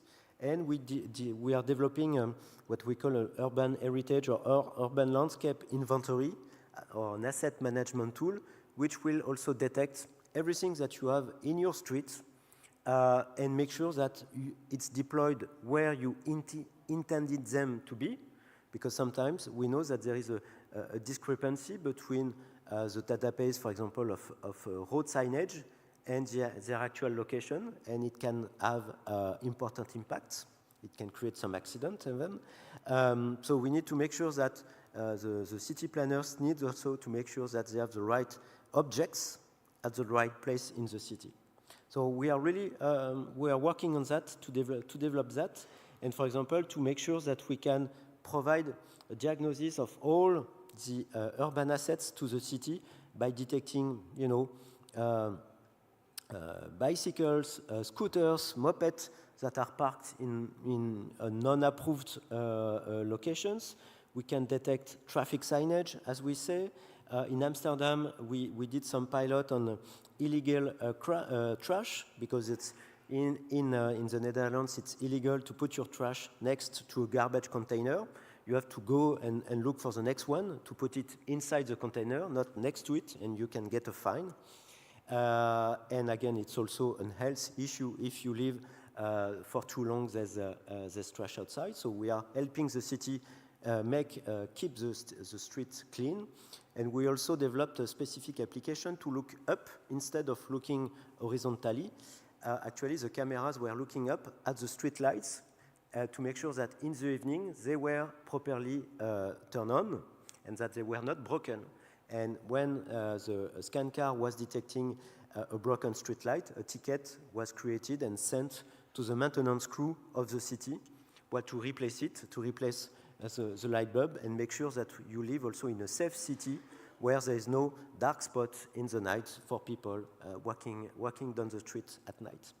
So again, Yeah, and then we create a massive amount of data that we will, report in some special GIS or geographical information system, and we will support the cities in making good use of this data.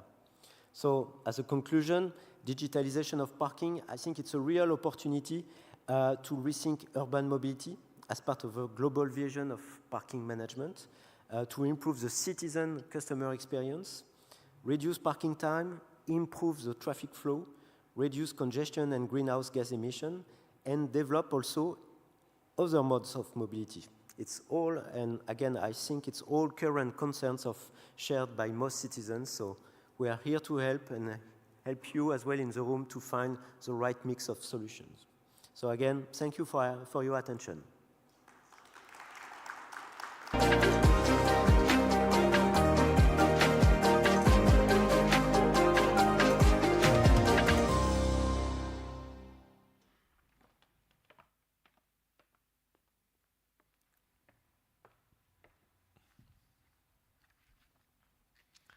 Thank you very much for your speech. Bardzo serdecznie dziękujemy. Thank you very much for your contribution. And ladies and gentlemen, this is a 15-minute structure of interventions that start discussions. Effective mobility systems from the point of view of Łódź Agglomeration. And ladies and gentlemen, Jan Bocian, 22 Sense Łódź Innovation.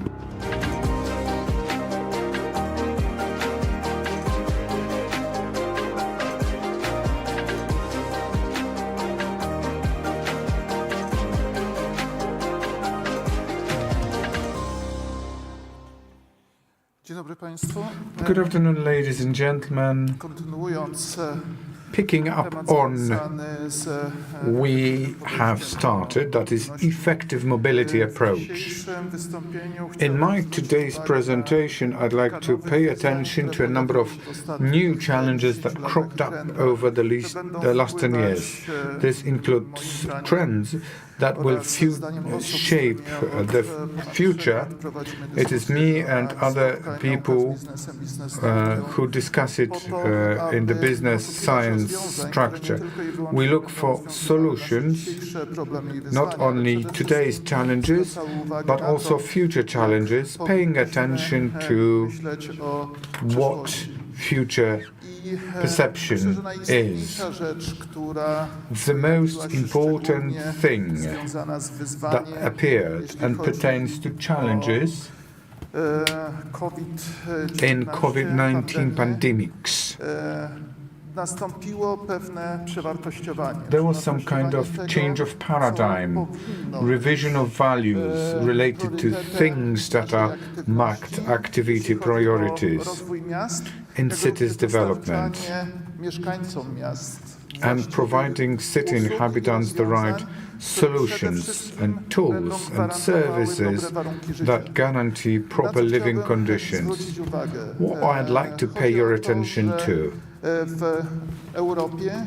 In Europe, the difference between good health and well-being that makes it possible to enjoy life.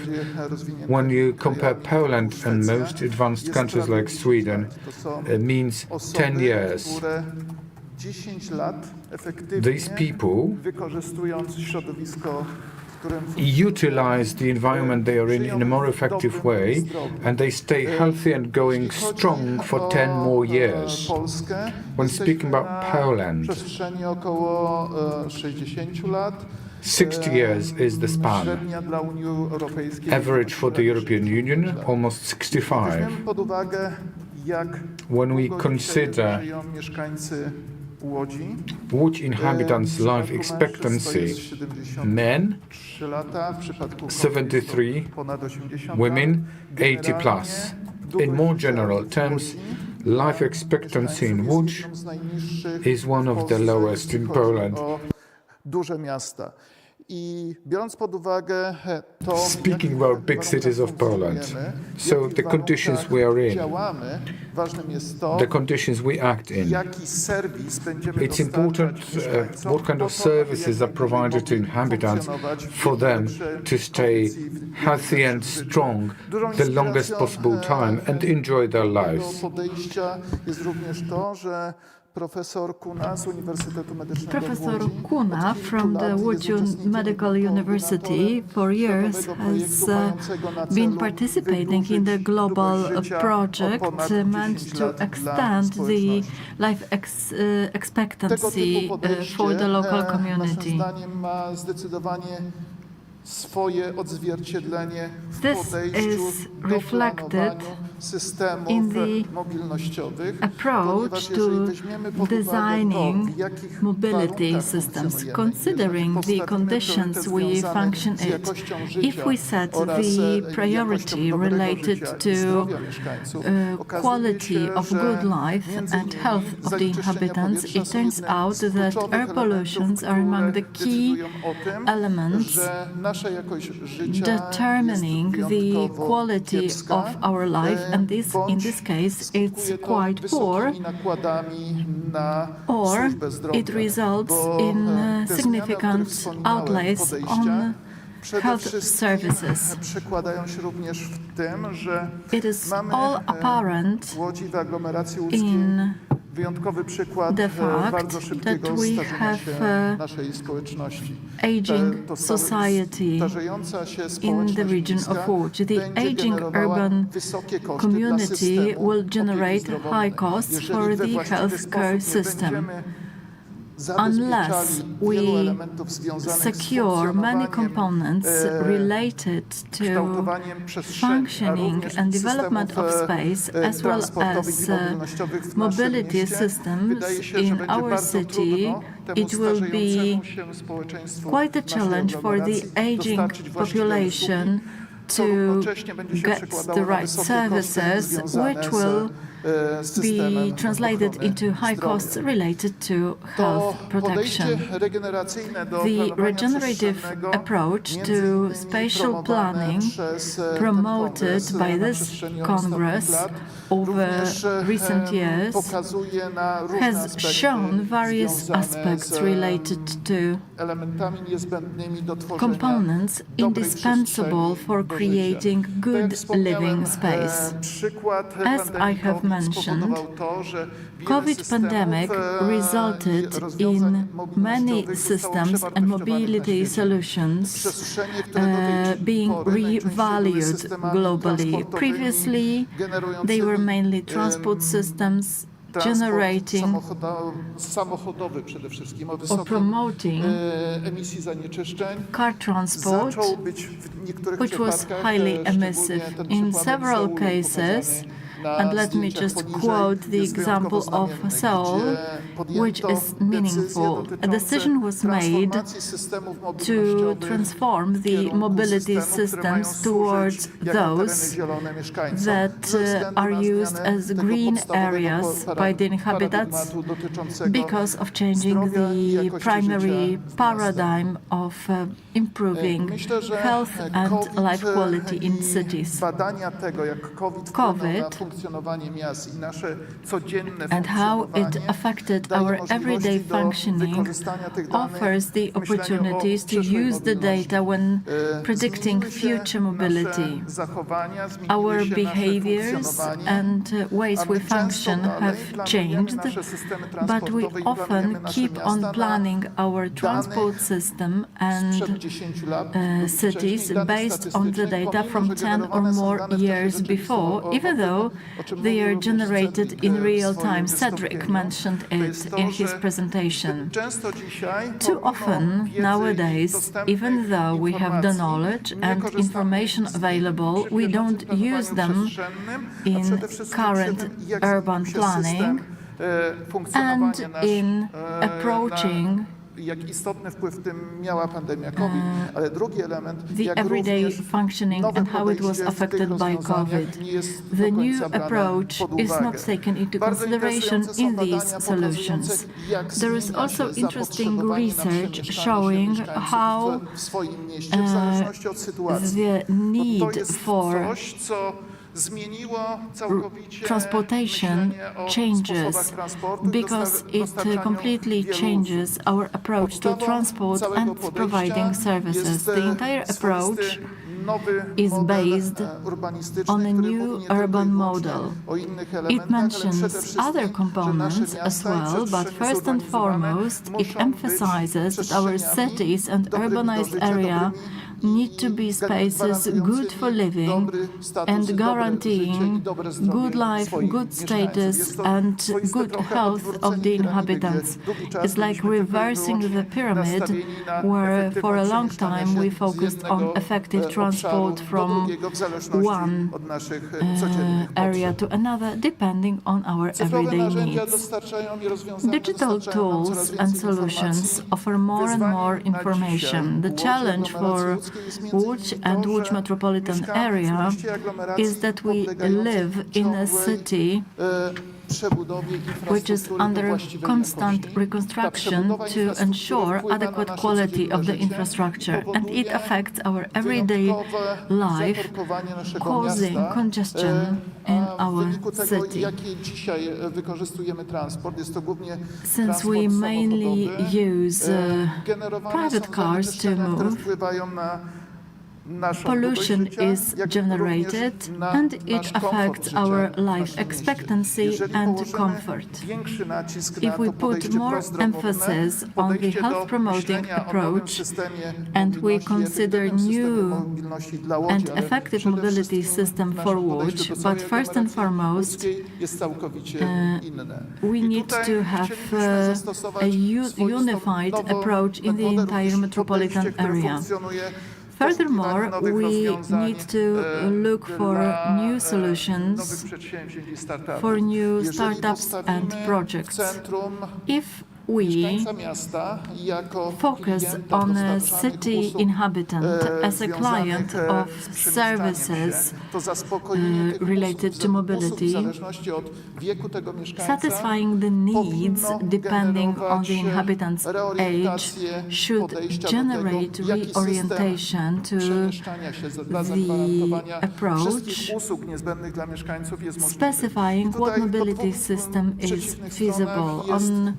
two extreme sides, we've got individual transport versus public transport. In the majority of cases, individual transport dominates in Łódź. It is often ineffective and causes lots of problems when it comes to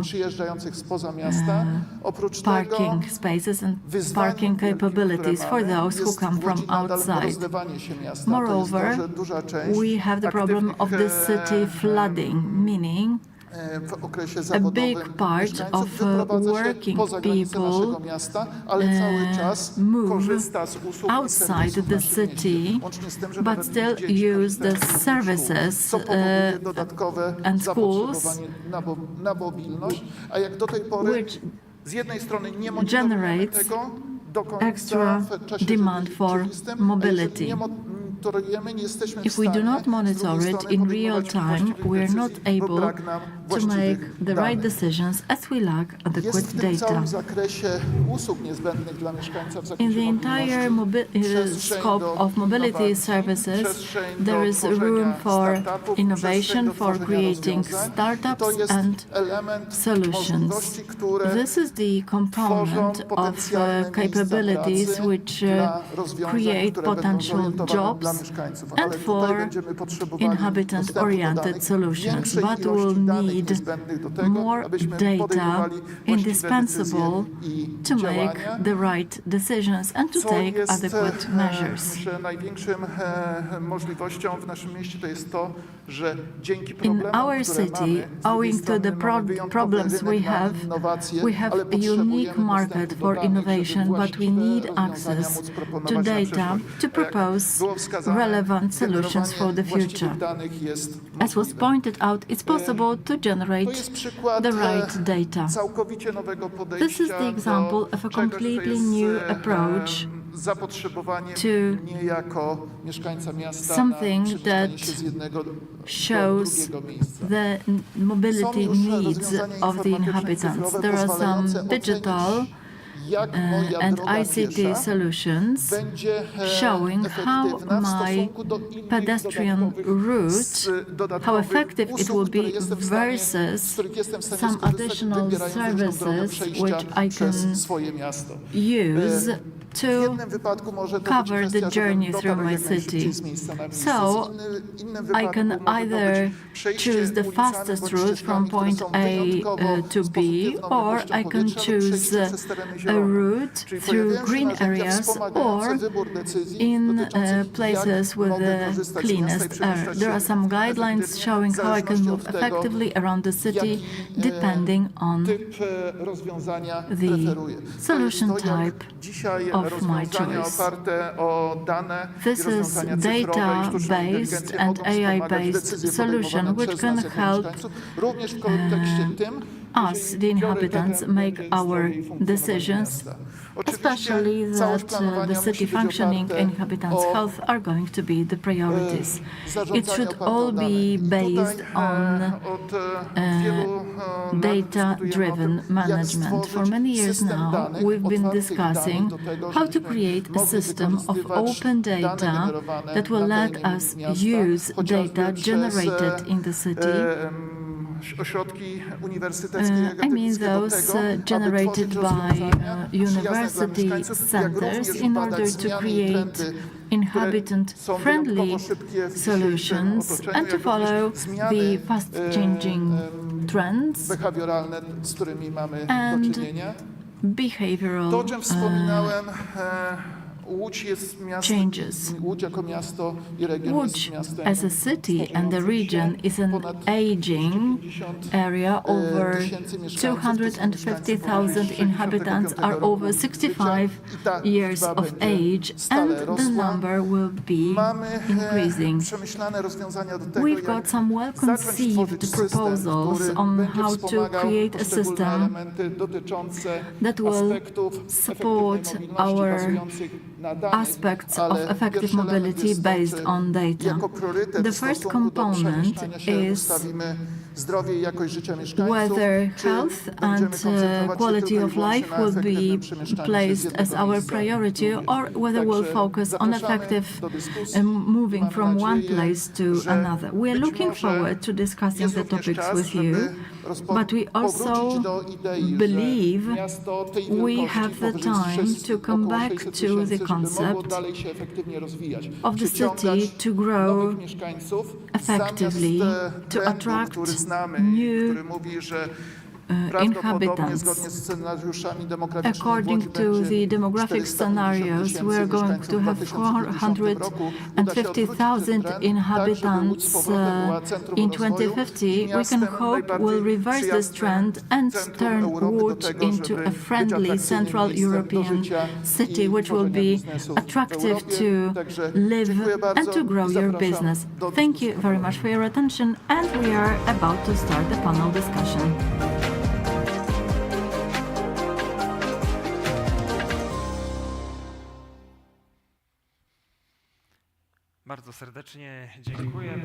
Thank you very much. Jan Bocian will stay with us for the next hour. And now we are moving on to the panel that will be moderated by Jan Bocian. Smart Mobility and Transportation Management Systems. That's the panel title. Our panelists include Cédric Bourgoin from Egis, Karolina Knap, Deputy Director of the Department of Information Technology, City of Łódź, Agnieszka Spirydowicz, Energy Transformation Expert, and Adam Wieczorek, Deputy Mayor of Łódź. Please join me on the stage. Smart Mobility and Transportation Management Systems. I believe that following 60 minutes of this discussion, we'll have another round of applause, because I'm sure I'm leaving you in very good hands. So let's find out more about the smart management systems from our distinguished experts. Thank you very much indeed. I would like to thank my panelists for participating in our discussion, and I would like to start with Deputy President Łódź needs to face the challenges related to European law and its conversion, and how it affects the local government units. Many of these aspects apply to sustainable mobility, considering the infrastructure reconstruction and how it affects our everyday life. How do you perceive it from the point of view of communication? What challenges are we going to face, and what have we achieved in Łódź? Thank you very much for asking the question. Local government is the beneficiary of various funds, but as a local government, we determine the law. Considering all these functions we need to fulfill, we need to remember that the local government has a great power to create local reality, and we take advantage of it. The components related to new mobility and adequate implementation of it to the entire structure in the context of this conference is a kind of perspective. The level at which city management operates, meaning we want the city to be perceived like that, the area of digitalization and new mobility is where we create a shared platform. The last 10 or 15 years contributed to new opportunities of using integrated databases that help us draw conclusions. From the point of view of an organism such as a big city, we need to remember high level of complexity. Implementing the tools that help us acquire data representing the status quo, it helps us make strategic decisions. The primary benefits include the possibility to have a common data platform to ensure adequate urban planning. Please note how many planes, levels there are at the local governmental level. We've got road infrastructure, we've got geographical location, meaning the space where the local government unit functions. We've got the population. I would like to thank you for your presentation because it shows that the local government operates in many areas, and it should be perceived through these levels in order to build local mobility. The perspective which is ahead of us and the benefits include creating the infrastructure and developing mobility within the city so that people can move freely owing to integrated systems. But let's approach new mobility from another perspective. New mobility is a tool that helps us implement various city functions in order to prevent the need to move. Individual housing districts can fulfill all the functions and eliminate the need to move from one place to another. Considering the climate and health perspectives, and I believe these are important components of improving the public health of the inhabitants, and that's how I interpret new mobility. It brings a potential advantage related to lower emissions of exhaust gases, as well as when you stand for a minute in the city center and listen to it, you will be easily flooded by noises. In highly urbanized areas, we also need to remember noise pollution. When it comes to new mobility, digitalization, and perspectives of using autonomous vehicles, in the context of the current geopolitical situation and the general global situation, as well as development of digital solutions, the local governments implementing the technologies will have to protect them and secure them against external impacts or the potential to steal information or affect the city's functioning. Thank you very much. And we switch to Carolina and aspects that pertain to what the department has dealt with for a number of years. Digitization ways in the city.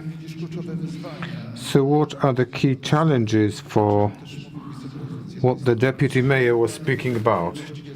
We need data.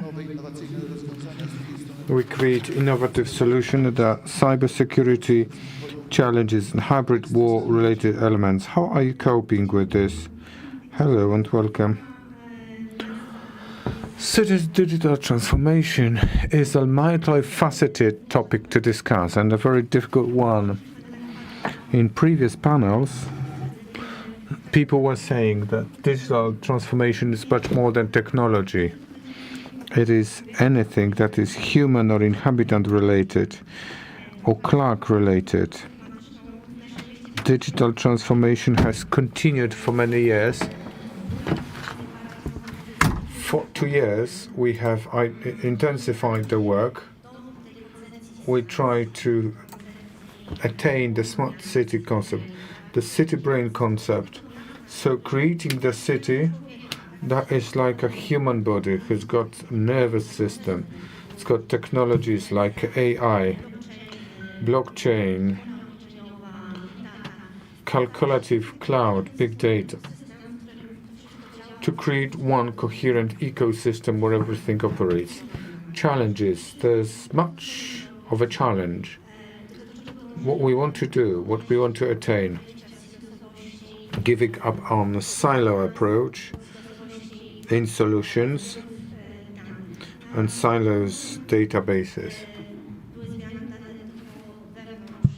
The data was harvested internally in one silo until now. They concentrated on specific solutions. We try to give up on that, creating joint infrastructure, joint data infrastructure, so we can easily manage, we can integrate, to transfer data between pools. There are lots of sources of information with hundreds of systems in Łódź where we can download and use the data. There is a technology underneath, and we have to face the differences in technologies, unify them, so that at the end of the day we can use one reference point. Another challenge that we are facing, Janek, you were mentioning this is the society, the general public, that is aging. So all the services that we have created for inhabitants, which ones we want to be used? Why should we create apps that are not used, that nobody uses them, they are not useful? So we try to streamline apps and solutions so that they comply with young inhabitants' needs and expectations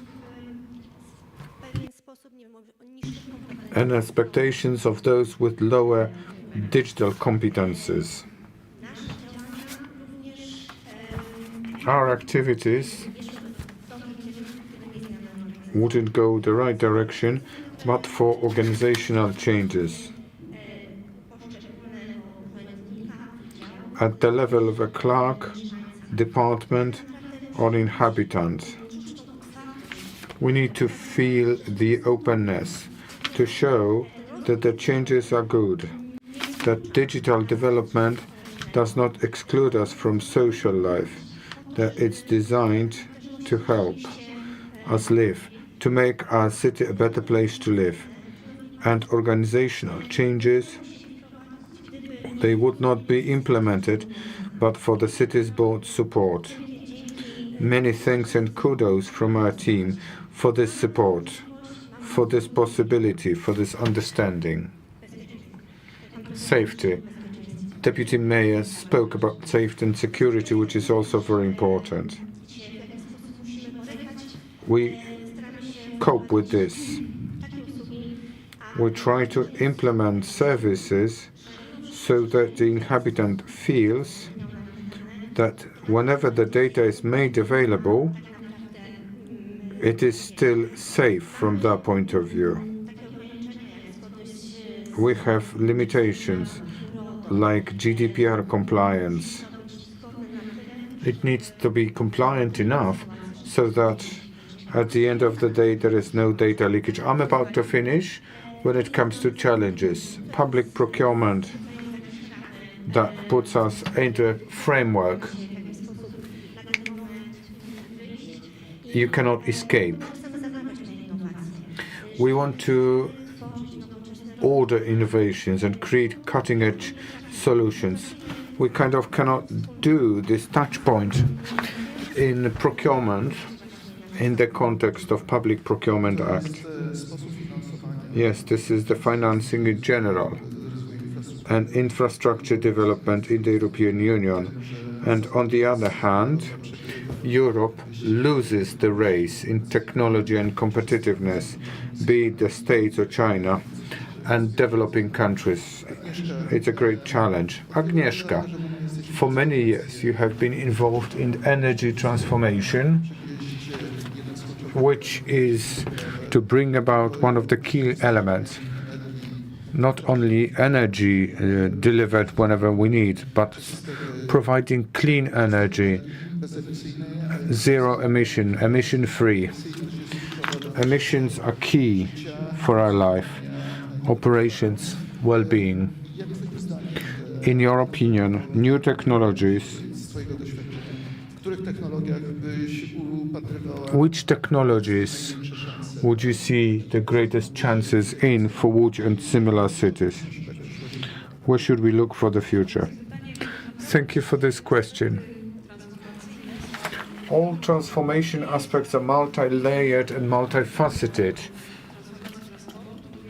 Transformation of transport, it's not only about the change of transport mode, not only the mode of transport change, but how it is provided with energy, or how the energy is used for setting the means of transport in motion. There are three levels. Technological aspect that exists de facto, but it's a different level of complexity.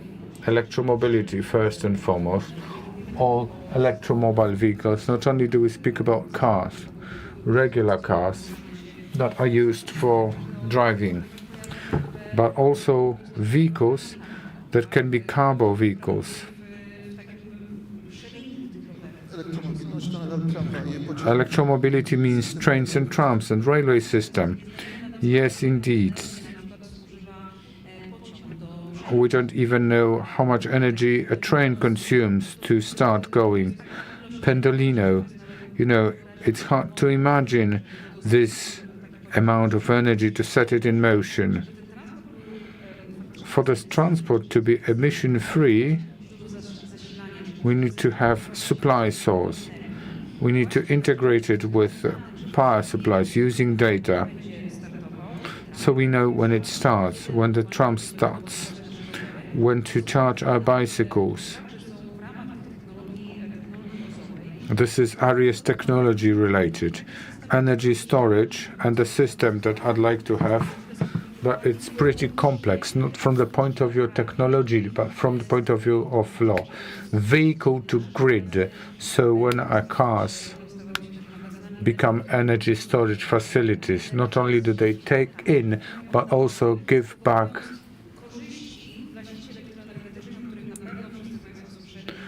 bringing in benefits for the grid. Normally we have problems with the grid and micro networks, so energy management in micro network, locally, regionally, not only on central dispatchment level. It requires systemic changes, and systemic changes is sectors changes is what is needed, be it office or plant, or there are silos. No integration of transport sector, climate sector, energy sector. They don't talk to one another, they don't do joint projects. I won't tell you much, but as far as I know, that Paris copes with this very well. It's worth using this intra-sectoral collaboration, and local government plays pivotal role here. They were devoided lots of competences. Now these competences should be restored. These competences should be in local governments. They should be strong, so that policies, the ideas impact what happens centrally. Political changes and digitization of transport. Start thinking about the fact that transport is a comprehensive end-to-end intermodal service. So we need to have access to tools that make it possible to communicate intermodally. Not only A to B point transport, but I know how to get with the use of e-bike or any other place that I want to go. This sustainable infrastructure needs to be created at every level I was speaking about. Thank you. It's very important to start interdisciplinary team creation that discuss problems, and these teams should be guaranteed enough time when designing and planning, so that we can deliver interdisciplinary project. Cedric, what is your perspective? I will ask in Polish. That will be easier. From your perspective, how do you see the development of digital society and its impact on mobility? The mobility in different regions of the world, and how does it impact zone planning?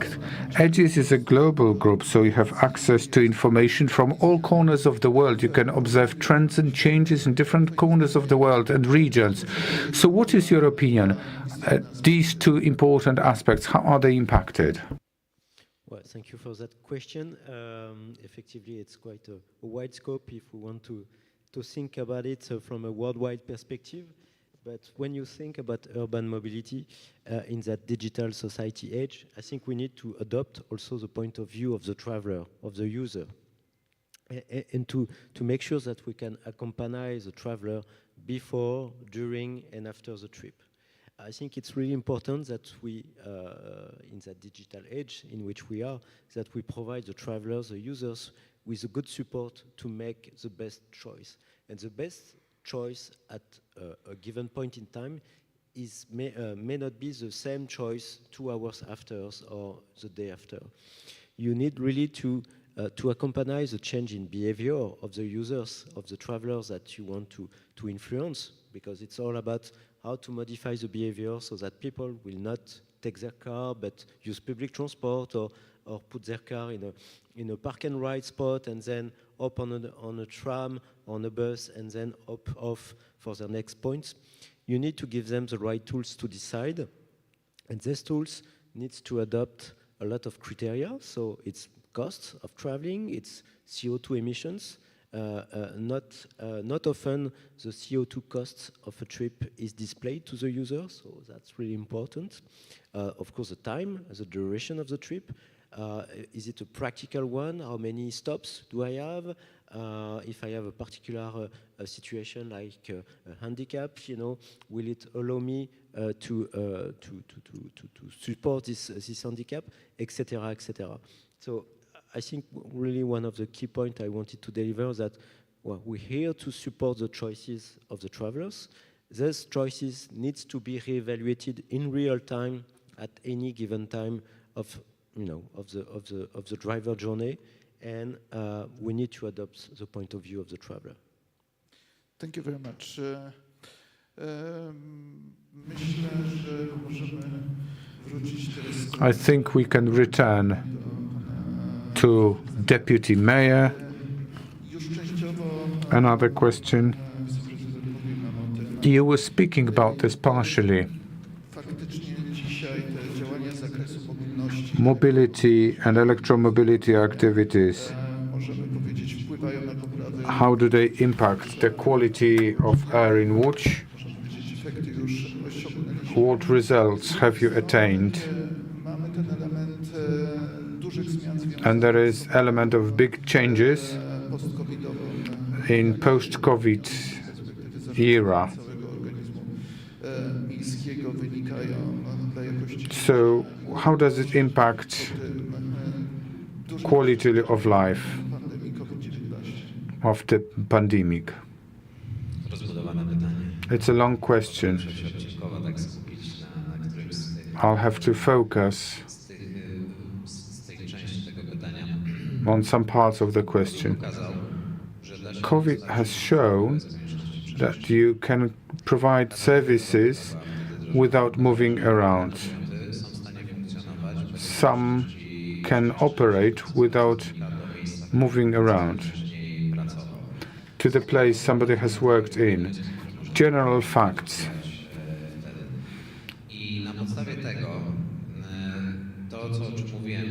What I was speaking about, new mobility, how we move and how we don't move.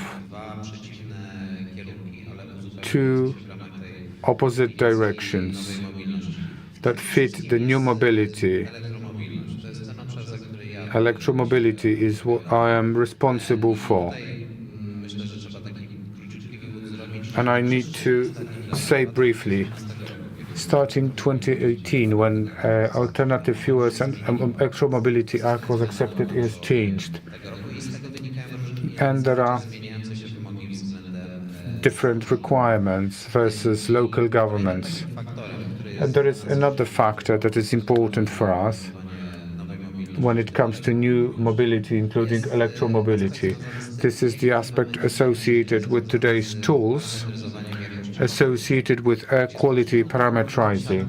When you look at all Poland grid of measurement stations, Łódź has got one station that is included in parameterizing.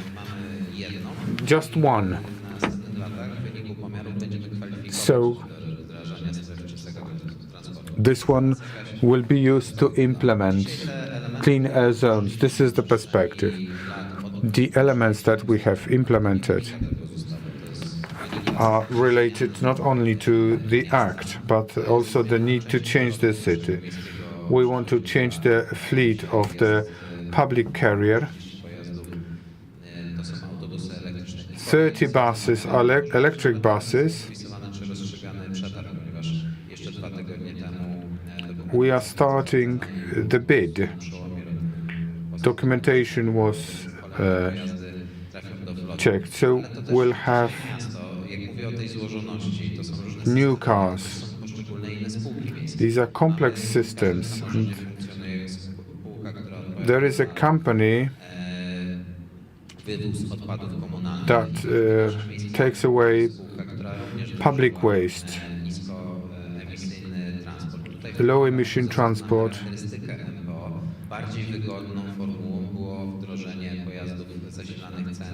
CNG, low emission, and the public transport is in technical dialogue to implement hydrogen vehicles. I like to fly off at a tangent to comment all national requirements. There are no regulations to parameterize it in public transport. A hydrogen bus that enters the workshop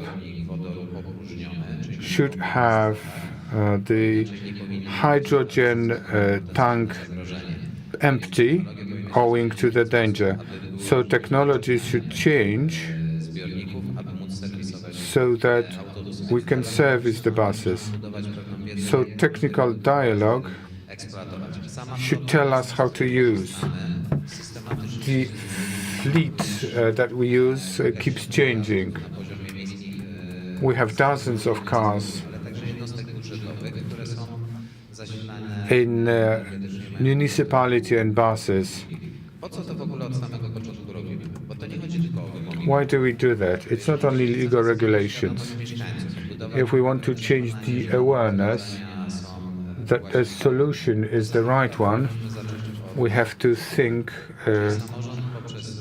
with us starting. There's new mobility being implemented that makes it credible in the eyes of inhabitants. But I know that there is a triple package for climate on new mobility. This is where we are going to show our achievements in this area. Thank you very much indeed. And coming back, Karolina, over to you. You have tackled upon the topic of data management. However, on the one hand, we refer to security, and on the other hand, the ability to use the data generated at different levels, for instance, by academic and university entities, in order to support diagnostics and research. At what stage are we now in this respect in Łódź? The city of Łódź has been actively developing open data systems. At the beginning of this year, we launched a platform where we managed to share 23 categories of data in the form of around 200 files. Among the data, we have those that apply to transport, bicycle lanes, and some statistical data.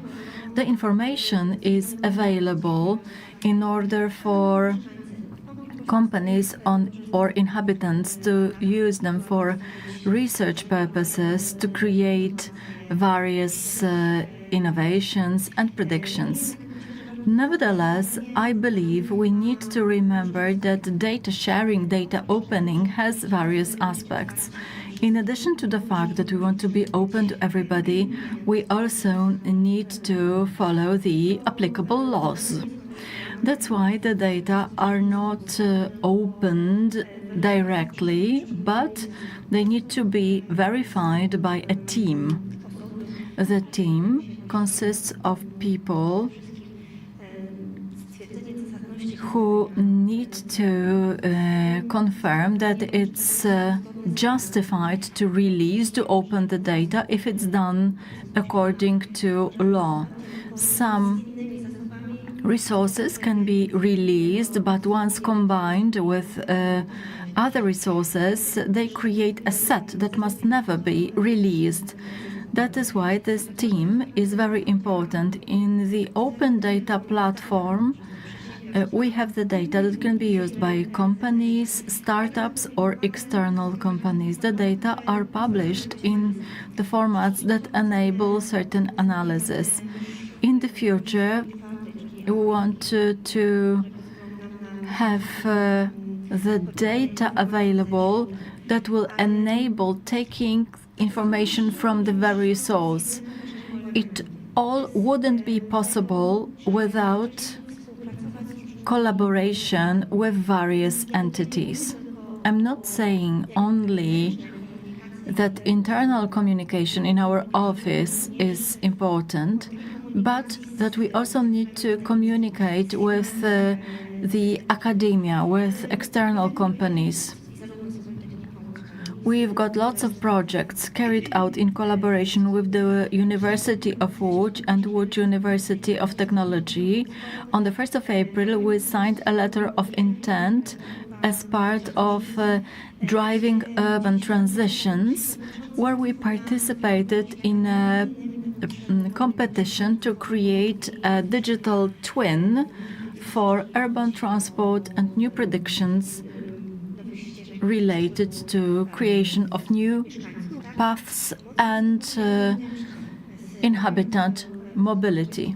We also cooperate with the Bureau for International Cooperation. In 2021, on the initiative of the City Office, we have created FinTech Central Poland Community, bringing together local companies, institutions willing to help implement innovation and willing to extend the knowledge on how the innovations should be implemented in the market related to our office. Moreover, our city is a member of an ICT cluster. We participate in pilot programs. We were members of the jury at Urban Tech Up, evaluating startup projects. 2 weeks ago, we participated in a hackathon organized in collaboration with the Leon Koźmiński Academy in Warsaw. My point is that it all... Okay, so let me put it in a different way. It all has one common feature, the need to share the data we have. Abandoning this silo-based approach and data grouping is our objective. We want to share the data according to the law and in a safe manner, but also so that we can create innovation. Thank you very much. I believe it's important to develop this area. Agnieszka, now over to you. Looking from the perspective of the aspect you mentioned, meaning building intermodality, what data would be indispensable to generate as fast as possible and to manage some aspects related to transition and change, based on your experience and observing what is happening in the market? Well, I dare say we have the majority of the data already available, but we are not really capable of processing them. The data about the human and vehicle traffic, the same applies to weather and seasonal data that show how traffic changes. We also have the data related to the ability of vehicles based on the car sharing system or electric vehicles. We also have the data, and the same is true for energy related data. But there is the question what we are going to do with the data and how we are going to use them afterwards. In my opinion, we still lack this immediate response to what the data system says. Cedric mentioned it at the beginning on replacing the bulbs. It's so obvious, it's so simple, and it should be implemented immediately as it affects transport and communication. But I feel we should start by considering using the data in specific events. Cities respond to events such as matches.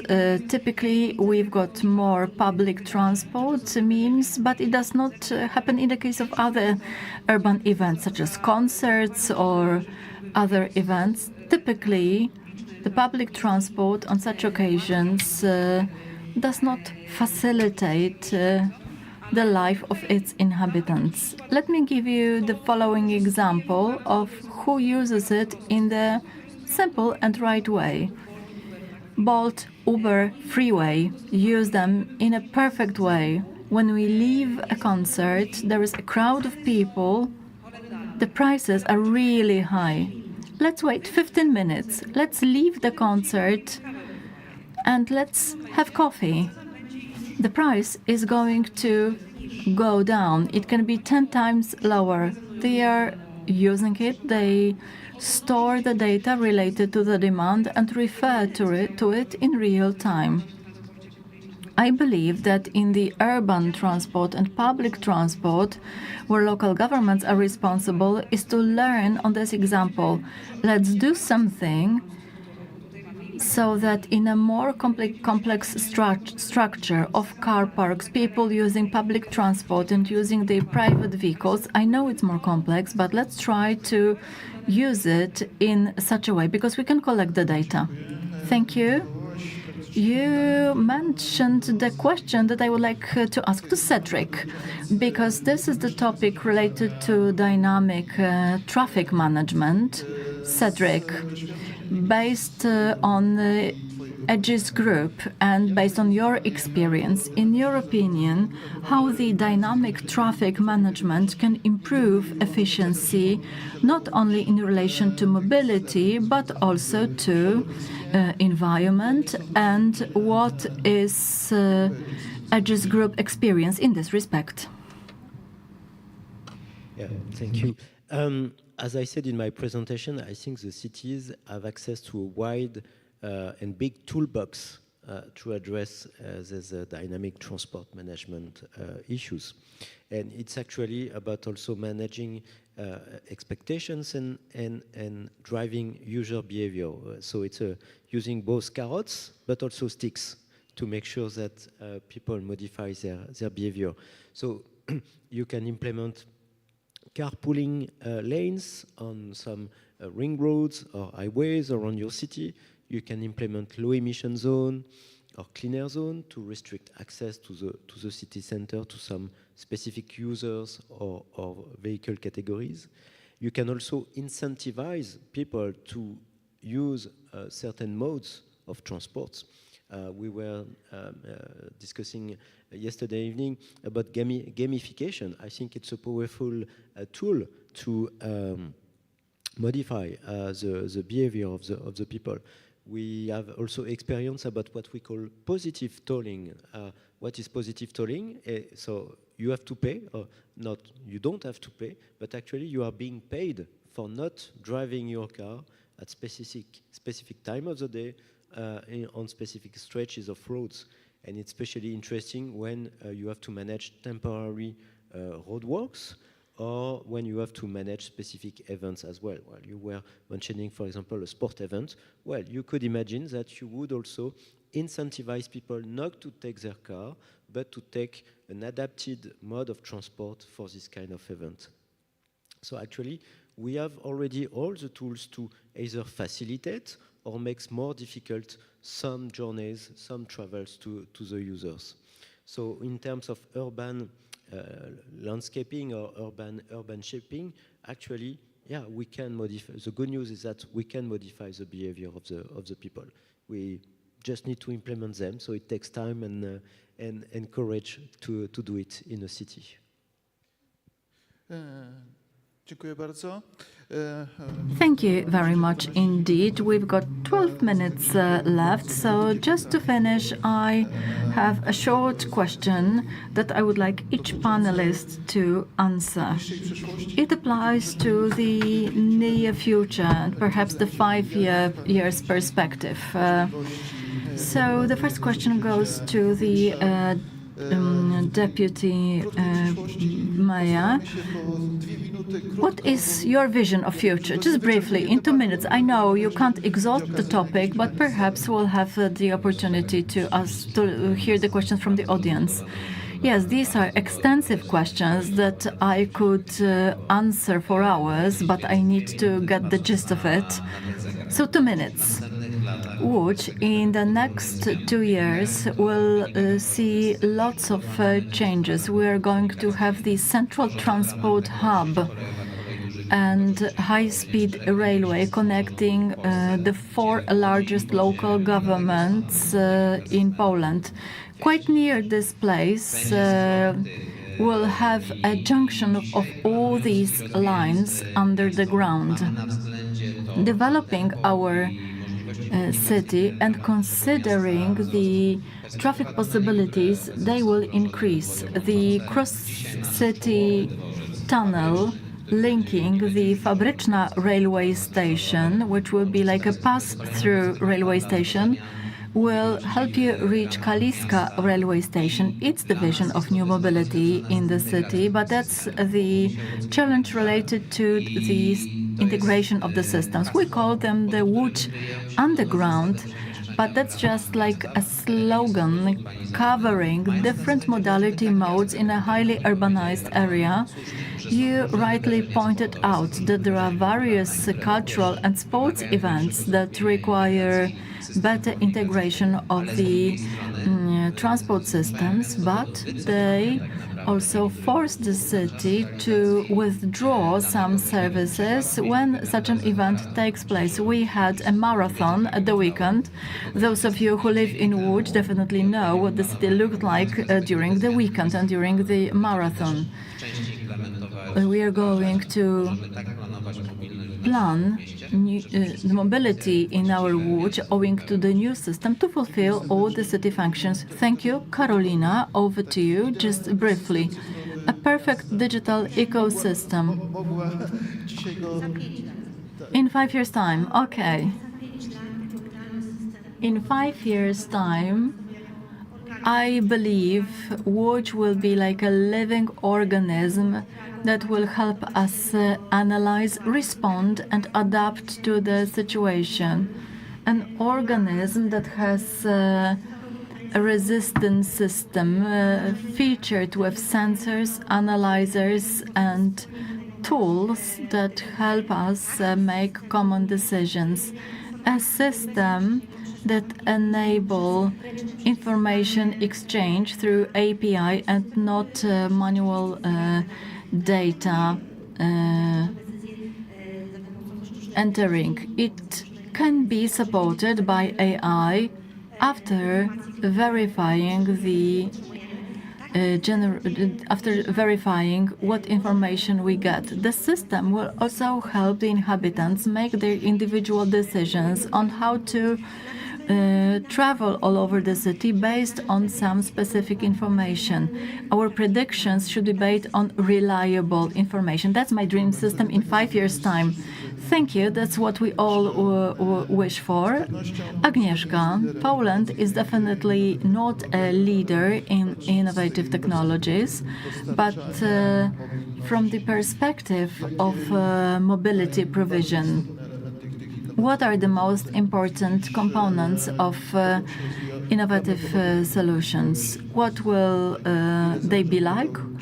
Which of them will develop in Poland? It all depends on whether our regulations will follow with technology development. The key components that can improve our mobility within the next 2 or 5 years: autonomous vehicles and support systems, or electrical vehicle. Lots of technologies available. We have access to them. We are not the masters of their implementation. Looking at countries such as Germany or the Netherlands, we like 2 or 5 years behind them, which is not a significant delay, but some legislative obstacles are those that we need to overcome in order to ensure homogeneous regulations owing to which the technologies can be implemented. And I'm going to come back to the integration of various systems. What is technically possible is that the cities which are silent and have clean air, there are such cities worldwide, and they have zero emission or clean transport zones because people switched to electric vehicles. We need cities where traveling is easy. If we make it more and more difficult, I have some examples of it in Poland, so we know that people prefer driving their own vehicles rather than use public transports. We need to add some energy aspects. Let's try to use transport and technology implemented in electric vehicles so that we can support our power grids and local power generation systems, which will ensure comfort and clean air. Thank you very much, Cedric. What is your perspective and perspective of Egis Group? What will be the next 5 years, the patterns of the urban mobility from your point of view, or what is the emerging things? Again, that's a very prospective question. So let me try to give it a try. I think we have already all the ingredients as well to make our cities more greener, more breathable, more livable. For example, we can also push the industry in farther away areas of the city. We have already a lot of big infrastructure built, so I think it's irreal to think that we are going to, remove a ring road and replace it with something more agreeable. We have to leverage that, but to rearrange the complementarity of all the transport modes. And in some areas where there is not enough offer of transport, you can think about dedicated autonomous means, like there's autonomous shuttles. You could use them in some industrial park to really carry the workers from the city or from the neighborhoods to this industrial park. So again, I think the toolbox is here, and we need to make sure that we rearrange them in a very complementary way and not trying to oppose one mode of transport against the other one. And again, my last point will be that we need also to make sure that each choice of travel or journey is unique, meaning one trip is a unique choice. And so the mix of transport that you will use can vary from one trip to another. Dziękuję serdecznie. Thank you very much indeed. 4 minutes. One quick question. Let me share my vision of the future. I hope that AI will make it possible to learn how to plan a 2 or 3 day journey and a city walk with additional functions. A brief question from the audience, anybody?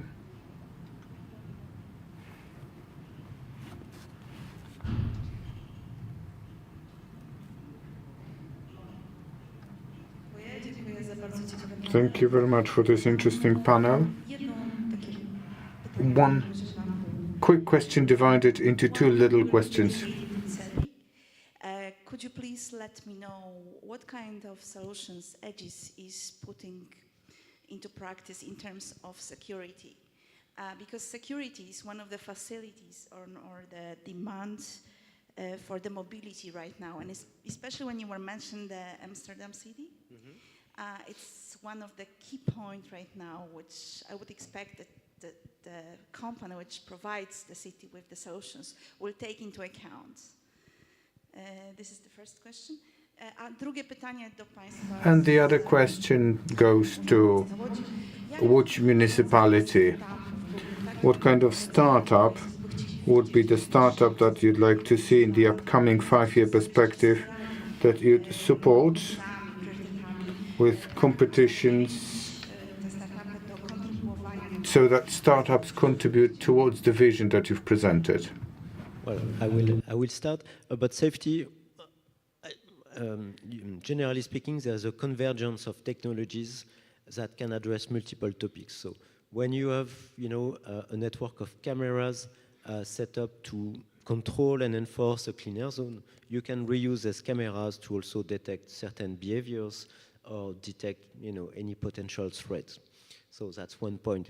You can, of course, mix that with a network of speed cameras as well, or special devices that will make sure that the school surroundings will be safe, that your major crossings will be safe.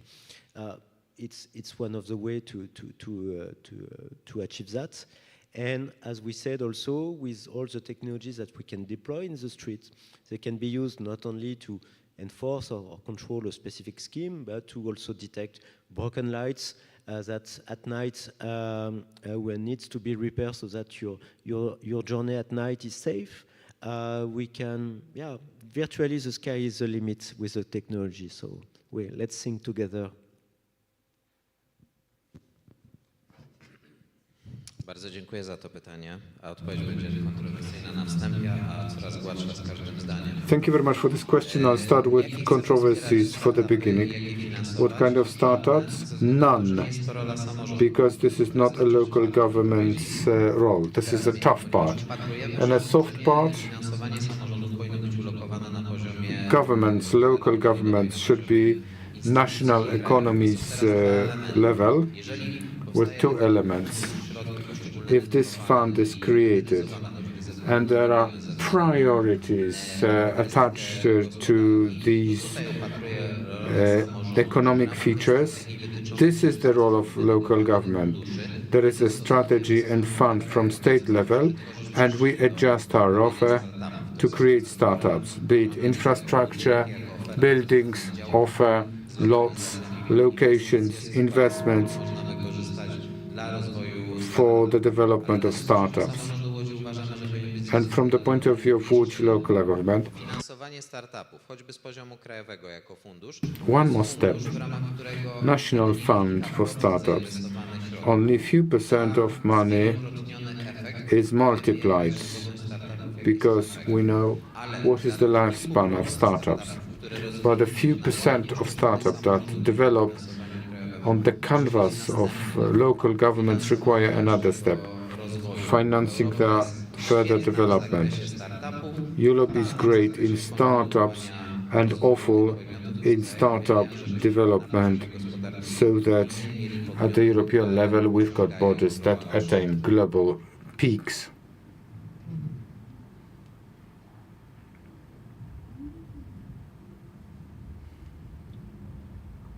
Thank you. Nick Coots from London. My question is for Cedric.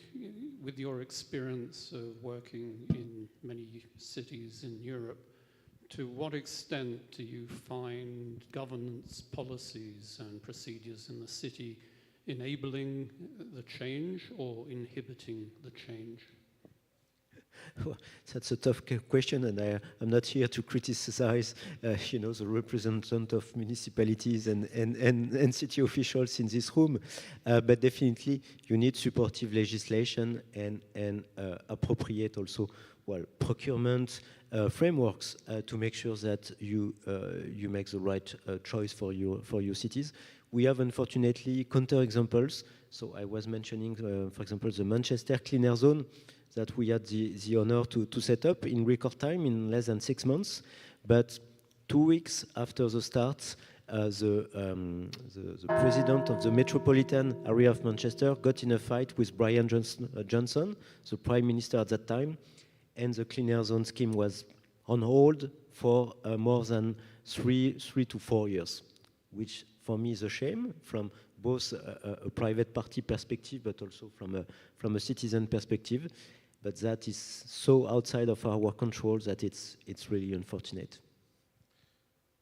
Dziękujemy Państwu, dziękuję. Thanks to all, thanks to panelists. Mamy nadzieję, że znajdziecie Państwo I hope również czas i you'll find time to discuss this in further off-stage manner. Thank you very much for the discussions.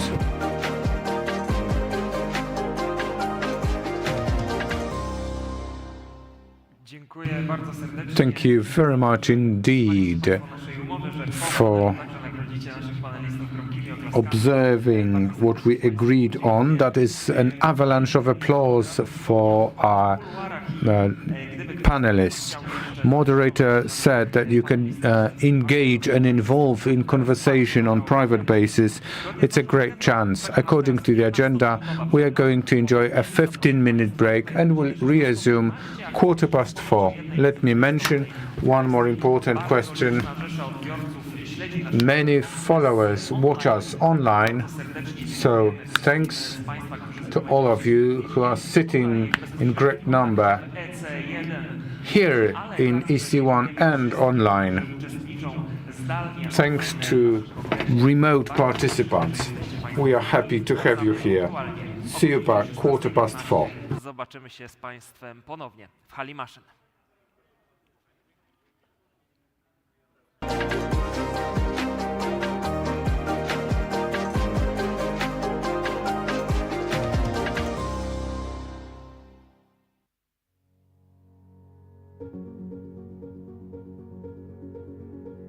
Świat potrzebuje silnej i zjednoczonej Europy. Stanie się to tylko wtedy, kiedy tą naszą jedność będziemy budowali na wartościach, tak jak to było w przeszłości.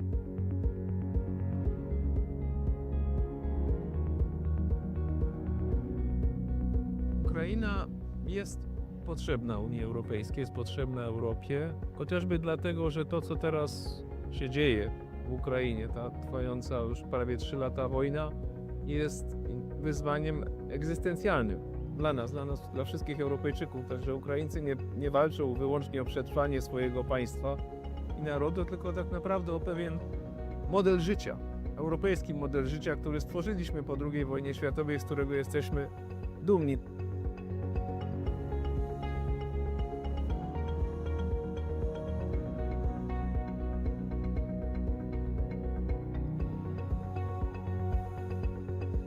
Współcześnie człowiek doszedł do takiego poziomu rozwoju, że to, co narodowe, wymaga tego, co ponadnarodowe, aby rzeczywiście mogło się urzeczywistnić. Taką wspólnotą ponadnarodową, która jest dla nas geograficznie, historycznie i kulturowo właściwa, jest wspólnota europejska.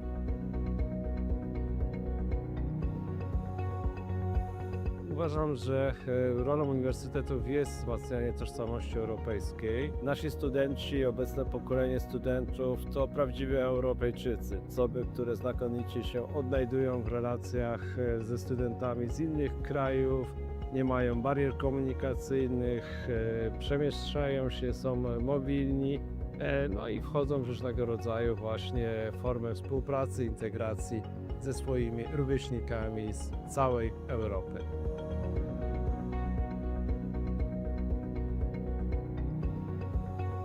Tutaj przyjeżdża też bardzo dużo osób z całej Europy. Oni tutaj pracują i my się od nich uczymy. My się uczymy od nich ich wrażliwości, ich kultury, ich potencjału i wykorzystujemy ich potencjał społeczny, więc to jest taka obustronna wymiana, zarówno kulturowa, społeczna, jak i ekonomiczna. Ja myślę, że tak będziemy czerpać przez najbliższe lata. Im Kraków bardziej będzie otwarty, tym więcej tej wymiany będziemy tutaj na miejscu mieli. To właśnie w tej różnorodności drzemie siła Europejczyków i jeżeli wszyscy zostaniemy zaproszeni do stołu, do czynnych debat i dyskusji w zakresie tego, jak powinniśmy regulować otoczenie prawne, jak stabilnie je zaprojektować dla rozwoju nowoczesnych technologii, będziemy wygranymi w tym wyścigu.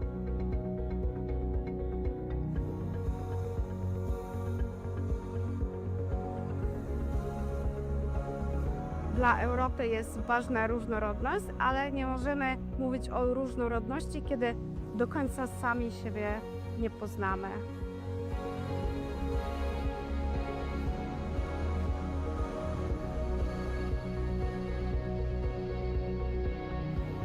Kultura europejska jest przede wszystkim spoiwem, który pozwoli dzisiaj, w momencie tak wielu kryzysów, które dotykają zarówno Europę, jak i świat, pozwoli na połączenie sił, na wspólnotę i na stworzenie wspaniałych perspektyw i przyszłości. Moim zdaniem bez kultury europejskiej nie ma Europy. Dla mnie dusza Europy to kultura.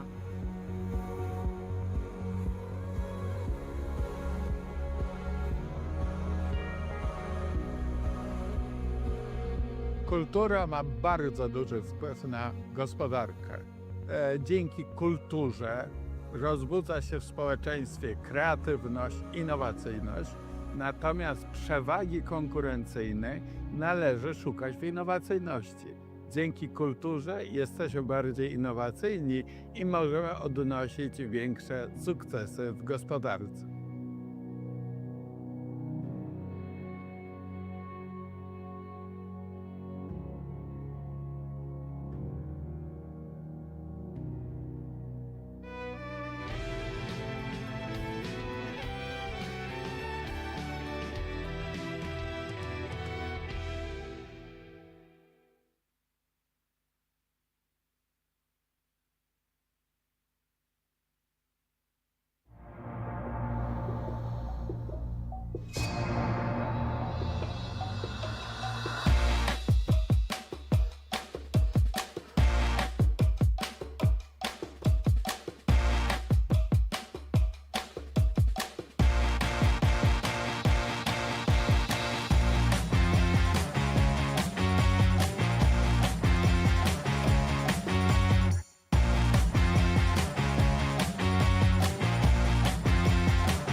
Już od 10 lat otwieramy oczy na ekonomię wartości.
Poland is an emerging tech hub of Why Europe. Poland is leading The Central tiger Europe's of digital Europe. transformation. Europe's new growth engine. Chcecie wiedzieć, jak to robimy? Przyjrzyjmy się temu z bliska. Bliżej, proszę. Jeszcze bliżej. Tak, na smartfon. To tutaj więcej niż 10 milionów Polaków załatwia najważniejsze sprawy. Wszystkie, które zdecydowanie wygodniej załatwić online. Świadczenia społeczno-socjalne? Mamy to online. Zeznania podatkowe? Załatwisz online w 5 minut. Dokumenty biznesowe? Je także mamy online. Online możesz nawet założyć swoją działalność. Papierowe recepty? To nie dla nas. Recepty wolimy otrzymywać SMS-em. Ponad 8 milionów Polaków trzyma najważniejsze dokumenty w aplikacji. M-dowód? Mamy to. M-prawo jazdy? Mamy to. Wolisz pociąg? Nie ma sprawy. W Polsce bilety na pociąg kupujemy zgadnij jak online. Coraz więcej Polaków zakupy woli robić online. A gdy paczki są już w drodze, również śledzimy je online. Jak za nie płacimy? 9 na 10 Polaków robi to za pomocą smartfona. Tak, to absolutnie bezpieczne. Skąd to wiemy? Cóż, fintech w Polsce kwitnie. To my jesteśmy w tym liderem. Bo jak nie my, to kto? Polacy mogą czuć się spokojnie, załatwiając sprawy online. Cyberprzestępstwa czy podejrzane incydenty? Zgłaszamy je online. Powiadomienia na temat niebezpieczeństw? Mamy je online. Cóż, lubimy być świadomi. Właśnie dlatego również uczyć się wolimy w digitalu. Bezpłatny wirtualny dostęp do zbiorów z największych muzeów i bibliotek? Mamy to. Dostęp do szybkiego internetu w szkołach? Mamy to. Nauka dla seniorów online? Wiadoma sprawa. I wiecie co? Chcemy więcej! W ciągu następnej dekady planujemy wniknąć jeszcze głębiej w wirtualną rzeczywistość. A już teraz mamy pierwszą w historii strategię cyfryzacji Polski. Przełomowy krok w naszą cyfrową przyszłość. Do 2035 roku co najmniej 85% Polaków będzie posiadać podstawowe umiejętności cyfrowe. 100% podmiotów publicznych będzie korzystać z elektronicznych systemów zarządzania dokumentami. 100% postępowań będzie prowadzonych elektronicznie. 20 milionów Polaków będzie miało m-dowód. Wszystkie kluczowe e-usługi będą dostępne za pośrednictwem aplikacji M-Obywatel. Sztuczna inteligencja pomoże zdiagnozować 100 schorzeń. Będziemy mieć co najmniej 1,5 miliona specjalistów ICT. 100% jednostek administracji publicznej będzie oferować płatności elektroniczne. 50% firm będzie korzystać z narzędzi AI. Ale to wszystko nie wydarzyłoby się, gdyby nie społeczeństwo, które bycie online ma we krwi. Polska wykazuje wysoki poziom interakcji społeczeństwa z państwem za pośrednictwem technologii cyfrowych. Ponad 45% powyżej średniej. A dzięki duchowi przedsiębiorczości i otwartemu społeczeństwu mamy ogromną szansę na przyspieszenie naszej cyfrowej transformacji. Czas, aby to Polska została europejskim liderem i inkubatorem dla wielkich firm z globalnymi ambicjami wzrostu.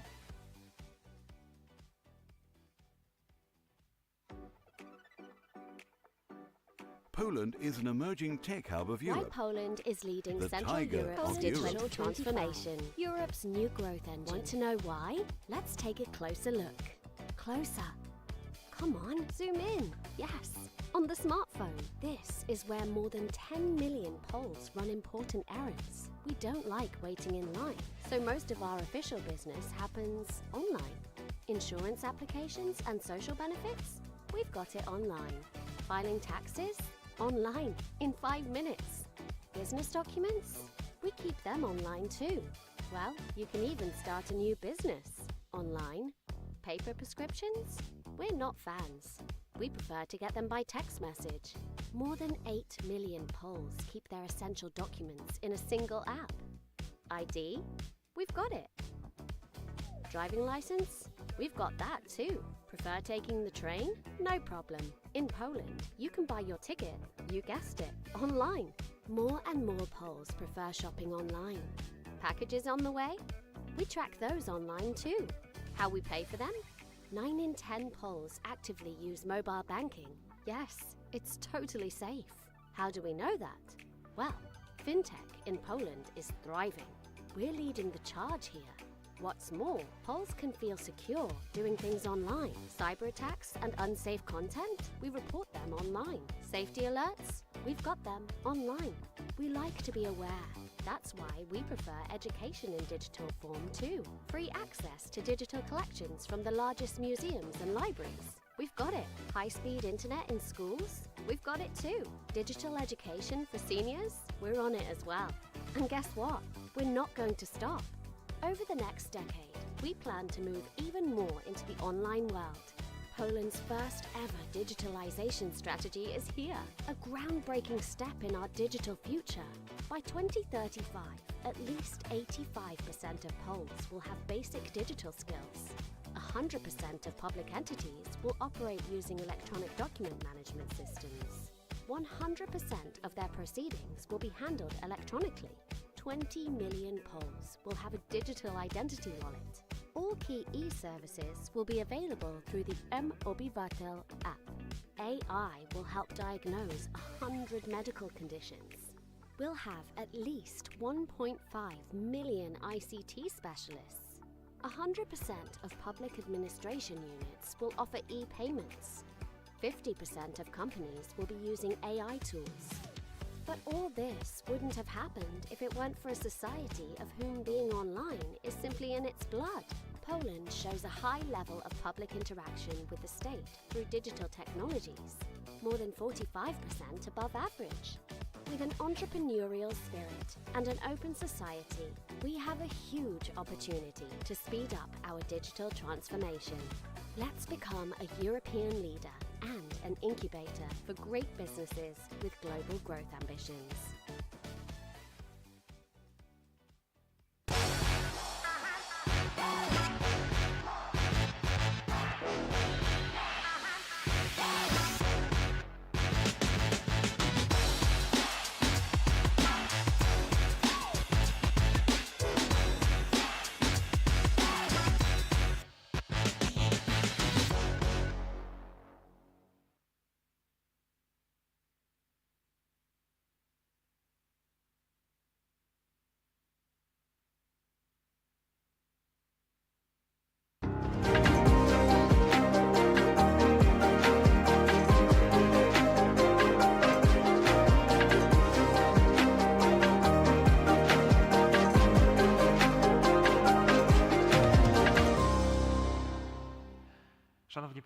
Ladies and gentlemen, the Digital Regeneration of Cities Congress continues.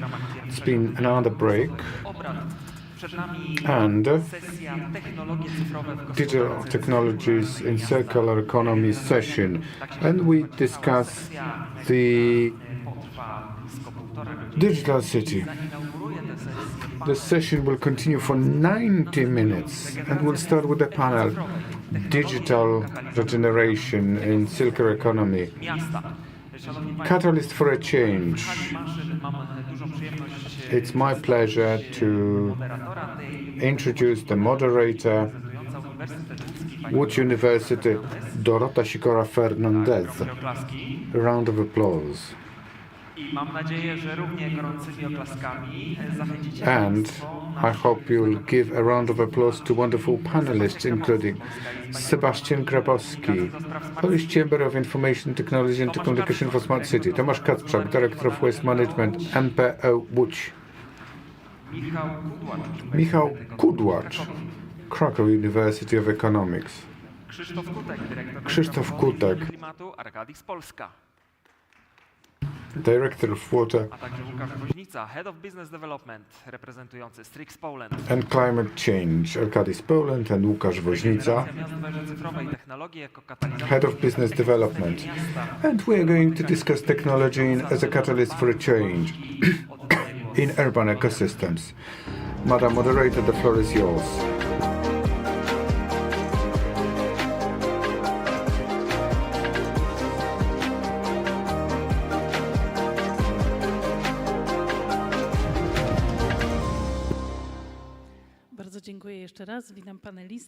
Thanks a lot.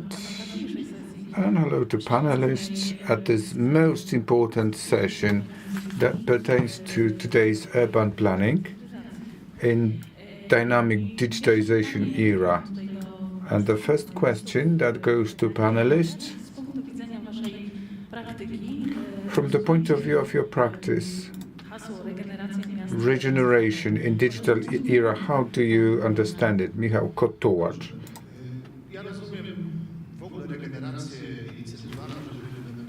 Regeneration and circularity was on everybody's lips today. From a social point of view, not technocratic, much engineering and technocracy is here. It's not limited to physical ones, like waste, transport, which are key, but non-tangible assets are also important. Culture, education, tourism, social dialogue that I'm going to spend more time on. They can be circular and regenerative. They can give value added, repeated exchange of experiences. Looking at tourism, Krakow, 13 million tourists every year. Developmental trigger, linear, circular, is it?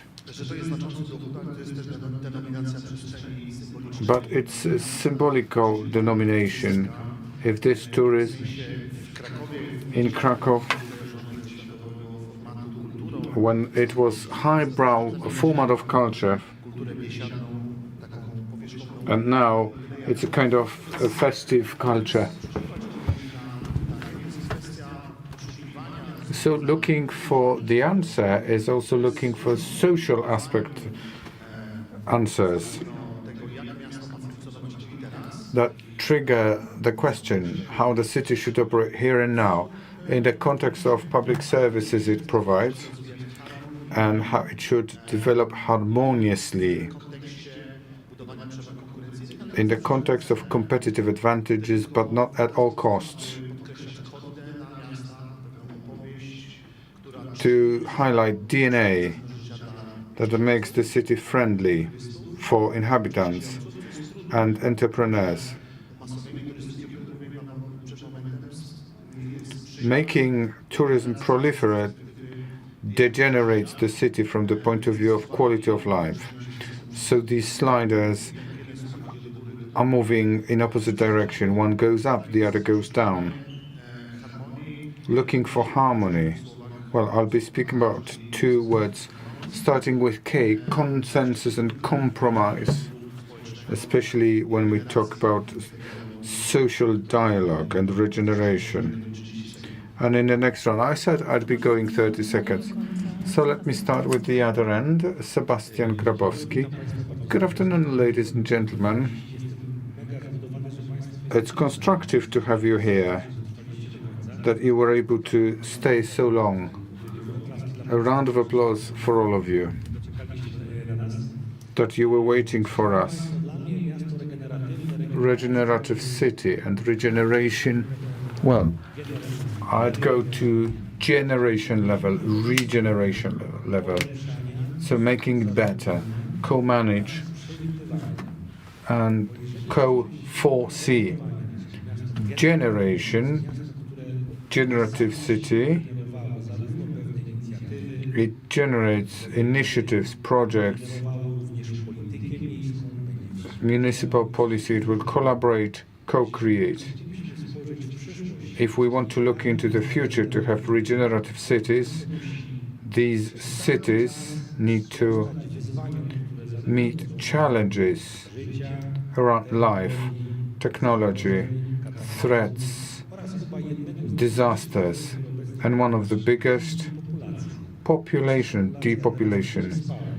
The number of people is decreasing. So looking at this aspect, I believe this is not only a crisis, but also threats in cities. Circularity, circulation, circular economy. I understand that local governments are those that can wisely manage certain closed loop within city organization, municipal ecosystem, be it waste management, educational policy, social policy, or anything that city generates day in, day out. Circular city that properly manages the loop in accordance with all trends. Sustainable city, smart city. Regenerative is the one that thinks about the future and can meet and face the dangers now and in the future. Thank you. Tomasz Kacprze. Hello and welcome. We can speak about different slogans. Slogans are not that important. Concrete solutions. Cities are living organisms like people. We live in the cities. We have specific expectations towards the cities. Let me put it this way. We can look at cities' history, because cities have not been there for 100, 200, 300 years. We know the ancient cities' history. We know how they operated in the past. Roma, that is beautiful and can be visited now, is a touristy place, just like Krakow. a magnificent city of ours. We have specific challenges. We live in the city, and we're in a place that played a function, a role. It's a power plant. Nadanie nowego znaczenia określonym miejscom, ponieważ ta elektrownia była starzała, więc można ją było oczywiście it was obsolete. You could pull it down, you could build something new. W tym SE1 wspaniałym powstają budynki mieszkalne. Miały powstać kiedyś budynki biurowe, ale kilka lat temu office buildings were supposed to be created here, nam się rynek biurowy w but Polsce. the office market has changed Dosyć szybko reagować. and the city had to react. Planowanie jest bardzo ważne. Planning is important. Te miasta na We think how to build the cities dozens of years ahead. planowania przestrzennego to jest kwestia ustawienia określonego systemu transportowego. Transport system setup. W miastach, w naszych planach miejscowych mamy specjalne We have special places or corridors. które gdzieś tam planujemy wybudować. Tak przynajmniej powinniśmy w normalnym mieście planować ten rozwój This is how we miasta. should plan the development of the city. Potrzebne nowe funkcje, ale też są takie sytuacje, że nagle okazuje się, But sometimes there are situations that specific incidents happen. Nobody has foreseen them, and you need to react them. And we change the functions. So regeneration is adjusting to challenges that we have on day-to-day basis, because we can plan beautiful districts, investment areas, and the market changes. We observe stocks exchange or tariff policy changes for a number of years.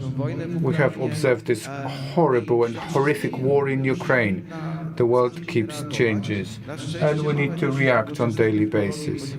We have modern technologies. People want to have it easier, so people keep learning. This is where our strength lies. And we invent a city that will be more pleasant. Łódź was not that pleasant 100 years ago. When we look at Krakow, Toruń, Warsaw's, or even New York's chronicles, life in those cities was not that pleasant as it used to be in the past. In 30 or 50 years' time, it will be even more pleasant because we'll have new technologies that will allow inhabitants to live better life. In the context of circularity and space, we are going to come back to it, but now I would like to get an answer from the point of view of business practice. Mr. Kutek, please. Good afternoon. Thank you very much for inviting me and for asking this question. Coming back to regeneration of cities, I would like to tackle upon what I know most of, meaning the water. We need to adapt to the changing world and to things that we cannot affect. For instance, climate change. It's about generating new places and a new approach, making people's lives better, or at least ensuring adequate quality of life. 100 years ago, people might have worse living conditions in Łódź, but it was, well, actually, for that time, they had everything they needed. The time has changed. Now we need to get used to the new approach, what is expected. We believe that as time goes by, people or inhabitants become more aware. They want to see the city grow. It's not only about having new buildings, but it's about living in the right way, living quietly, in a safe environment, in such a way that the city is ready for climate impacts, and to make it impact the inhabitants and the local government as little as possible. Finally, when it comes to circularity, it's all related to climate change. When introducing the element of circularity and managing the circulation will produce less waste and contribute to climate change less.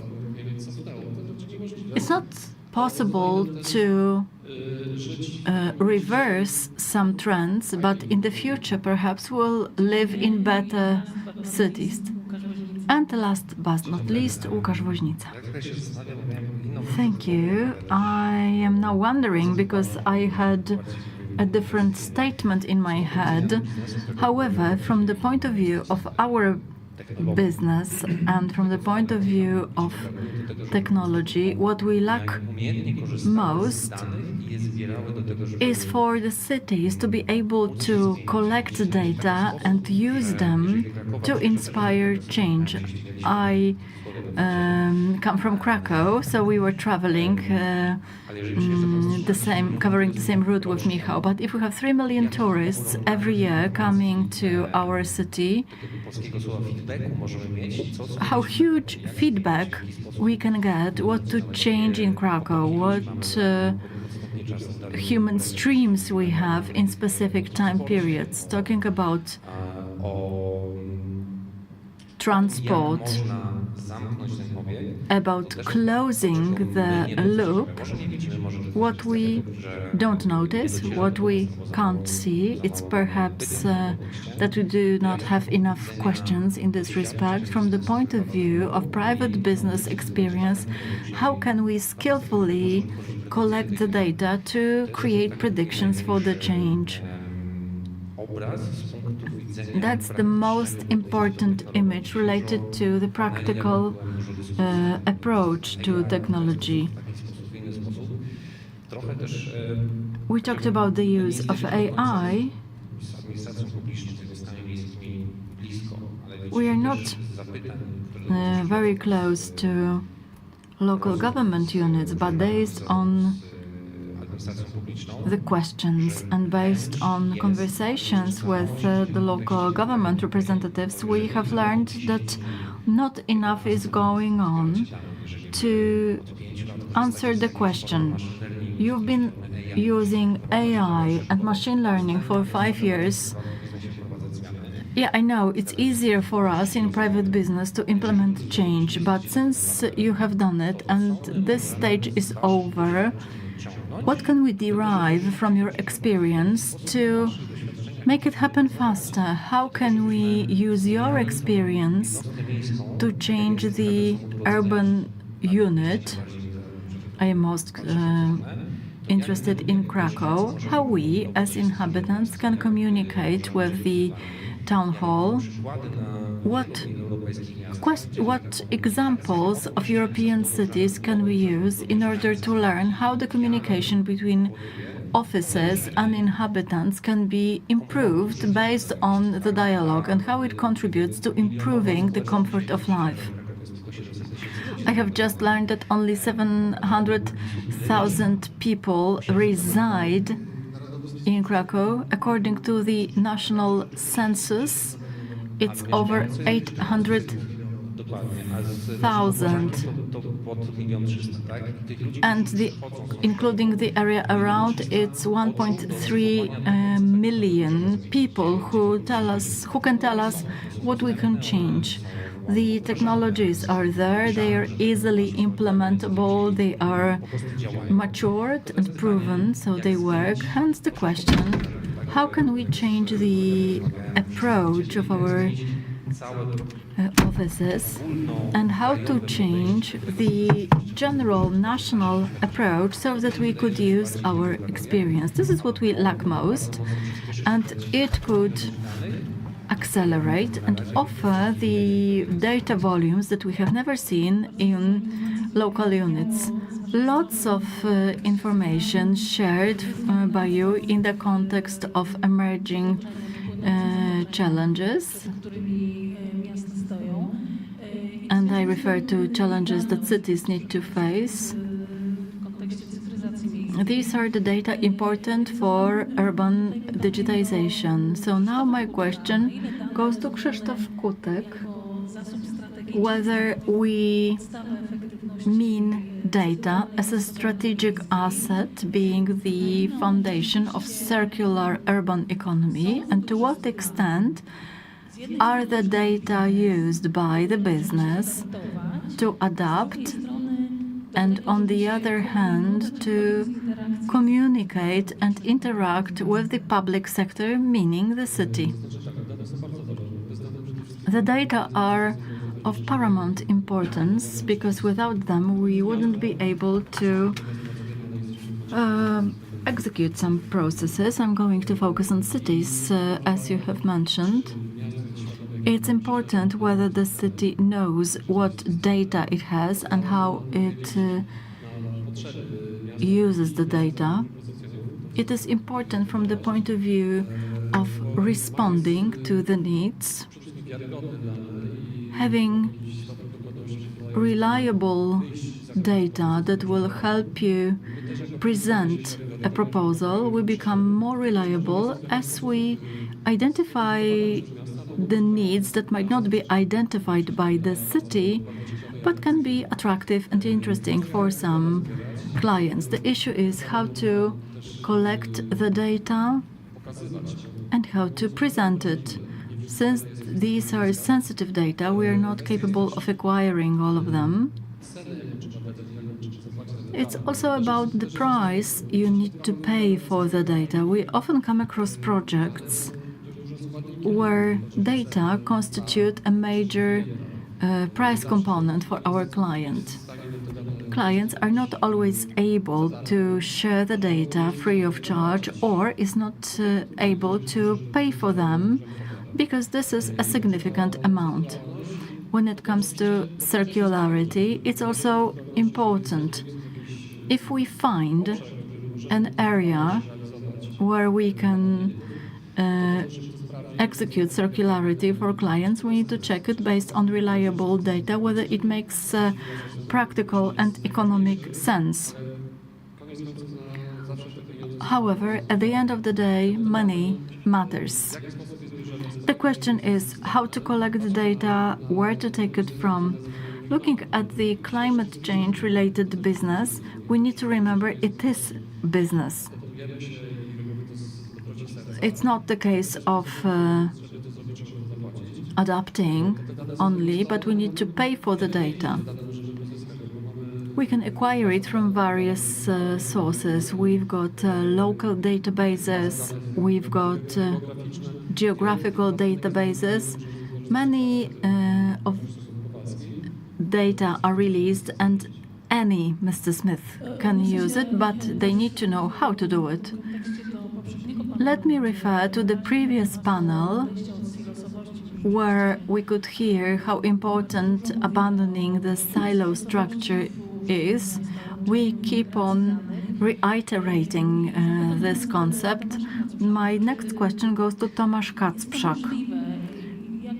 Is it feasible and how do you perceive it from the point of view of your previous professional experience or in the context of waste management? Is it possible to combine data to get full information on who pays for waste or who doesn't do it? And if it's not possible, then why? It's a good question, thank you. I was expecting it. As for waste management in Poland, following the unauthorized landfills spread all over Poland that appear all over the place, we sometimes discover places where over 100 drums with toxic substances are stored. Now we have electronic database of waste storage sites, which was a milestone in waste management. When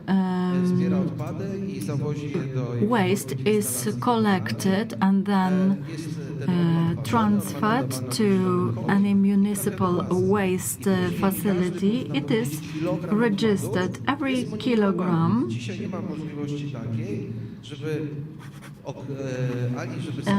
It is monitored.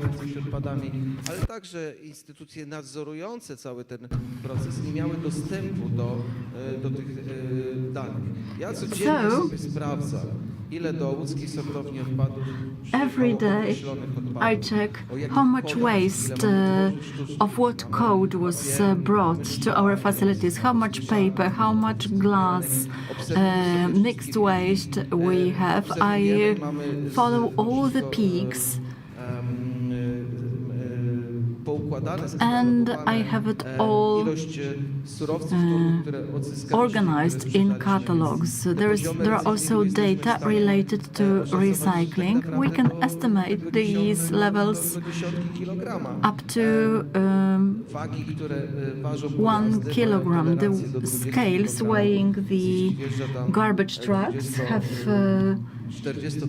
the tolerance of up to 20 kilograms. So if it's a 40-ton or 20-ton vehicle, the difference can be 20 kilograms between our measurement and real situation. So we have a perfect waste management system. We know what kind of waste is generated in Łódź, what to do with it. We can observe various peaks during Christmas or Easter period. We know how much waste is produced in the holiday period, which lets us prepare the garbage truck logistics.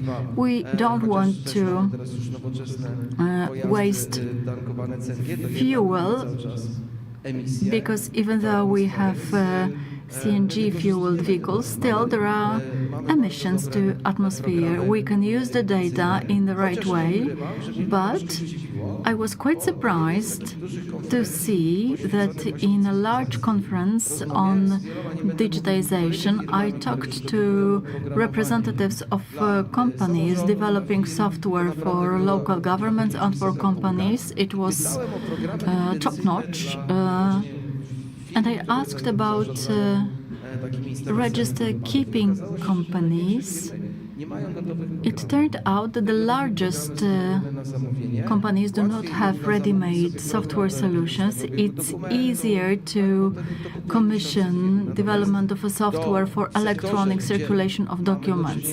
In the sector where we have hundreds of millions of zlotys, but only a dozen or so of companies, there is no specialized software. We wanted to implement state-of-the-art software to monitor online what arrived in our sorting facility and what left it. But implementing such a software is time-consuming, as it takes around 2 years, which means this time could be used for circular economy. But we've got myriads of such data. Talking about such technologies, data acquisition is not a major issue. We can acquire them and we have them. We need the technology to process the waste. The technology is very expensive, so we need to take a look at what we want to achieve, and we need to control the costs. The cost is tremendous, so we need to ask the inhabitants, how much are you ready to pay for waste? 28 zlotys per person, just like in Krakow, 34 like in Łódź. But sometimes it may turn out you can pay 50. If so, I will present a very nice project where you could see how much waste you produced, how the waste was processed or recycled, and we'll be able to say our household is environmentally friendly. Then we would close the circulation, but you need to pay for it. It's not the case that we won't pay anything for circular economy. We need to say openly that the cheapest way is to incinerate waste or simply store it in a landfill and not buy the technology. However, we need to remember the waste is full of resources we could use. But that's the question to our inhabitants, how much they are ready to pay for waste processing. Do we want to live in cleaner cities and pay more? One of the panelists mentioned the compromise. That's the matter of discussion. We keep on looking for balance, but finally I want to say one thing. We talk about some deposit systems.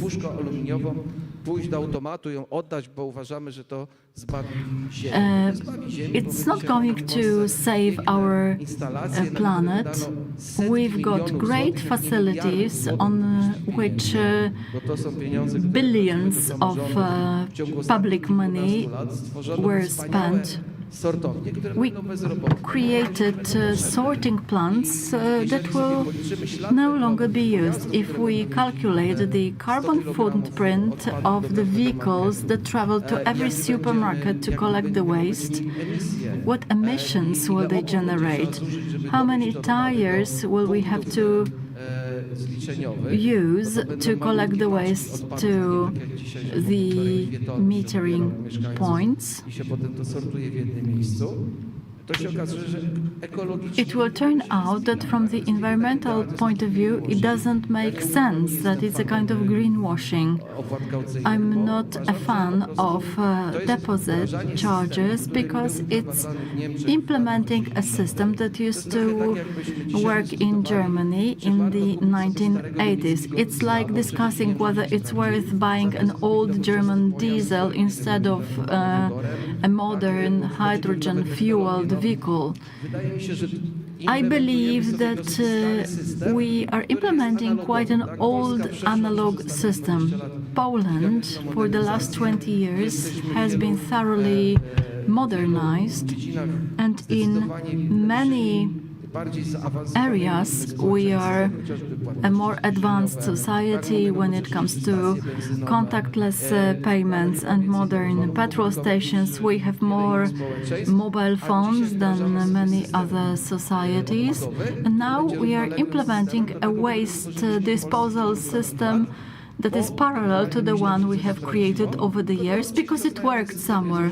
But those who implement it now, it's an obsolete system dating back to the 1980s, which in my opinion won't work. It will be costly, but using the data and experience, we could follow a completely different direction. You speak a lot about interoperability, but where is the barrier, the legal barrier? Especially administrative cost barriers. A clerk cannot use the data in a case different from the one he is responsible for, and other data too. Only the ones that pertain to a specific case, which is the basic barrier. Dorota, I was listening to what you were saying. We're going to talk too much in the panel, but I'd like to return. I was listening to, there's a legal barrier. Legislation can change very quickly. Another theme.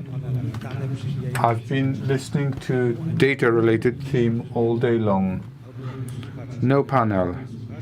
Active listener or listeners.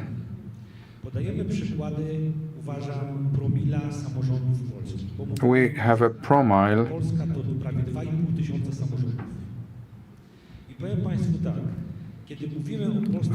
Local governments, 2,500 units in Poland. When we speak about Poland, it's bad. It's really bad. It's awful because we speak about the need to use sensible use cases, but this is 50 local governments at the most, the biggest cities. But when we speak about proper utilization, there was the word compromise. Yes, implementing everything, anything that responds to the needs of times. The compromise between knowledge and courage. We are both short of.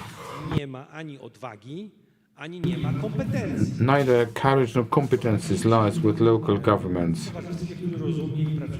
We are here that work on data. Architects PL, we've been working on the data for 13 years. I've been making data available. We have open data platform for Gdańsk, Warsaw and Łódź. We are a foundation. Dozens of hackathons, hundreds of apps. After 13 years of experience, I can say this. Polish governments exercise little competences, not only about data thinking, but products that can be implemented in order to make it easier, simpler and safer.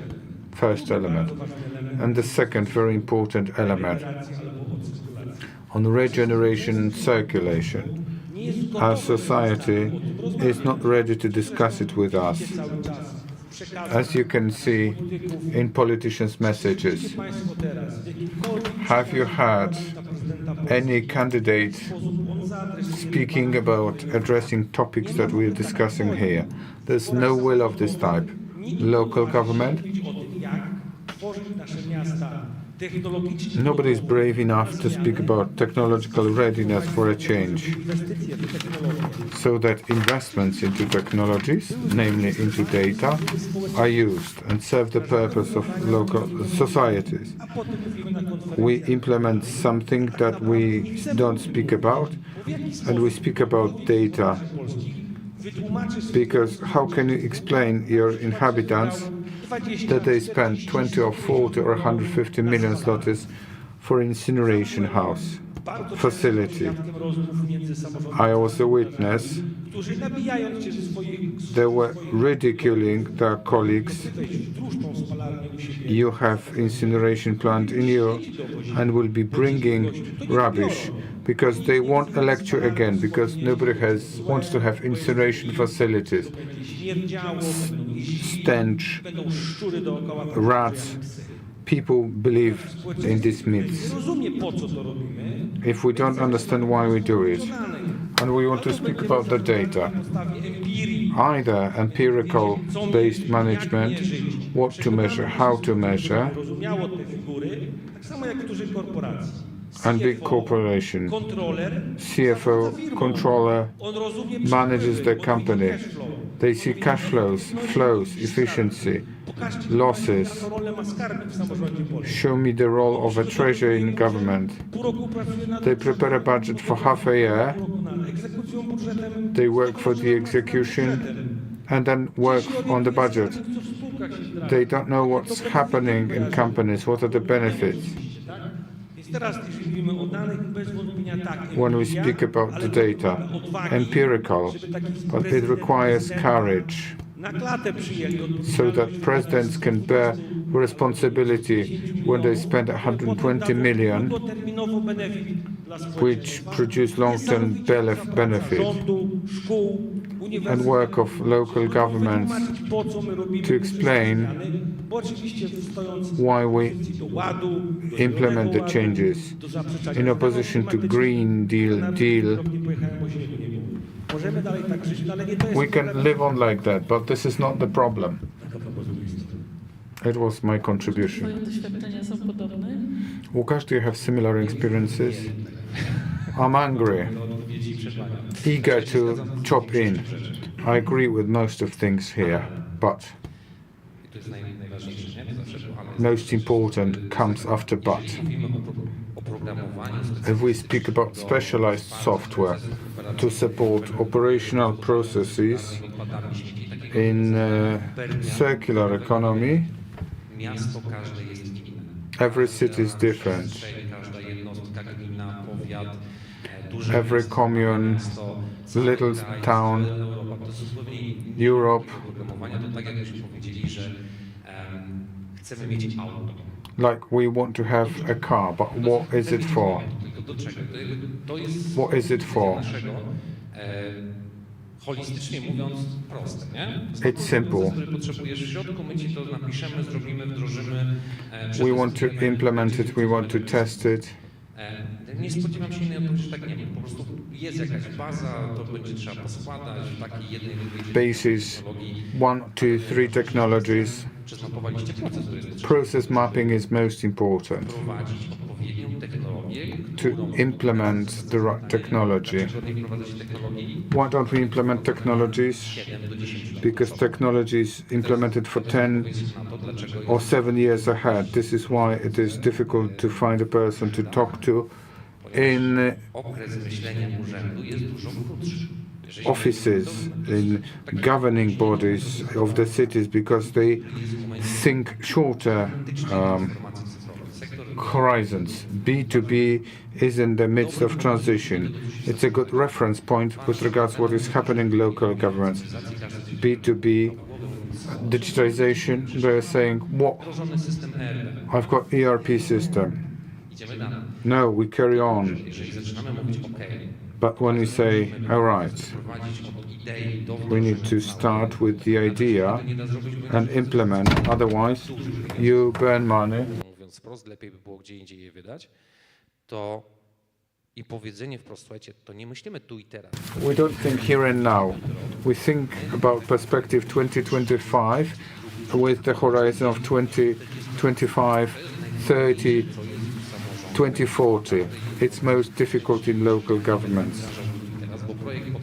If I don't implement it here and now, if it stabilizes, year 3, we can see the right. Mieć do tego systemu, to będzie 4., 5., 6. I teraz, brzydko mówiąc, odbiliście do wyborów najbliższych majowych. And you speak about May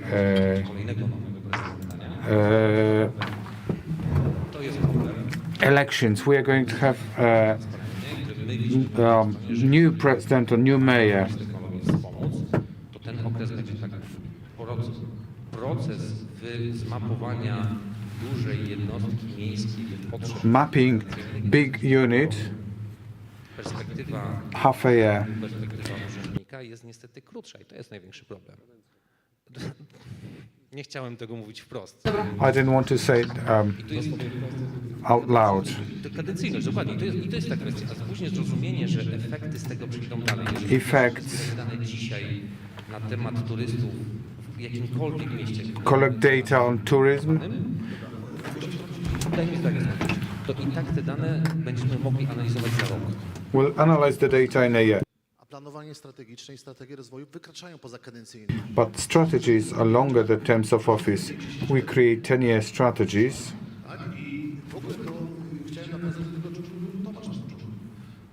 I want to refer to what Tomasz was saying. Division here and now. Crisis management. Reacting, being flexible, but creation of long-term resilience. I'm not that critical as Sebastian is. They are learning and they are fast learners. Look at European procedures. We harness this very quickly. I remember the pre-accession times. Look, we've got the result. Roads. We've got little football grounds. Let's dispute it. These were not local government projects. It was enough to apply for subsidies. Creativity was limited to 0. When we speak about terms of office, it's good to change local governments. We shouldn't have little communal leaders. Let's have managers who are contracted to do the job. And let's elect something higher. We select managers. In local governments, you think strategically many years ahead. What surprises us are legal changes. Zaplanować. Ja wrócę do systemu gospodarki. We can plan it. Let me return to waste management systems. I have working on a cutting-edge sorting house in Łódź recycling center, big project. We've got offers for 1 billion Polish zlotys.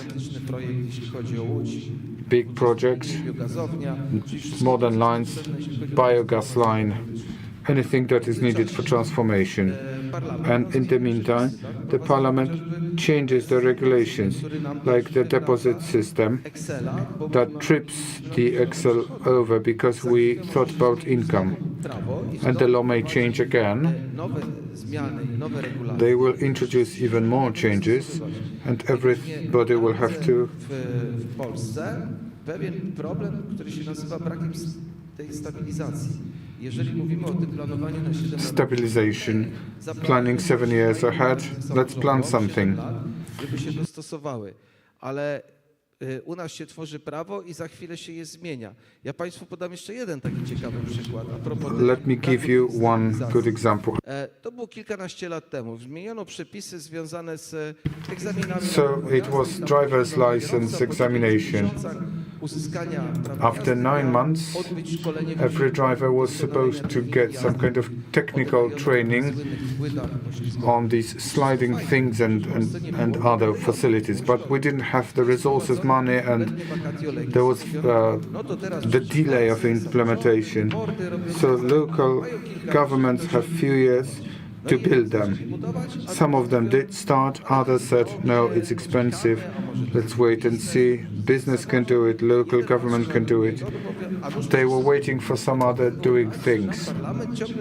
And the Parliament delayed it a year.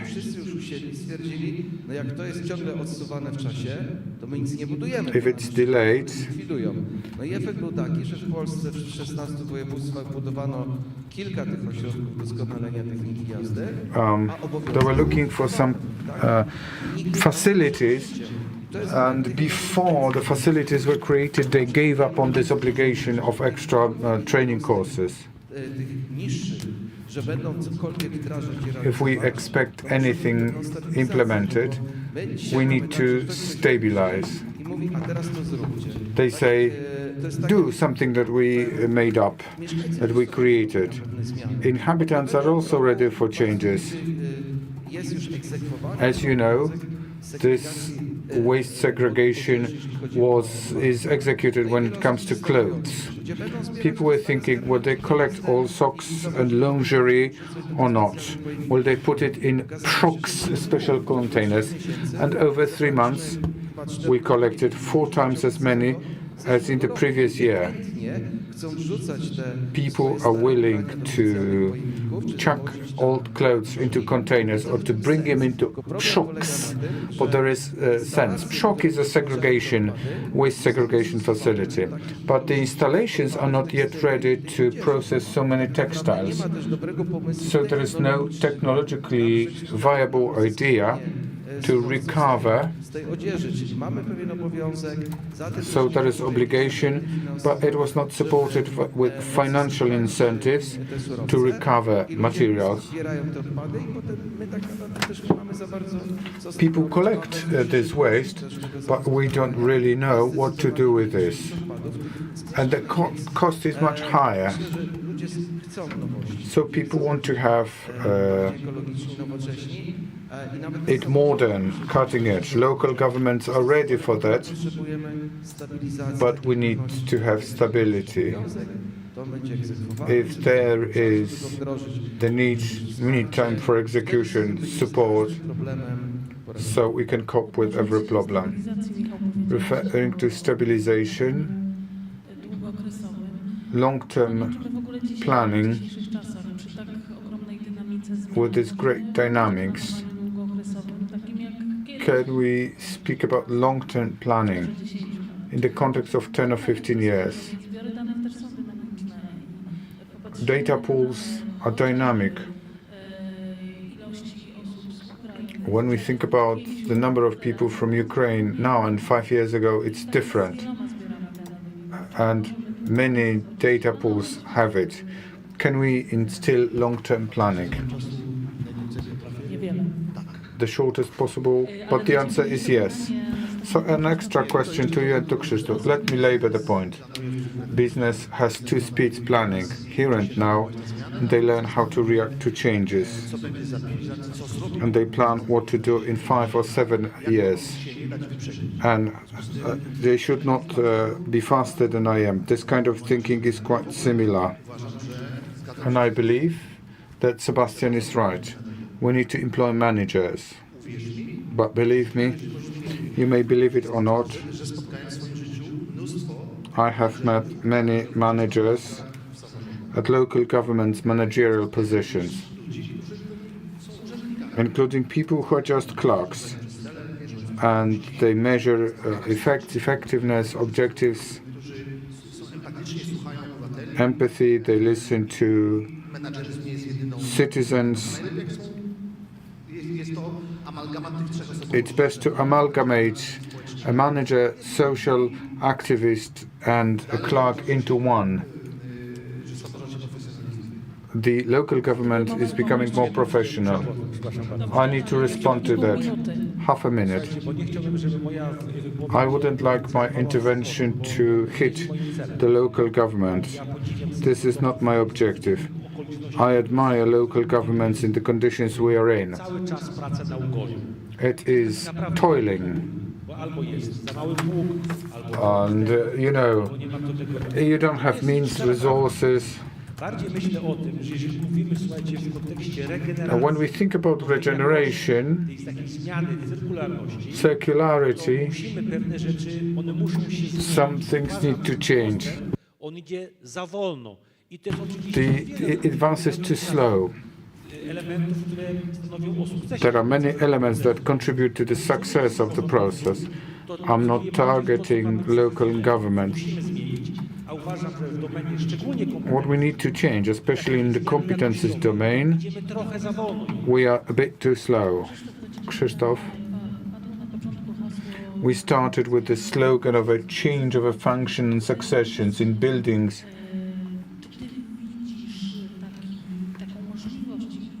Do you see this possibility and circularity in the context of use of building?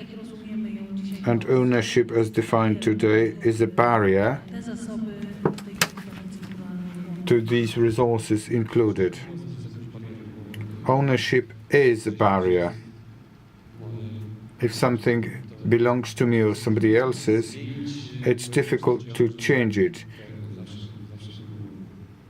I'm accustomed to it. It's a public utility building that has generated something like CHP. And now this hosts the panel. So somebody had to make the decision. It was used for something else, but now the building we're in has been regenerated. It's a problem. And the other thing, when we have this ownership, we have to give up on that for the benefit of the general public, and we give it for somebody else to use it. We share the ownership. Somebody can make use of it too. And there'll be something next to it, adjacent, parallel, which creates bigger tissue or something else. It's a barrier, but in our heads. It's a topic for further discussion when it comes to changes in local governments, but that's the kind of obstacle we have in our heads. We talk about collecting data and introducing digital products that will finally make optimization. It's not about doing homework by local governments and building roads, because it's easier to promote the road,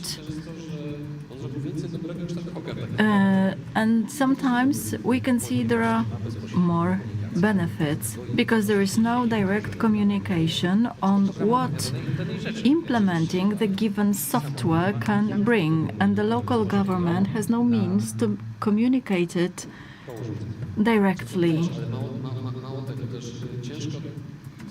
Yes, indeed, but it's hard to convince the user in the first step that it's something positive. One of the mayors told me that introducing clock in, clock out system was impossible because people used to have it in paper. When the lady responsible for keeping the record in paper went on a sick leave, people could change it. So let me put a fly in the ointment. Krakowska Street was designed and there was social consultation. It turned out that cyclists wanted bicycle lanes, the residents wanted parking spaces, and shop owners wanted broad pavement, and people wanted tram lines. How to use digital methods to build compromise and consensus. We need to remember that digital technologies are nothing but a tool that will facilitate our lives and functioning in cities. It makes us lazy, as even when we have the clock in, clock out system, you do not need to put it in paper because the data are available and we can store them to find out who came late, how much they were late, and we can process the data in many ways. We need to remember that we should be looking for tools we need and whose implementation is not necessarily expensive. I can see many interesting ideas related to new technologies, but their implementation generates huge costs. Talking about non-business costs, such as purchasing a specific brand smartphone. But if we were to buy a new iPhone for every clerk because we'll deem it necessary, the inhabitants will ask, is it really so? Perhaps a cheaper one would do. So we need to use the tools, however, remembering that it is a means to reach our objectives. The objectives are not always well determined, but if we want to improve local transport or waste management, or if we want to have better street lighting, we can create a system that will count the cost of operating every single lamppost. We can collect the data, but the question is, how are we going to use them? It's worth discussing the objectives and not only the means. You have exhausted the time. Thank you very much for your discussion. I believe we'll have time for informal discussion. I didn't leave time for questions, as we are going to have it after an argument we are going to have. There'll be a Q&A session, and some of you are going to stay with us to answer the questions. Thank you very much.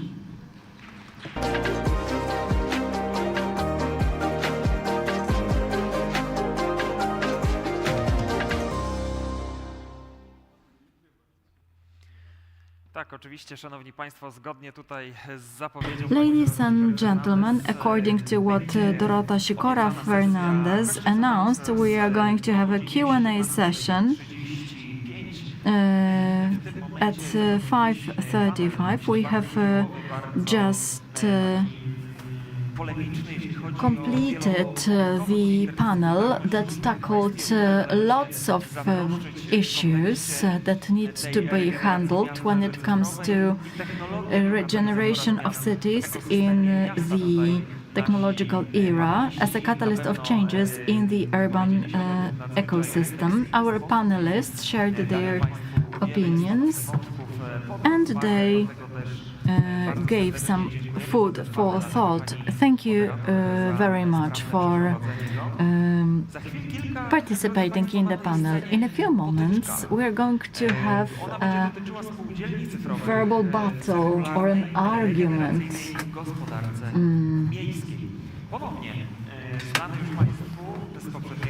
It will be about digital cooperatives in circular regenerative urban economy. Sebastian Grabowski, Polish Chamber of Information Technology and Communications for Smart City, with Joanna Erbel, Director for Protopia at Tech Hub. It's going to be kind of battle or duel on the use of digital cooperatives in a circular regenerative urban economy.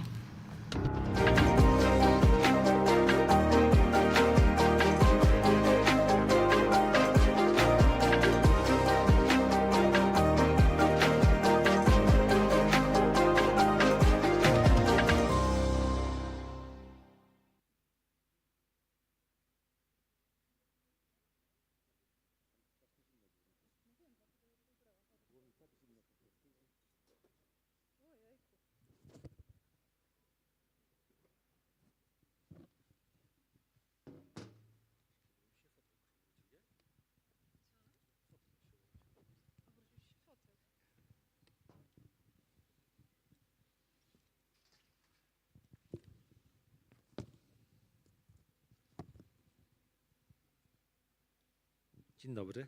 Dzień dobry. Good afternoon.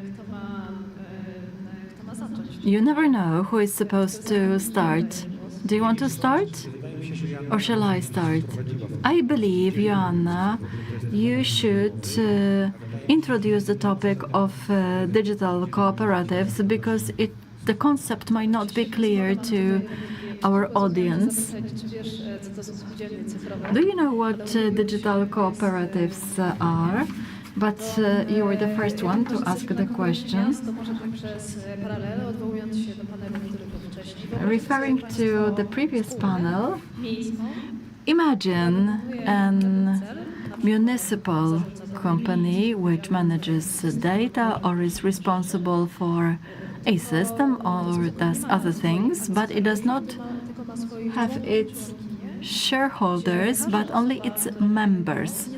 Every person having one voice, regardless of their input capital, has the same weight of their voice.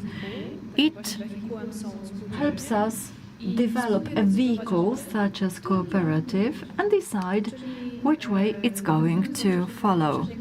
Referring to the previous panel, when we are supposed to make a decision whether a specific digital solution should be a common solution, we can co-decide about it.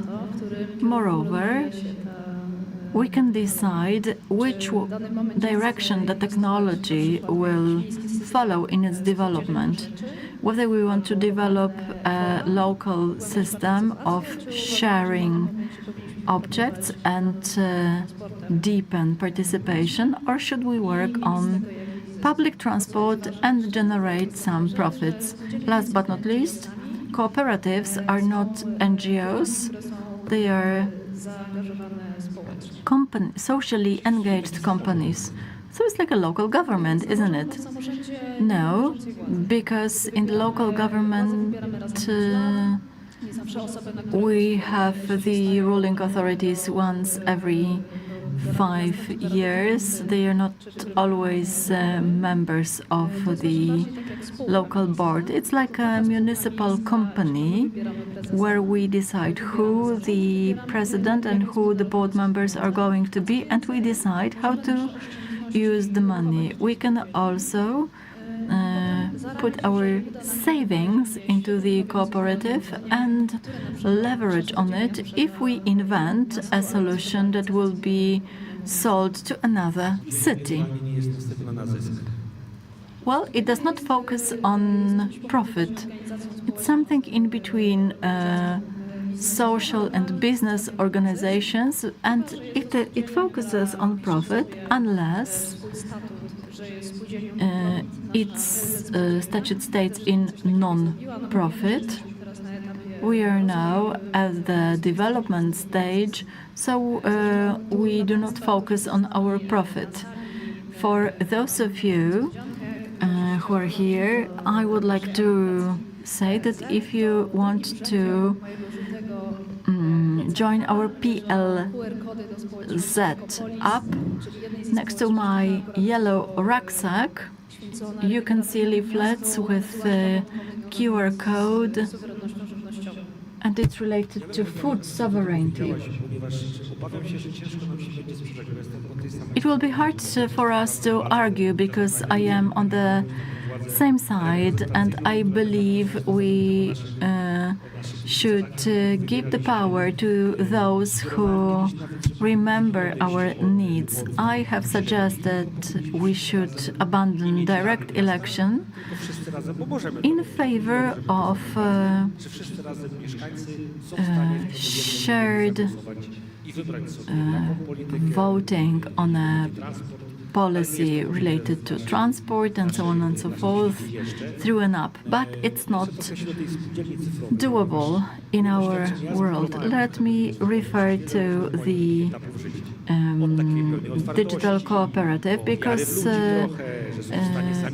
initially I believed that people could manage things on their own, but the further I got, the more complex things appeared. The topic of our discussion is related to digital cooperative and digital products, looking at the products that such a cooperative could generate it.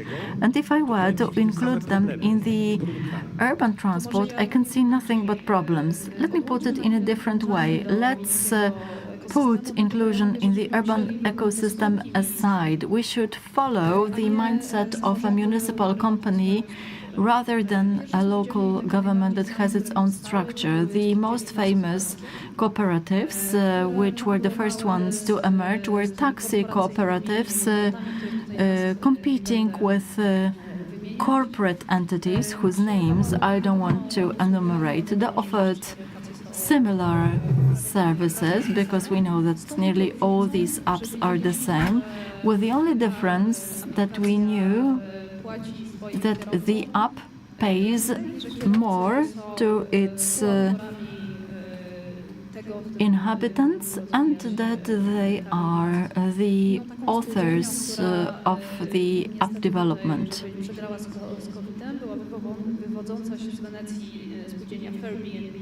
That was a Airbnb cooperative from Venice, which wanted to create an alternative model of tourism with an additional advantage that half of its commission was devoted to local initiatives. Unfortunately, it failed due to COVID. Tourists could then choose which of the verified local initiatives would get their money.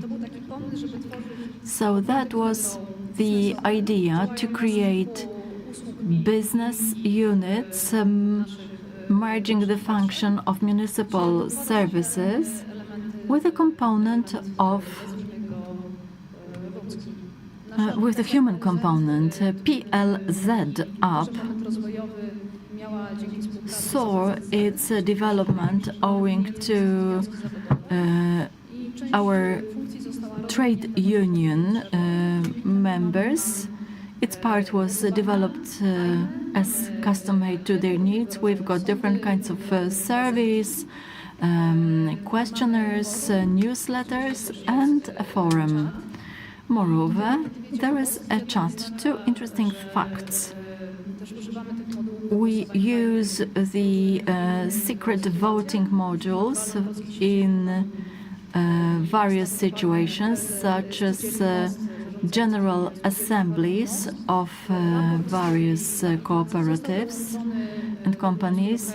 The report from the app was submitted to the application to change the board members.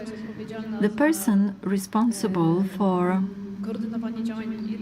coordinating the activities of 8 trade unions, said they preferred our app because it makes them sure that people read what is posted there.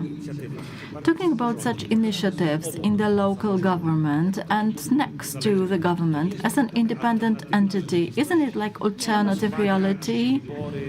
Meaning voting, sharing information. Isn't a cooperative an alternative city within a city doing its business? No, it doesn't need to be an alternative city within a city. Imagine it manages the parking zone. Typically, it's managed by municipal companies, and once managed by municipal cooperatives, the inhabitants can decide what parking fee system would be used, whether free of charge for the local residents. What about people coming from other cities? The rules would be different for a touristy area and various for medium-sized cities and towns. Looking at towns and cities full of tourists, such as Kołobrzeg or Krakow, where everybody is against tourists. They don't feel like having so many people coming to the town centers. If you produce space they can manage, they will block the most attractive touristy areas for tourists. Do you really believe tourists need to come in a car to see all the monuments and historic places? What about Venice? It has its tourist limits, climate fees. It applies to all local governments of resorts. It is a bottom-up initiative. Together with the inhabitants, you can decide how it affects local businesses, where the tourists can be placed, whether some parking spaces could be changed into outdoor cafes. An interesting fact that I would like to share is that one of the local governments where Bolt and Uber was supposed to operate, they asked us whether a taxi cooperative could be implemented in their town. They perceived sharing a digital tool as means of supporting local entrepreneurs, taxi drivers in this case. The same applies to market, to fairs, to markets, and small shops like groceries. Individually, they won't be able to buy or develop an app, but if there is one that brings together 200 entities or a smaller group on a similar basis as in other cities, it turns out you can operate together. Yeah, I need to chop in. Sorry for chopping in. Is it supported by the fact that people can choose on their own? People can choose on their own if this is the best way for them, most profitable. Mielno, another town by the sea. A problem between inhabitants who are owners of a lot who live outside Mielno, investors with 1 or 2 lots. For years, these lots were leased for Chinese type of a bazaar or market, flea market. So they were not interested. Owners who have the right to decide, they were disinterested in zoning plan. Road, because it might have generated costs. So, something that deprives them of income, it's not 1 or 2, 3 people, it's bigger group of people. Democracy is like cooperatives. Managing people is most difficult. being in a cooperative for so many years, for 3 years, I've been in different cooperatives in different roles. Sooner or later, but it's sooner than later, this group self-regulates and you've got a feeling of common good. But the pool of resources should be big enough. They've got the statutes, the value code, something that is important, that is economy of values. Those who subscribe to these values and meet rules may join. They are open by principle. So you don't have individual private-based zeal, but you have a kind of unity spirit that brings people together in a sense. And at some point, if they don't do it on their own, there are voices that it's a common space, joint space, shared space we need to take care of. In cooperatives, it means that we need to earn, but we need to do it wisely. Something that you might like. Cooperatives create workplaces.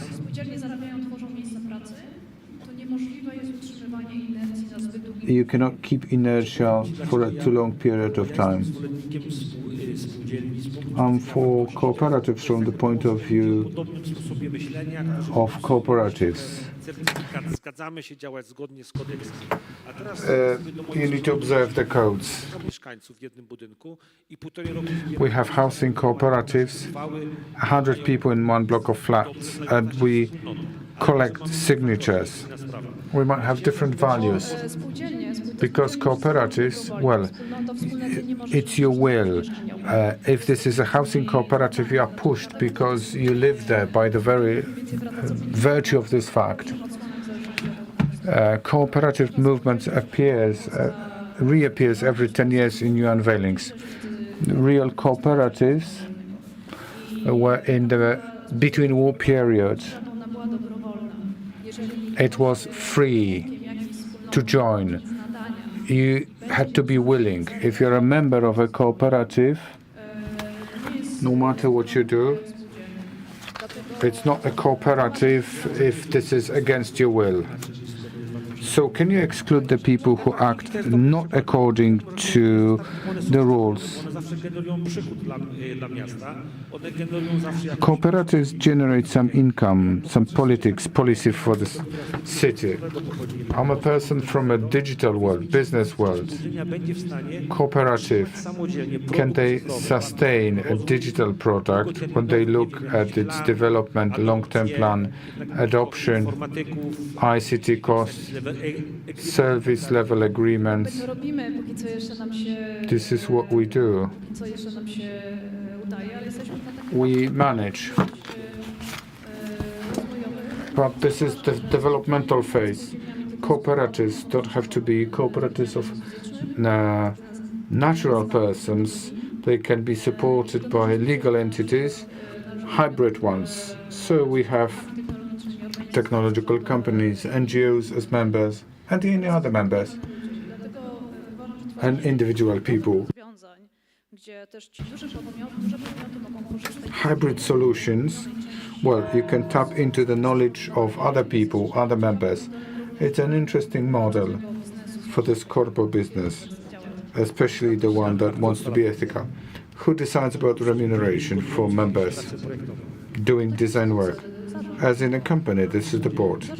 The board of a cooperative, that is an elected body at the General Assembly or the Council, depending on the statute. I'm into it, so it's difficult to play advocatus diaboli.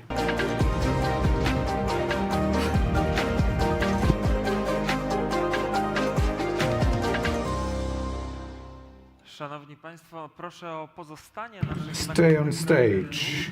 because our speakers are requested to stay on stage. They are so absorbed that they cannot hear us. Stay, because there's a Q&A session. So you answer when on stage. It shows how engaging and engulfing is the discussion, even for those who were speaking. 20 minutes was too short. So sometimes they feel the need to discuss it in the lobby. 10-minute Q&A session. Do you have any questions? I'm ready to pass on the mic. You can share your reflections. Feel invited. I returned them to sit on the stage, so I've done it for a purpose, so you need to ask them a question. I'm the MC, and you need to save me. The first question or reflection. Dominik Drzazgaj, my name. Łódź University, it's my reflection. Referring to your dispute. It was not a dispute. We were not squabbling. Yeah, it was a provocative name in the agenda to give it the name of a skirmish or a duel. The problem outside regeneration is more of anthropology. For many years, I've been into sustainable development.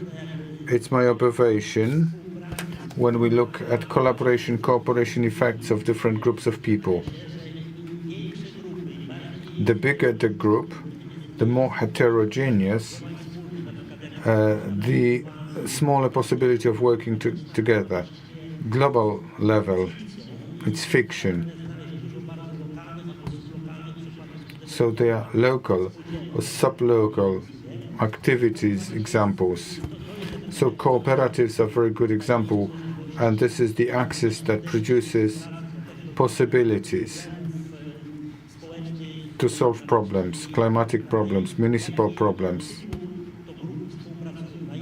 These groups collaborate. How heterogeneous they are is the question, and at the same time the answer. Is this a question or reflection? I don't know. This is my association after your discussion. Thanks, Dominik.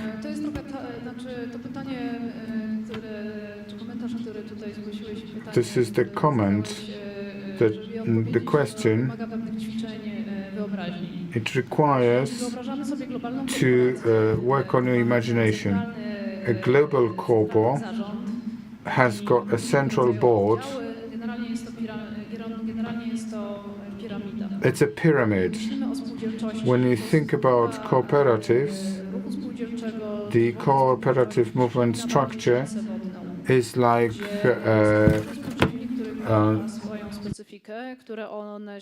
plankton.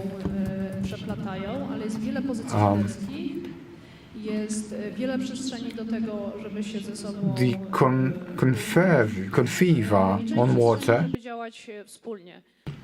So there is lots of joint space. So we have the ecosystem that I called a fractal one. So there is a core, 7 principles of cooperatives, statutes with recitals, and we put the score into the context. When we had this municipal cooperative farm, we aggregate, we collaborate with Natural Life Sciences University. There were hairdressers cooperative, so we had young and old hairdressers. Shortway cooperative, the flea market, Krótka Droga was the core. All these groups are heterogeneous, but they have common objective, and there is no competition to have one standpoint or the leader's position. Mimo, że każda z tych struktur jest strukturą hierarchiczną, to znaczy jest walny, które jest It's a hierarchical structure. There is General Assembly that selects the supervisory board that selects the board kilka miejsc w tym zarządzie. with a number of positions in it. But there's great self-organizing potential, Znajdywania różnych odpowiedzi finding na to samo different pytanie answers to the i same question, testing testowania ich i adaptowania do swojego and adapt konkretnego po prostu kontekstu, to the context w którym działają. they are in. Ja może odniosę trochę się do mojego doświadczenia. Let me refer to my experience. Dlatego, że im więcej osób wybiera, tym ten wybór jest gorszy. The more people select, the worse their choice. Interesuje się tematem, If more people are out opinion without exercising interest, it will be more emotional. zarządzałem organizacjami I managed organizations up to hundreds of people as director, a manager. do tej spółdzielni. Tworzyłem organizacje I created turquoise organizations, które miały na celu tworzyć jakby osoby o podobnych wartościach. people with similar values. Powiem Państwu, że po tych latach moich doświadczeń powiem Państwu, And after years of experience, I'll tell you one thing. There's one person responsible at the end of the day. So no matter what organization that was, it was usually me being responsible for decisions, for explaining, for getting slaps or awards. o czym mówi Joanna, Referring to what Joanna is saying, uważam, to jest nowy typ spółdzielni. W ogóle digital cooperative is the new one. Common good is what it refers to. I've got a little problem from the point of view of implementation. City gives some sphere into the hands of cooperatives. They do it for business. We don't have any control. I'll tell you why. If you give it in a business like PPP, they set up clear conditions to be executed. If they give a part of the city to the general public, and I believe that many governments, from the point of view of inhabitants, are not ready to take responsibility for co-managing. I to wynika z kompetencji, z takiego jakby świadomości Competences. obowiązku, po prostu jest protestować. It's protested. Często to kto weźmie na siebie odpowiedzialność, nie ma Who's going to be responsible? do podniesienia ręki. Tu rozmawiasz akurat z kimś, kto założył We are talking to somebody who co-created the municipal congress. Sposobem brania odpowiedzialności było potem wchodzenie do tych And urzędów. being responsible was entering the structures of these offices. There are good examples. Przeważnie jest tak, że nie ma komu podnieść ręki. I generalize. Normally, Mamy pewną sferę miasta. Ten jakby well, dla mnie jest dobrym przykładem. Mielno is a good example for me because I remember local government fighting to regulate certain management questions where owners of the grants are not inhabitants. They don't care whether it is going to be beautiful or ugly. They need to earn 10,000 zlotys a month. I teraz jak oddajemy współzarządzanie miastem, a If we release co-management of the city, well, they need to regulate zasady funkcjonowania tego Oczywiście, że tak, po to jest ten statut. how it operates. This is why you have the statutes. And the cooperative is not the place where you do the clicking, but this is the place where you invest. Spółdzielnie my zaczynamy nazywamy rozwojowymi. To We są call takie, them developmental ones. minimalny próg wejścia. We can have minimal entry point when it comes to capital. Twój kapitał zależy również od ciebie. How your capital works depends on you. zarząd, czyli odpowiedzialność. Jest ktoś na I like the responsibility of the board, who will be held accountable to other people, wytłumaczy się z wyników who will explain financial results, wydawane są pieniądze, what the money is spent on, wyżkę poza kosztami. the surplus above the costs, Ten element, który mnie przekonuje, no ale ja and the convincing elements. jest element, Well, I was supposed to disagree, but I agree, the common values. So we kind of agree to join the ecosystem. Although my standpoint is that we need to develop our society, Spółdzielczość jest właśnie o tym, żeby and this is what we are speaking about, what to work out rather than squabble with in cooperatives. Thank you. Serdecznie dziękuję także za to pytanie, które sprowokowało kolejne This was a thought-provoking question for consecutive discussion. listów Gdyby jeszcze były jakieś pytania, to oczywiście zapraszam. If there are any questions, Panie i panowie, Joanna join us Grabowski, proszę gromkie oklaski. in the lobby. And a round of applause for our panelists again. Thanks for their involvement. Teraz, szanowni państwo, przechodzimy bardzo płynnie And now swiftly, plenarnej. the plenary session. Będziemy świadkami kolejnego We are going to witness another panel.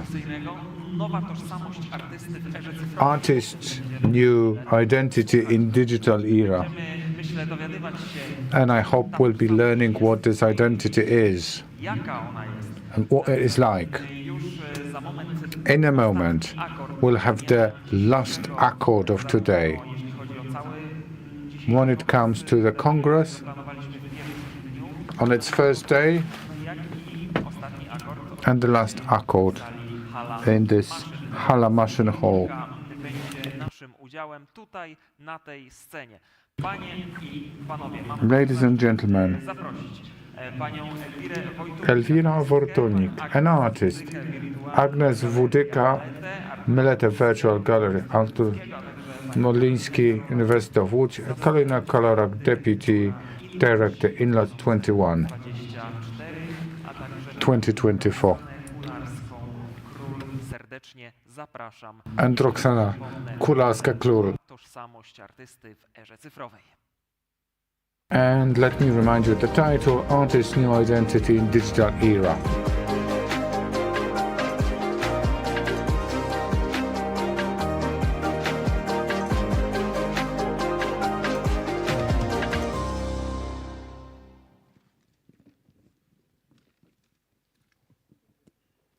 Dzień dobry. Witamy na naszym panelu Nowa Welcome to our panel. cyfrowej, który został zaproponowany na kongresie. Artist New Identity in Digital Era. INOS 24 is the originator of this session. I'll be moderating this. W zestawie, który ma być reprezentacją There is a diversified panel dla których that represents different milieus, and the notion and identity of an artist is important for all of them. artystki, So we have an artist, głos badacza naukowca, a researcher, a scientist, galerzystki. and somebody who is responsible for a gallery. Z państwem o tym ciekawym zagadnieniu. W tytule It's an interesting notion. So the title says new. What is that new?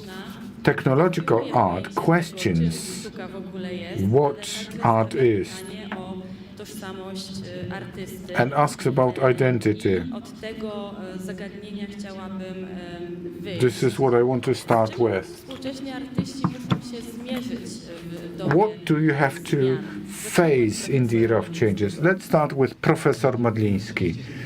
Thank you very much.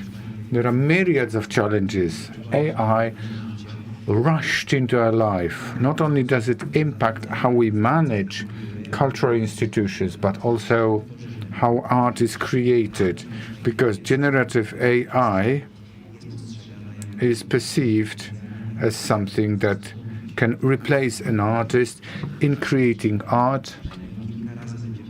We'll be speaking about this for a number of occasions where the AI replaces artists.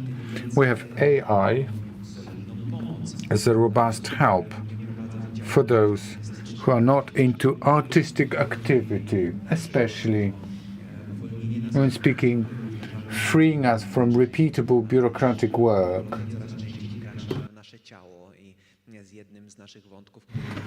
This is one of the motives we are going to discuss in this panel. It's about blending our human body with digital ones to create a piece of art, and we call it cyborgization. So the question is whether the AI will replace us. I hope that owing to the research I've been carried out with my fellow academics, I'll be able to answer some of the questions. Let me start with the following. The painting created by AI is evaluated as less valuable. This is what we could learn as research outcomes. When generative AI appeared in Poland, and we learned that it can create pictures, images, we wanted to learn how people perceive such art. That's why we created an experiment and had a group of people divided into two. One group learned that the image was painted by a human, and the other group was told it was painted by AI. The art viewers believed that the AI-generated image was uglier and less valuable than these were the same images, but the perception of the group who learned it was created by generative AI was more negative. We replicated our research sometime later, but did not perceive AI as a dehumanized being, divided the group into three. One group learned it was created by a robotic AI. The second group learned it was developed by humans, and the third group learned it was a cyborg. There were several artists like Neil Harbison, who has a technological component implanted in his head. So the very fact that technology was developed in the creative process reduced the value of the piece of art. It shows we believe art is related to our identity, and it affects how we evaluate and evaluate art created by non-humans. From the point of view of a gallery, whether non-humans can create art and whether it's not perhaps an art but an aesthetic product, we have a problem calling what it really is. The question is, should we sell human art and potential aesthetic products as part of one gallery, or should we separate them and say that art is only created by humans? But artists also use various technologies, not only generative AI, but a brush or other attributes can make the creative process interrupted. So what is the identity? That's an interesting question that we don't have the answer for, but most likely you'll be able to share your opinions, how you perceive it from the point of view of people who live from art. We moved on to tools. We can use digital tools to create spaces for it. Now I'm looking at Agnieszka. What is it like to run a virtual art gallery? I represent a virtual art gallery that I run together with Karolina Raczyńska. We have lots of opportunities, so the topic is interesting and broad. I would like to add that we are an independent entity. We're a virtual art gallery and not a branch of a physical gallery or museum. The situation is now completely different than it used to be during the pandemic. For us, it's very important, and it's a good platform to mention important social aspects. We believe that when we have a dialogue with our surroundings, we refer to social aspects through the art that enters new contexts and new narratives, and consequently, it enters into a dialogue with the audience. This is not the art that appeals to everybody, but we want to show another perspective or simply show a problem. In the previous exhibition, we had mental diseases, and now we have abstract art focusing on a different perspective, on the moods, and emphasizing that not only color matters in abstract art, but moods are equally important. And we try to create a deeper message for the viewer. We are not afraid to tackle any issue, because we believe that in order to function better as a society, we need to communicate better with one another. For us, this is the platform for discussion and running a discourse, running a discussion with our viewers.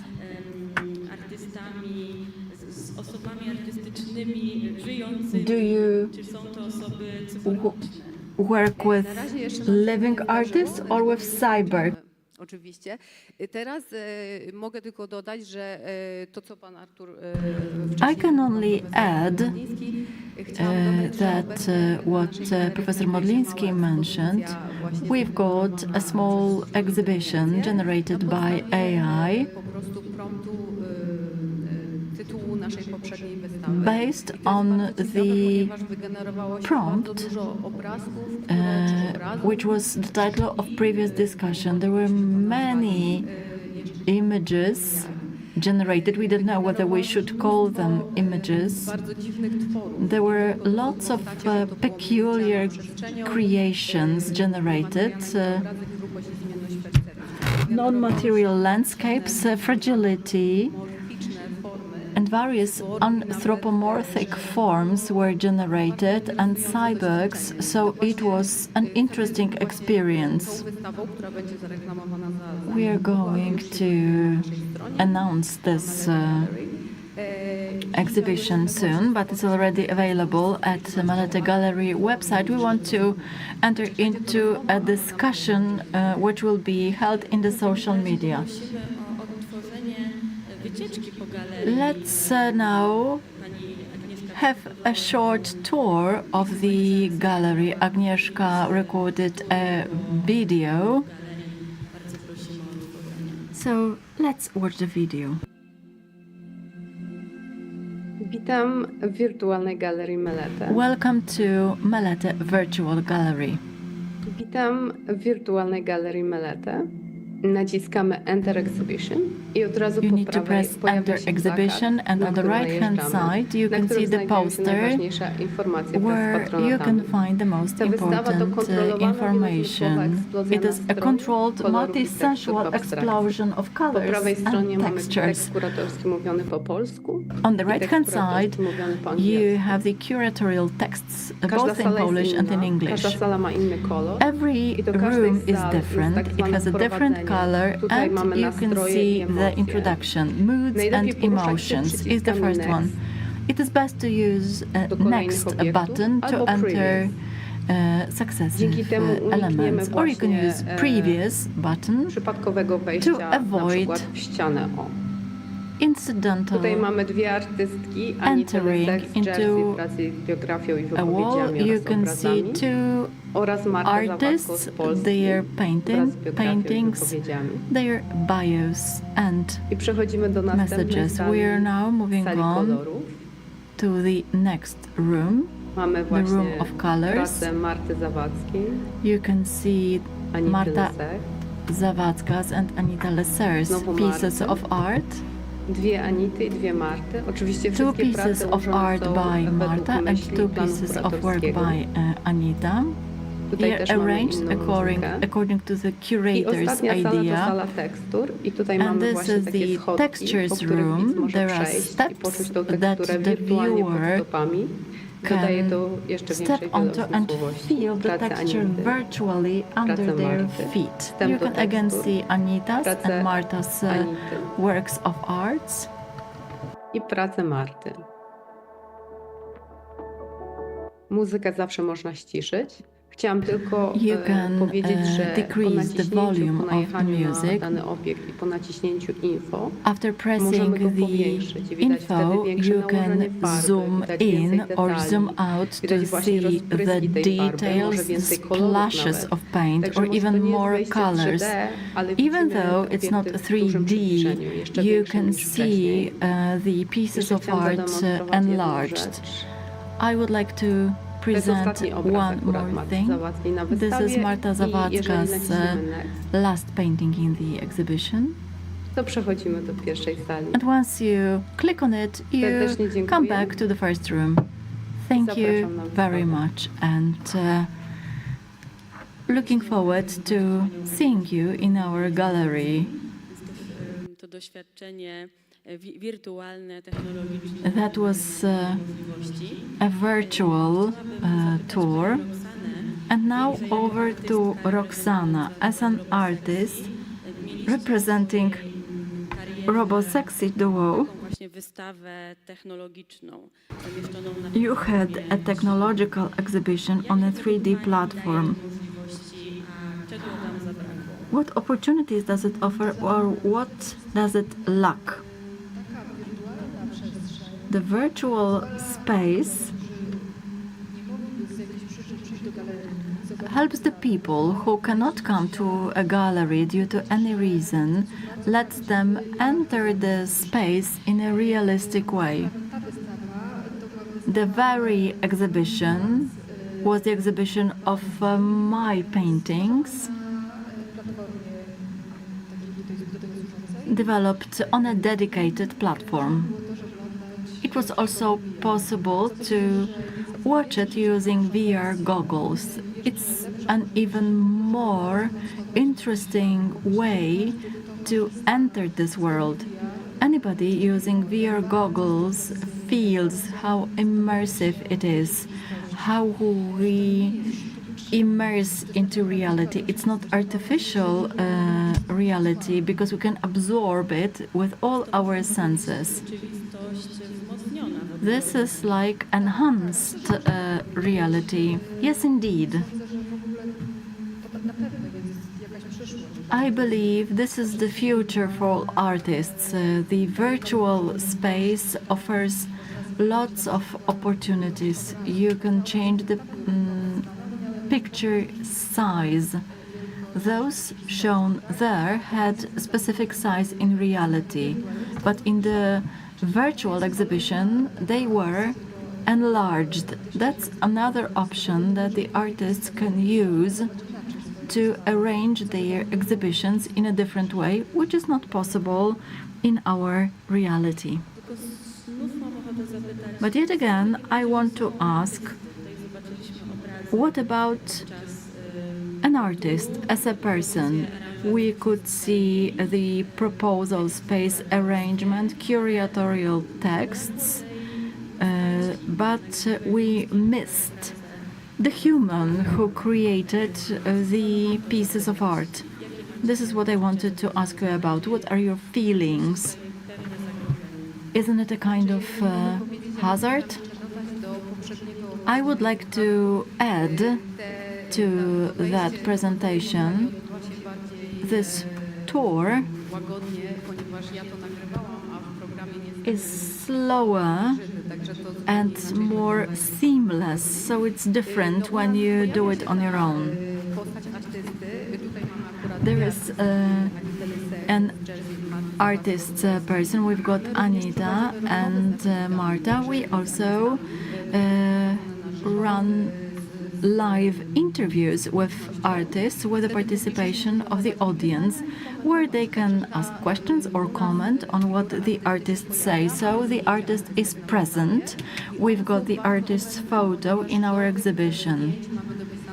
Moreover, there are biographies of the artists available in Polish and in English. Our gallery functions in 2 languages, and we've got some messages from the artists.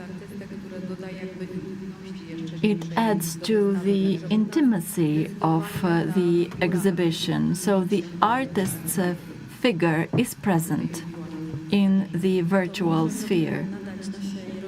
All right, so in order to add some spice to our conversation, I would like to mention a situation when Botto algorithm sold its pieces of art in an auction at the price of over $1 million. It happened in 2024. What is your perception of the situation? Well, we live in interesting times. That's a common fact. From my perspective, I would say as follows. I feel that AI will not replace an artist. Professor Modliński mentioned that people believe that if a piece of art is created by a robot, it is worth less.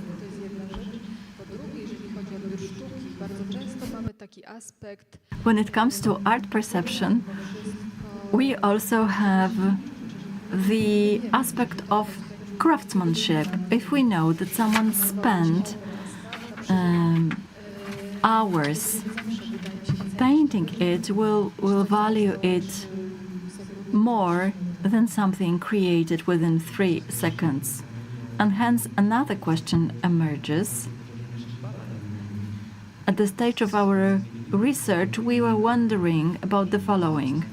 If people are ready to pay less for such paintings, how come that the prices at such auctions are high? Actually, we never learned who purchased them, so it's hard to say whether it's a bluff or a humbug to promote artificial systems creating this kind of art. It's also possible. But actually, we have learned that people carefully select what art creation areas belong in human hands and which do not. We described the conflict of roles between humans and machines from the point of view of a culture institution management. It turned out that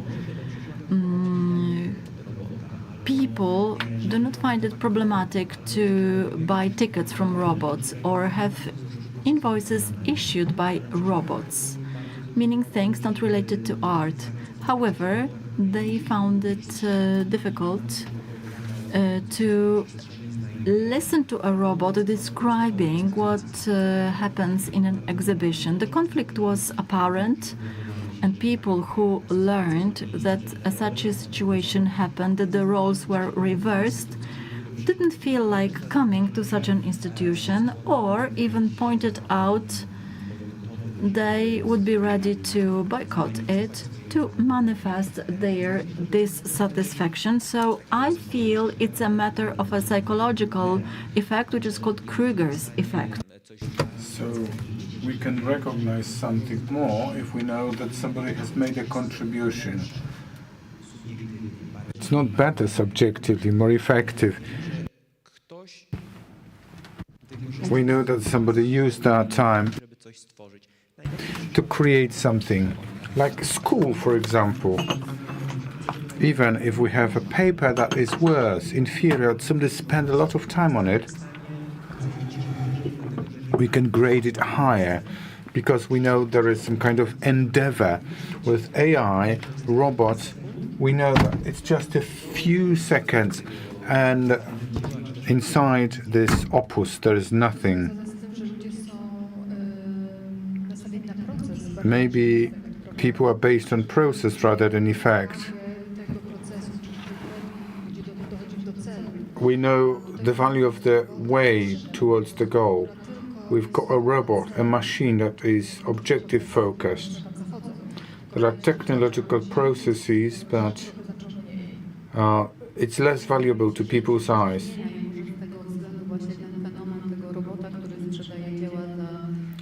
It may be robots that sell for millions of dollars, but as Professor mentioned, we don't know who bought these works. It might be pure marketing, but there might be fans of this kind of art. It becomes a part of social life, like it or not. Some images would be appearing. Some of them are magnificent, but who's the author? Many artists have a huge problem that their work is a part of bot and then generated, and the images are transformed into new images. That's the problem with proprietary rights. It's another theme that we can discuss for an hour. Moral, ethical questions, legal ones. Professor was interviewed and also spoke about it in one podcast. AI needs regulations, different questions associated with digital art. They need it. Yes, you know, one can speak about products of culture, if I may call it this way, saying that AI is able to write a book, quite a nice read, but we forget that this book was created because AI had access to many other books, and it was able to generate this very book. And these books are created by human and human experiences. Artists, creators, writers were not informed that the original books were used to train the system. Thus the question related to ethic aspects. Should we remunerate the artist because AI had been learning on their works, how to regulate it? As it was said, we could hold this debate for long, and every lawyer would have a different reference to this question. But the right to data, because this is the work of art that contains the data, this is one of the biggest challenges for creators and people who make the data available, who decide how the data is used. Any other threats that you see? Proprietary rights? Yeah, in a broader context of development. Digital culture versus copyright. One of the threats is that it enters our life, like it or not. So there is no regulation, as Professor said. There was a boycott of British artists who opposed. They wrote a petition to take the images down because generated images were kind of copies. Tracy Emin, Demina Hurst. It was a big problem because it's infringement of copyrights. Copyrights pose the biggest problem, and every lawyer is going to say something different, as Professor said. You don't know how to tackle it. On the other hand, if an artist uses prompts, puts it into a generator, I'm a graphic designer, so I create things in tranquility. I write it in the footnote that it was AI supported, but done by me. Is it of lesser value? I generate this kind of command that I invest my time in. I know what to pin in. Little forms of artificial intelligence was our previous exhibition. Graphics were different. Artists, but not only, use it. People see that they can be artists owing to generation of images. But copyright is the threat. Unsolved problem. We need to solve it. We need to focus on it. For us, for curators, for galleries, it's a problem. Copyrights are a problem in general. Sorry to say that, because, well, I'm speaking from Polish perspective. Not everything has been settled. Twitter Suite, for example, when a gallery sells the works of a living artist, 5% should go to the artist. This is still toddling. There is no monitoring. There are no people who cope with it. From the point of view of institutions, it should be top to bottom, systemic approach. Generated images, that is going to be a huge challenge when it comes to copyright. But I think that AI might be a helper, an assistant, be it a man or a woman, of people who deal with art in creation of semi-finished products, not final images or any other creations. I don't know. I distance myself from AI, although I'm hugely interested, because it's yet another tool. We spoke about brush. So AI can be another tool for creative activities. Just like a brush or paint is not a final program, the AI-generated image will be controversial for longer. Yes, indeed.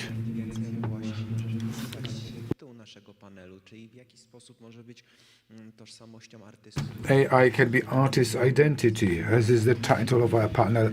How they express themselves. Not as a final product, but it conveys emotions, feelings. A prompt can be a product, or even a work of art on its own right. Why not? It's a big question. Much time is devoted to AI, but this is a broader topic, because we speak about digital aspects of digital galleries, inspirations on the internet, social media, molding different images together, or the thing that we are in augmented virtual reality, experiencing emotions, which can be inspiration to create. Digital environment can be artists' identity to inspire artistic activities. Indeed, those who come to our gallery, they can see photos of real images, true artists, not bots.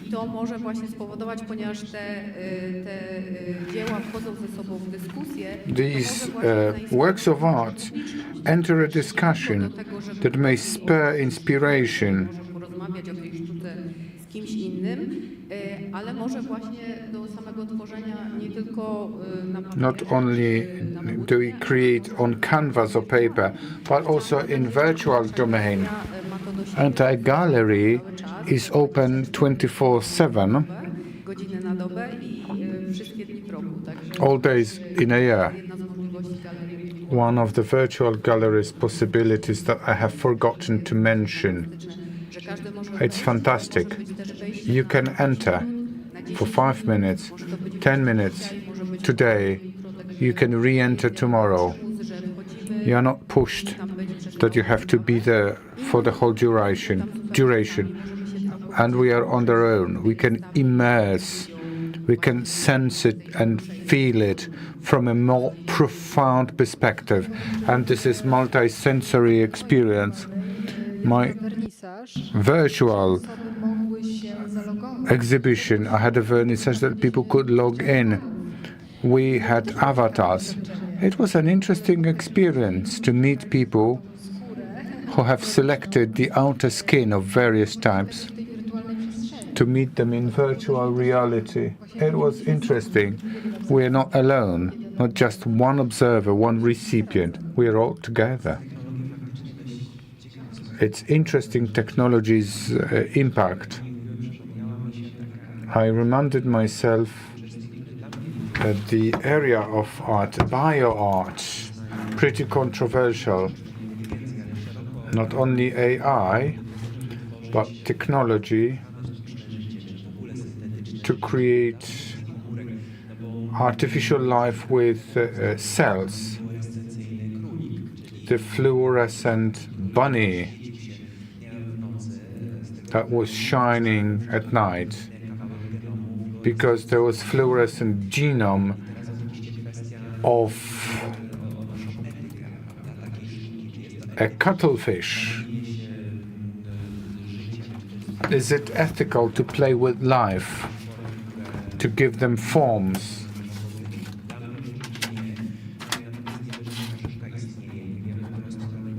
The art exists. We have viruses. We had bunnies and other animals. So it's all about boundaries. How can we use technologies to express emotions when we say enough? I have a feeling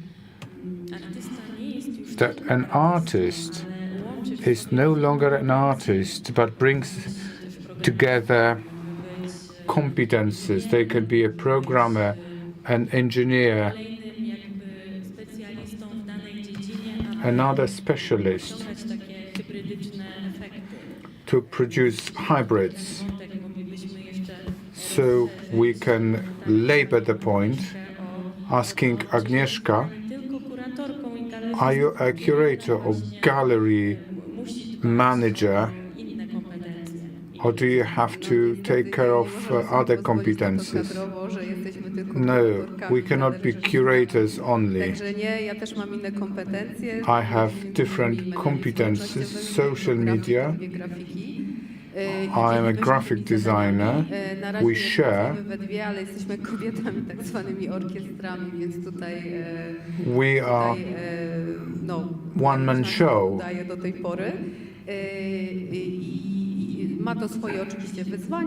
There are certain challenges, but we can do it on our own. We don't have to request anybody. We don't have to say, correct it, do something else. Just like the platform you've seen, Cosmatrix, there are different platforms, but we like this one the most. There's some other one from Poland, but they put that works in the gallery. We want to do it on our own.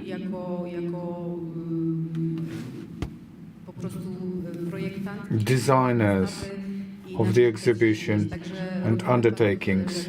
We do Lots of things. szeroki temat, no ale to It's a broad jakby topic, też trochę wynika z przymusu. but we are some kind of pushed to do so. Jak mówiłam, no As I was saying, it brings us lots of joy. We are very happy that somebody comes to the gallery and exercises huge interest. Virtual galleries, despite pandemics, and many of them were created, as Roxana was mentioned, you had a virtual gallery too, but still novelty. According to our research, not many people have come across virtual galleries, which is a huge surprise for us, because we thought that most people who have known it have become familiar, but it is not the case. Ale zajmujemy się większą ilością rzeczy niż tylko We do more things kuratorami. than being curators. Może nam powie coś na temat osób, które How about saying people, bo dzisiaj na kongresie znajdujemy się w pewnym telling us about people that are in research scope, cyfryzacją i kulturą, technologią. digitization, culture. There are lots of people, but I've got a feeling, as Agnieszka mentioned, that virtual galleries or cyborgic person's theme. I o ile działania krzyżujące się, technologia i sztuka Technology, arts appeared in 20s of the previous century, but still there are themes that trigger controversies. They are unknown. To cut the long story short, so what research is on the horizon? What is your perspective to delve deep? Two main themes. The art is a niche when it comes to people's interest. Mass aspect in museums, the theatres, or galleries, well, still not mass culture. But there is so-called edutainment, so combination of education and entertainment, so learning through play, through fun. So new technologies, how can we expand the art-related experiences? Not only will I see something in the museum, how can I make this experience produce more emotions so that I can remember information better? So gamification, oh yeah, you're right. All kind of game competition, involvement, co-creation, indeed. And should this art be certified? So, for example, the book you can see was written by a human. Does it help us? Do we need this kind of certification? Should we know that this is human-made or not? So this is on the horizon. I hope to see you at the next Congress, and then we'll be able to discuss the information that is related to. I'd like to add that multi-sensory aspect is important. Not only games, as Professor mentioned, but this multi-sensory approach.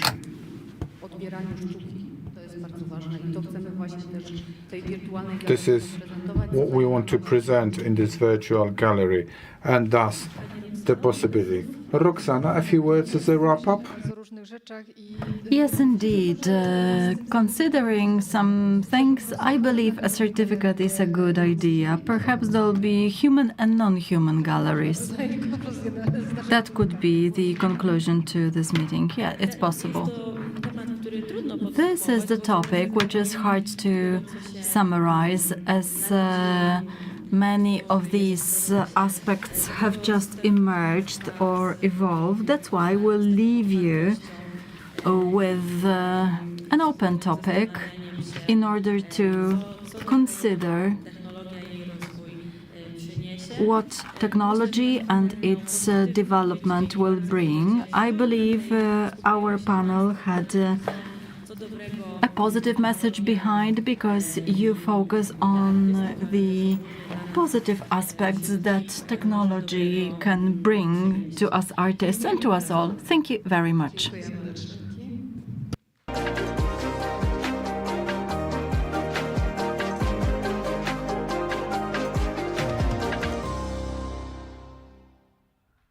Serdecznie dziękuję naszym panelistom za I would like to thank our panelists for the inspiring conversation. Ladies and gentlemen, the first day of our Congress is over, and that's the end of our discussions. We are going to start tomorrow at 10, when the second day of our Congress is going to start. We are happy to have you here with us, and we hope to see you tomorrow in the Machine Hall at 10 a.m. I would like to thank you for our time together. It was my pleasure to guide you through the first day of the Congress. So, see you tomorrow.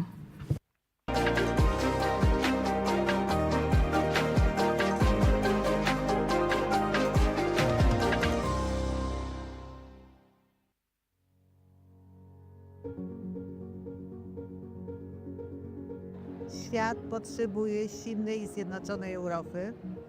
Stanie się to tylko wtedy, kiedy tą naszą jedność będziemy budowali na wartościach, tak jak to było w przeszłości.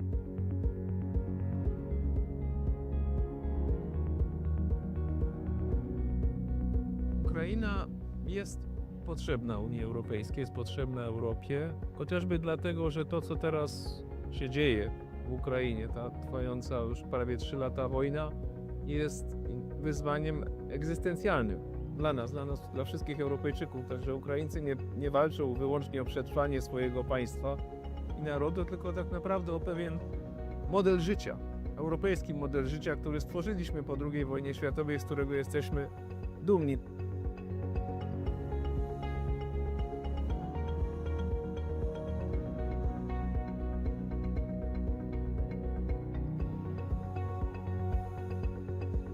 Współcześnie człowiek doszedł do takiego poziomu rozwoju, że to, co narodowe, wymaga tego, co ponadnarodowe, aby rzeczywiście mogło się urzeczywistnić. Taką wspólnotą ponadnarodową, która jest dla nas geograficznie, historycznie i kulturowo właściwa, jest wspólnota europejska.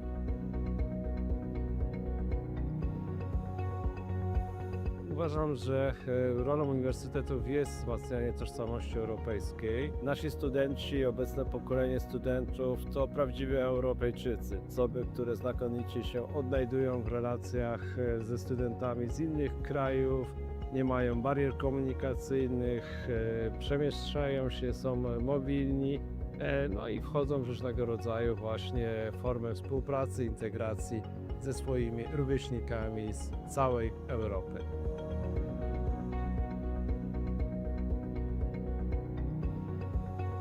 Tutaj przyjeżdża też bardzo dużo osób z całej Europy. Oni tutaj pracują i my się od nich uczymy.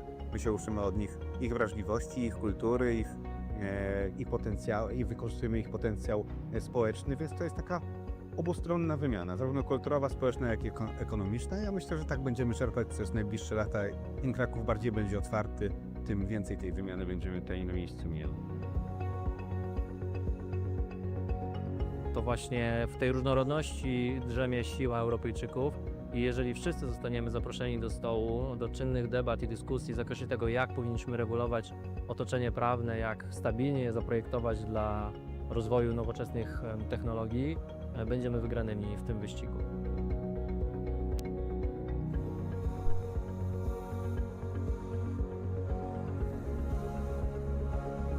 Dla Europy jest ważna różnorodność, ale nie możemy mówić o różnorodności, kiedy do końca sami siebie nie poznamy.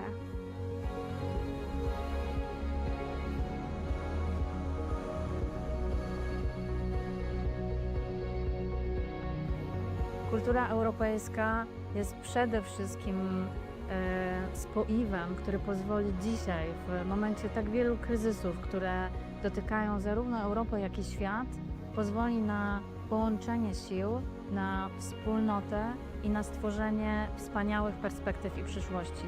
Moim zdaniem bez kultury europejskiej nie ma Europy. Dla mnie dusza Europy to kultura.